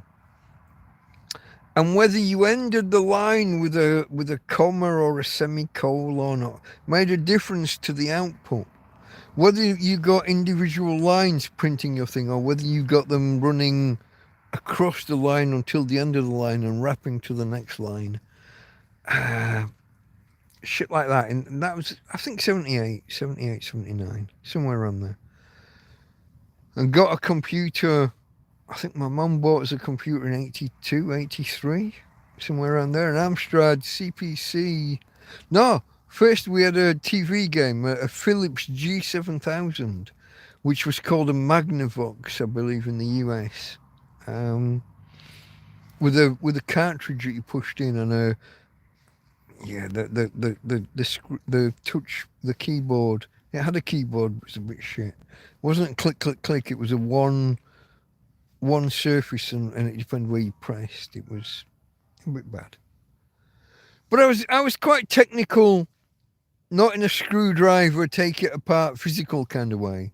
I was rubbish, anything technical and real. But I was technical here. Computer programming. When you'd buy a computer magazine and you had to type in the code, and there'd always be errors in the fucking code, and you'd have to wait maybe a week, maybe a month, depending on what magazine, for them to tell you, for the errata, for them to tell you where they went wrong. Or you could solve it yourself in the meantime. You couldn't look it up on the internet. There was no fucking internet. Not that was available to you. I mean, it existed in theory. There was no web. The web was 1994. 1993, 94. Whenever the hell. The web was... So, 1970s, 1980s, there was no web. Email technically existed, and you'd occasionally see stories about the Duke of Edinburgh or the Queen's email account getting hacked. But you didn't know what that meant. You didn't know what that was. You'd see the stories, but it wasn't available to you or me. But I grew up with this, and I was keen on. We got computer games, and later we got computers. The girl next door, she had an Amstrad CPC 464, which had that was the Amstrad with the tape drive built in. And we thought this was great. We thought this was marvelous. We wanted one. And by the time I persuaded my mum to get one, there was a better version available with a floppy disk, not a fucking tape drive. If you've ever loaded a game via a tape drive, the JPEG that fills the screen, the GIF or the JPEG, you would wait 20 minutes, dot by dot, line by line. And you look at, oh my God, this is going to be an amazing, it's fantastic. Look at the picture. You've waited 20 minutes just for the fucking picture to load. You got another 40 minutes for the actual game to load. And if it goes wrong at some point, start again. If it goes wrong while loading, start again. If it goes wrong while you're playing, start again. We got the one with the hard drive, with the floppy drive, sorry. And you'd push the floppy in and it would load, and it was, I'm not going to say it was instant, but it was within 10 seconds, which felt like instant to us. So this was my introduction. This was my early life. This was my introduction to tech. And when we're part of the tech family and you got all these guys that are more spanners and screwdrivers and hydraulic jacks, that's not me. I'm the computer programmery kind of guy. Long story short, eventually started my own company. I started building computers for people. Then I started teaching people how to use their computers, going to their house, showing them how. So I would build them one. They would say, hey, I've heard my friend Fred says you build computers. I want a computer. I'd build them a computer. I'd tell it to them. Tell me how to start. What do I do? And for 3 or 4 months, I would visit them like once a week, sometimes twice a week, and teach them how to use their computer, what to do. I taught them Boolean logic so they could use the search engines. Because at the time, if you wanted National Health Service, for example, you had to type National and Health and Service. If you just typed National Health Service, it treated it as an or. Each word was an or. National or Health or Service. This was two years before Google. So we would dogpile, Ask Jeeves, Excite. What was the other one? There was something, Mama, not Mamma Mia, Mama something.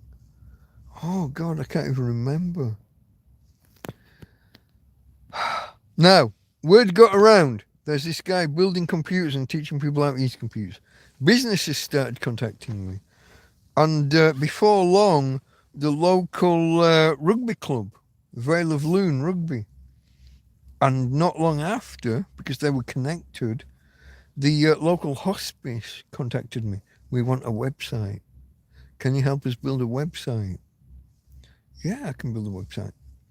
And I'd been using this thing before called the Rex, which was a text preprocessor. You'd make a text template and then you would merge your text into, so there'd be a title and meta tags and the text of the body of your text, and you would merge it into your template and it would build your site. And every time you added a new page or changed something, you had to run the whole text preprocessor over this thing. But it was working, it was doing its thing. But then I heard about something called a content management system. And there's this thing called Mambo, built by volunteers, but given away for free. And anybody could contribute to it. And you could test it and suggest improvements and suggest features and suggest code. If you knew how to code, you could go in directly and and make actual code suggestions. And I started doing this and started contributing towards Mambo and started using Mambo for my clients' websites. And eventually there was a fork in the road. This community broke off from that community and something called Joomla started. Joomla. Joomla. And I was there at the beginning. And yeah. One day I announced to the world, I'm no longer building computers and doing all this other stuff and teaching people. I'm doing Joomla. I'm building websites with Joomla. I'm doing Joomla from now. I announced that one day, and the next day I got 2 phone calls.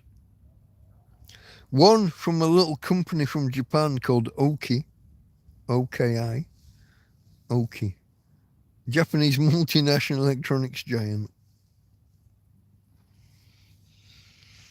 And another from an American company doing templates for this content management system. And they wanted to buy half of my time.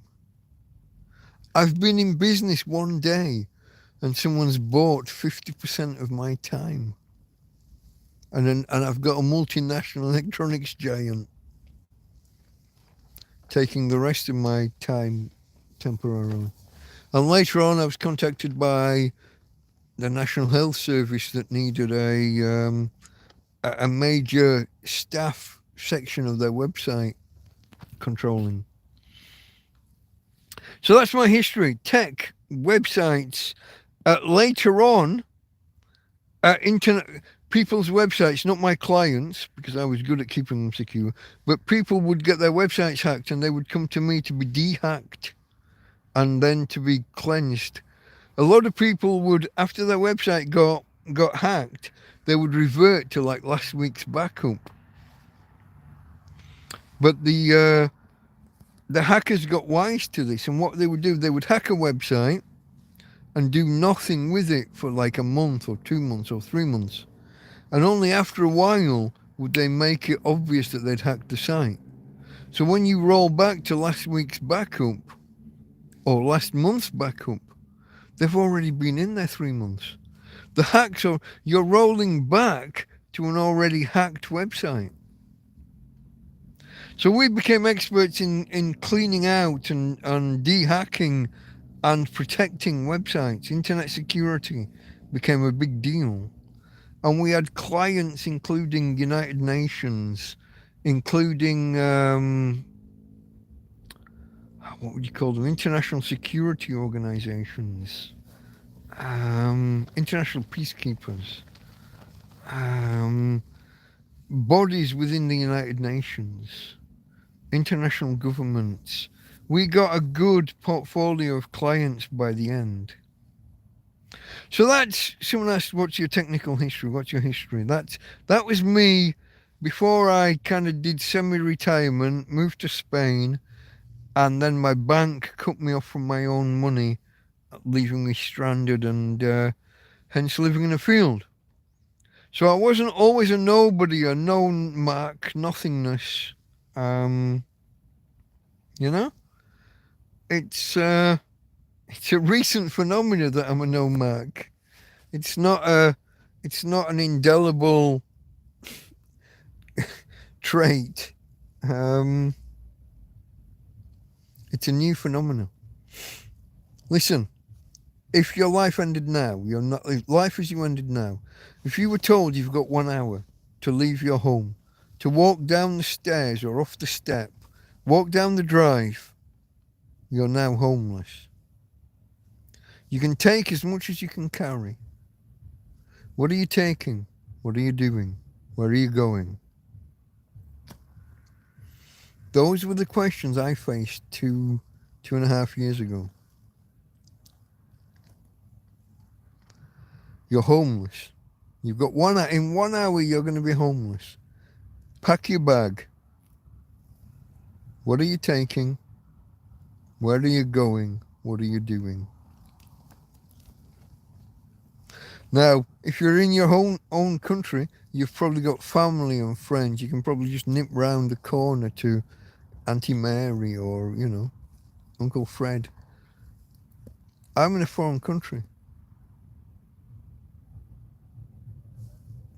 There's no auntie or uncle. There's no brothers or sisters. There's no...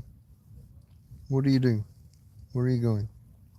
I walked down those steps and into the park and kind of set up camp. Spent 2 months in the park until the council came and cut down all the trees so that I couldn't store my things under the trees. They basically pushed me off. I came down here, and that day, this field flooded that very night.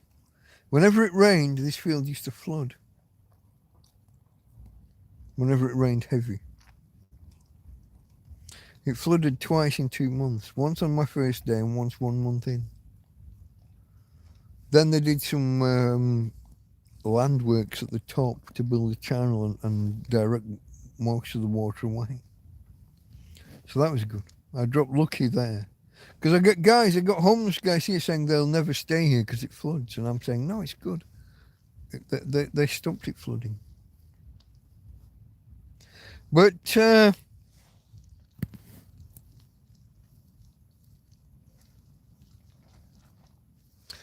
you go to the embassy, says the gate. I contacted them, and their attitude was, you've got legal troubles, you have to go through the legal process in the country you're in. Your embassy won't let you get around the law in the country you're in. I've got a legal thing hanging over me, so they won't let me leave the country, and so my embassy won't touch me, won't help me at all, won't do anything. It's, you're on your fucking own until you deal with your legal problems, and then they'll help. Boolean logic is a fantastic help in understanding lots of situations. If this, then that.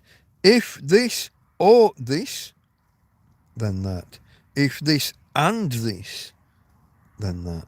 If this and this, but not that, all of that's Boolean. And it sounds simple enough, but most people get it wrong. Most people can't compute.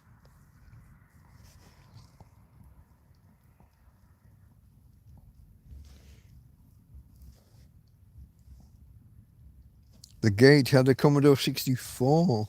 I wanted a Commodore 64, but we had just before the Commodore 64 came out, I think this was when we bought the Amstrad. So there was no... maybe it was that we just got the TV game, the Philips G7000.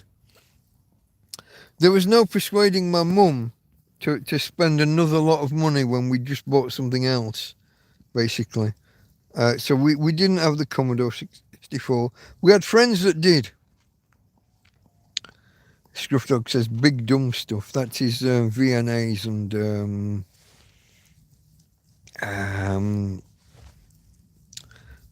pallet trucks and whatever else. Forklifts, that's the word I was looking for. Fuck. I don't know. What did you do early enough? That's the question that set me off on a rant, yeah. And that's okay. Patrick answered my question about why I've not seen him lately.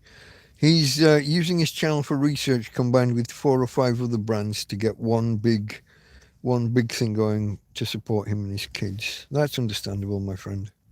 If you're still here. And the Gates channel is it was supposed to be about many things. Just a gateway into a variety of things.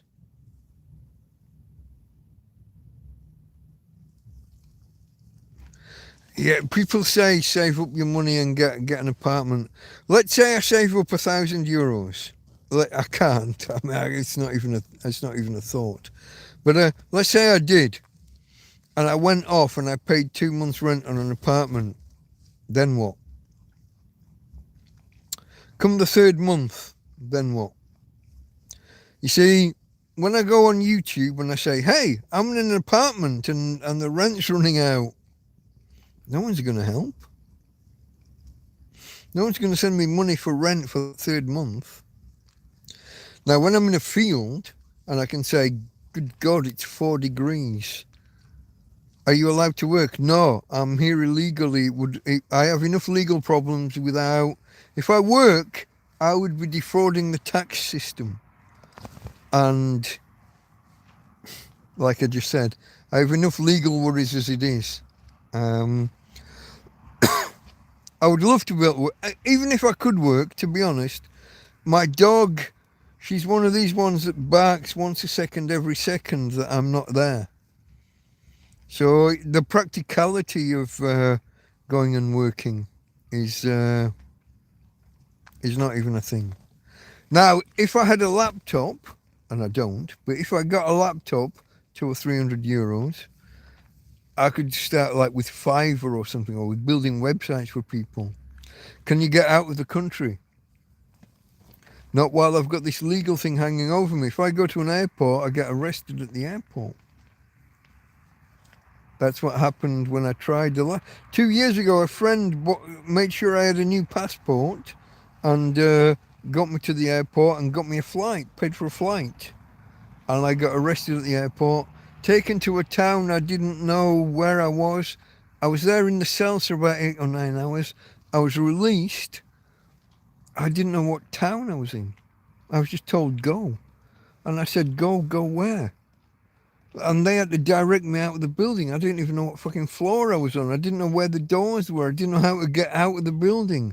But once I was out of the building, I didn't know what city I was in. It was only because this friend had made sure that I had credit on my phone, I could do the GPS thing and the location thing and send a pin and say, I know you've just done an hour each way to drop me off at the airport, but can you now come another hour and a half and come and pick me up from wherever the fuck I am?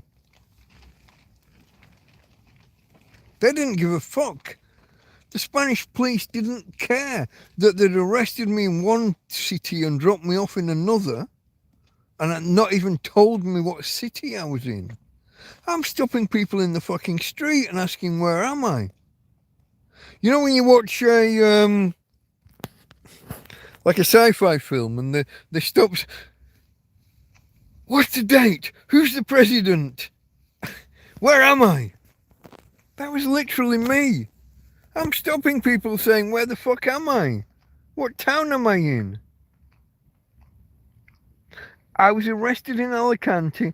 I was let go from Elche court 8 hours later. But nobody told me I was in Elche. I'm just told to get out of the building. Right, you're free. Fuck off. Go.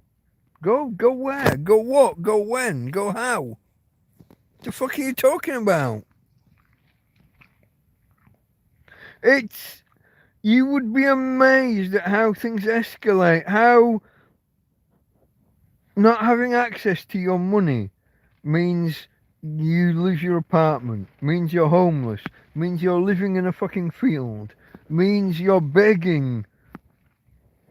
And relax. You would be amazed. I say to anybody, this could happen to anybody. This could happen to you. I hope it doesn't. Your bank says you're not you. And the only way to prove that you're you is to walk into your local branch. But you're in another country at the time. So you haven't got access to your family, your friends. You can't nip around the corner to your Auntie Mary or your grandma or your Uncle Fred. None of that's available.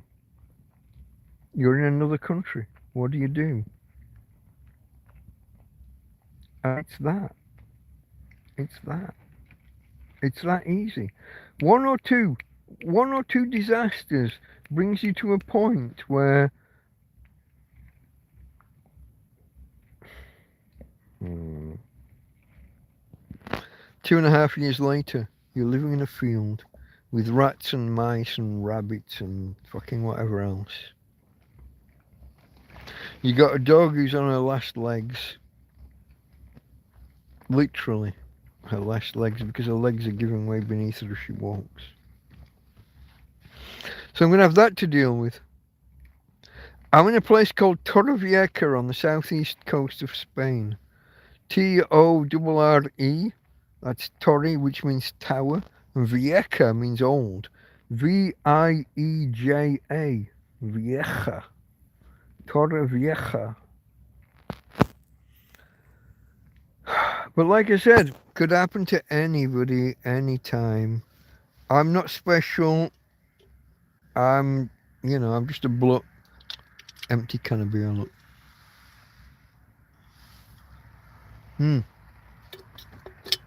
Like I was saying before, we're coming up on, in 5 minutes it'll be 5 hours. Maybe I'll call it quits in 5 minutes. What have I got back here? I should have a can of beer back here somewhere. Oh, have I? Maybe not. Where the fuck? Oh, yeah, okay. I was reaching too far. Hey, Jack Attack's still here. Jack Attack will say cheers. It's not 4:20 though, no? 4:55 where I am. Shit, I missed it. Half an hour ago. 4:20 been and gone. 4:20 in the morning. Cheers, folks. Cheers to you that are still here. There's only 4 of you right now. Thumbs up if you haven't hit the like button already. Please consider it. If you're not subscribed, oh, I just farted. Still overhanging with the release of the physics. Yeah, it's been overhanging for 4 fucking years.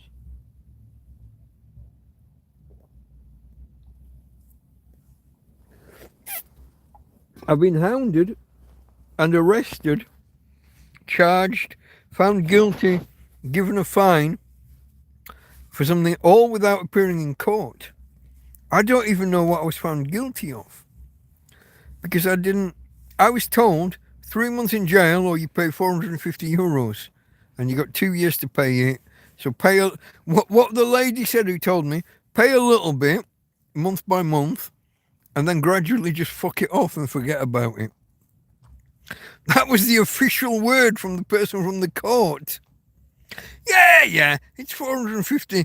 Pay a little bit each month, then fuck it off and okay, the gates, okay.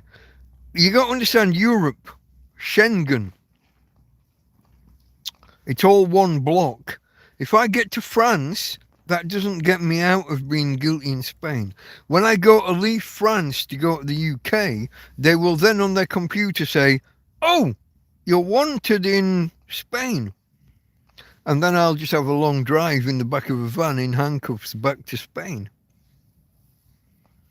It's all computerized now, computerized borders. And so, yeah, I could get to France, but getting to France doesn't mean, oh, Spain doesn't count anymore.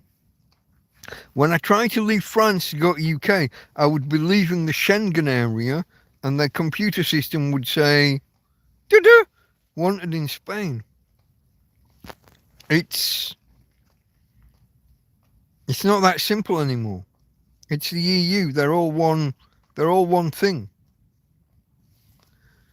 Everybody says, just go get a boat. Just go get a caravan. Get this, get that. Do this. Dig a hole.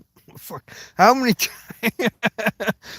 times have I heard to just dig a fucking hole? Just build a shed. Just build a... No.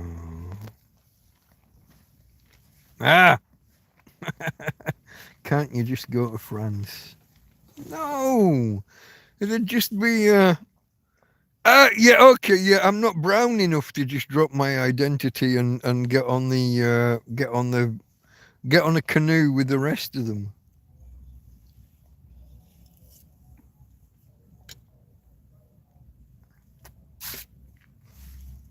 Maybe if I just swam. What's he called? The guy on the matchbox. Captain... Wasn't Smith, was he? Swan? Was it Swan? No. Who was the guy? You had Swan Vestas, but there was another matchbox. And he was a guy who swam the channel. I think he was the first. First guy to swim the English Channel. I can't look it up because it'll end I can't leave this screen, otherwise it'll... Somebody look it up. Who was the first guy to swim the English Channel? I'm going to say Captain. It's not Swan. Swan was another country, but another person, another company, another matchbox. Swan Vesta, Captain. Come on, folks. Come on. Somebody out there knows. Jack Attack. Come on, where are you, mate? First Englishman to swim the channel. Webb. Captain Webb. Matthew Webb. There you go. He was on the matchboxes, wasn't he? Captain Webb. Yeah. Cheers, mate. That's why you're a mod. That's why you got the spanner. Yeah. See, look. I said before about how I can't do pub quizzes anymore. I know that I know the answer, but I can't get it. I have to give a clue to the answer for somebody else to fucking... Meh. It's fucking annoying. The family Alzheimer's. It's a thing to behold. And I'm only, what am I, 56? Give me another 20 years and I'll be a cabbage. And I'm not kidding, I probably will be. Can you see this? The roof of the tent is hitting me on the head. It's being the tent is kind of collapsing inwards. It's about half the size it used to be. I used to be able to stand up anywhere inside the tent, and now I have to hunch and bend over. It's not what it once was. It's not what it once was. I'm going to try and get another few months out of it. If I can make it so that this tent lasts 1 year, if I can make it to March, and then if, with your guys' help, if I can get another tent, and I would then put a tarp over it from day one. I held off here because at the time, if you people ask why didn't you put a tarp, everyone knows that tents don't last forever. Why didn't you put a tarp up? I was getting so much grief from the police at the time. If you look back to March and April on the stream, I have a playlist of police encounters. If you look back to February, March, April, May, they were here fucking weekly. And I was getting arrested. They kicked the dog. They kicked Tina's back legs is probably due to her being kicked by the police. Probably. I can't say that for sure. But it's quite a coincidence that they kicked her twice and then her legs started to deteriorate over the next month. And the deterioration has accelerated ever since. I offered them a fight. Any one of them. I said, I will take your champion. Who's your best boxer? I will... Why would we do that? That's unprofessional. I said, no, we'll do it for charity. Let's do it for the children. I'm a fat old man that used to be a bit handy. I will take on your 25-year-old boxing champion. They were shit scared of me. They wouldn't even fucking consider it. It was a way to raise money for a children's charity. And they wouldn't... No, they wouldn't have any of it. Cowards, the fucking lot of them. Guardia Civil and Policia Local. I've offered them both. Look at me. I'm a fat old man with a wonky eye. You see that eye? That eye's off that way because I'm tired. The eyes don't even fucking meet in a square. Sizzle, sizzle, yeah. I thought Guardia Sizzle was the greatest pun I ever did. I thought it was brilliant. I had people texting me for weeks about Guardia Sizzle instead of Guardia Civil. Sizzle, sizzle, bacon. Guardia Sizzle. I had people telling me I had a bad attitude towards the police and telling me to lay off and leave them alone. Because an authoritarian bunch of people armed with guns, tasers, stab vests, bulletproof vests, and big rubber truncheons need protecting from a fat old man. Yeah, that sounds about right. Leave them alone, said people. You've got a bad attitude towards the police. As I've mentioned once or twice, I do not hate the police. I don't have a bad attitude towards the police in general. We need a police service. I respect them for what they do. If someone came at me with a knife or a gun, who am I calling? I'm calling the fucking police. But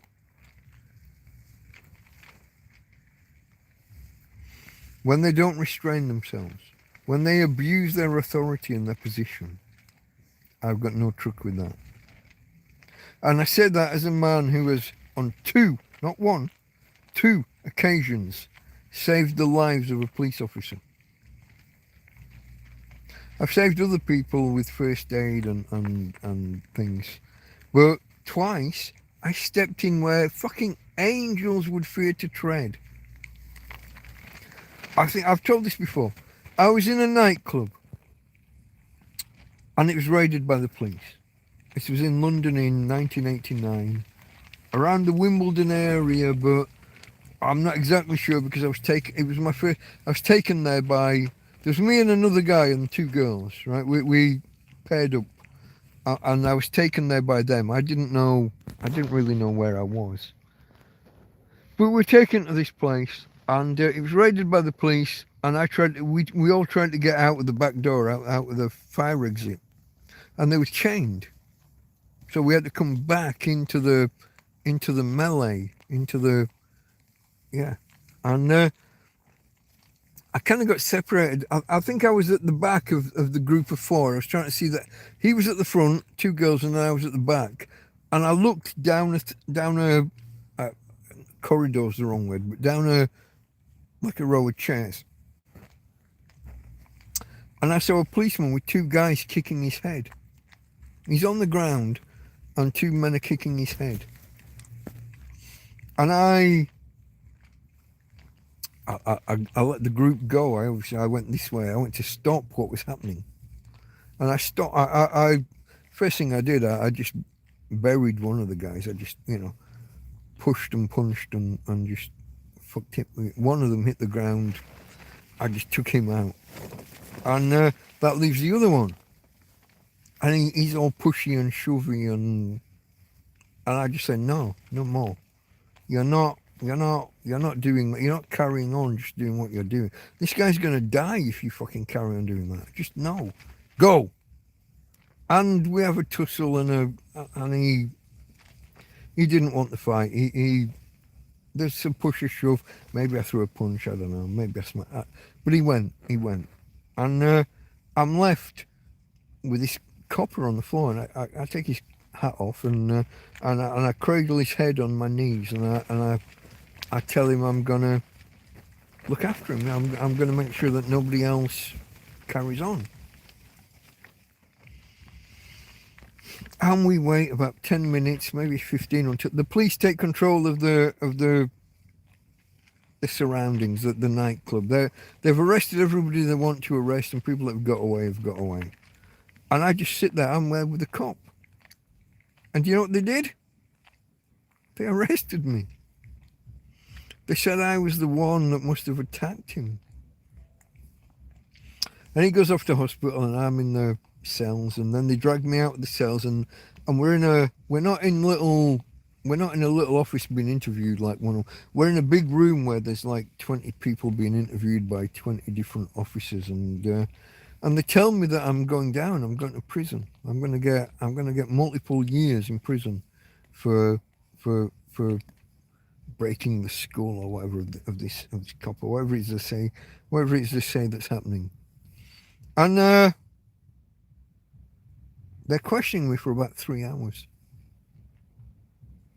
And a guy walks into into the cop shop, into the police station, and he's got his head all bandaged, and they all stand up, they all stand up and start like applauding, and they're cheering him in. And they're, bear in mind, they're trying to prosecute me at the time. They're telling me I'm going to prison for years. And they're cheering this guy in. And he walks up to me. And he shakes my hand and says, thank you. I cried when I told this story the first time. I'm not going to cry this time.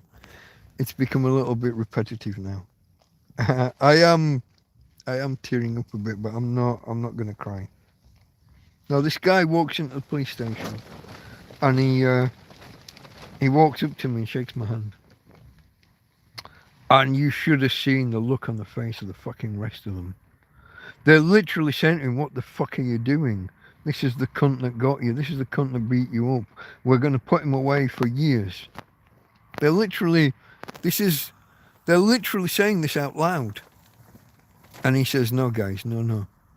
This is the guy that helped me. This is the guy that got the others off me. I am fucking softy. I am tearing up. I am crying. When someone tells me that I'm anti-police, I would love to, I didn't get, I don't remember his name after all these years. It's 30 or 89, 30, 35, almost 36 years ago, yeah? I'm not anti-police. I've literally, that was one incident where I saved a policeman's life. There's others. And then there's other people whose lives I've saved because of being first aid trained. But I'm not anti-police. I'm anti-corrupt police or bad policing. And this is where me and Eduardo Delon have a dispute. He set them on me, the mayor of Torrevieja. He set his forces on me. And here I remain. And when it comes to next election, I'm going to make sure my voice is heard. He made an enemy that day. I don't do politics. I could not tell you what party or what politics Eduardo Delon has. All I can tell you is I'm against him. He made an enemy. He now has an enemy. That is all. I will put my story forward when it comes time, and the people will judge. Hey Eduardo, Merry Christmas.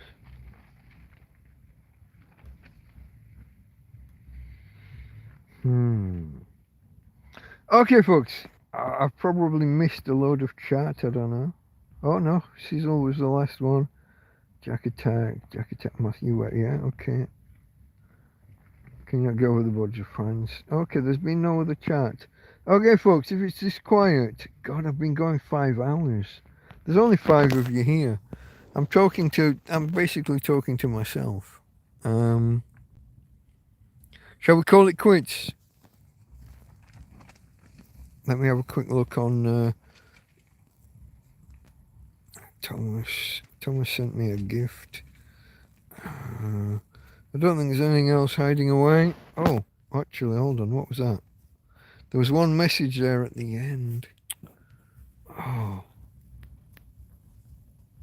Oh, no. It's my weekly recap of YouTubiness. Yeah. No problem. Okay, folks. I think we've run our course here. 5 hours and 13 minutes. It was only going to be an hour. Fuck.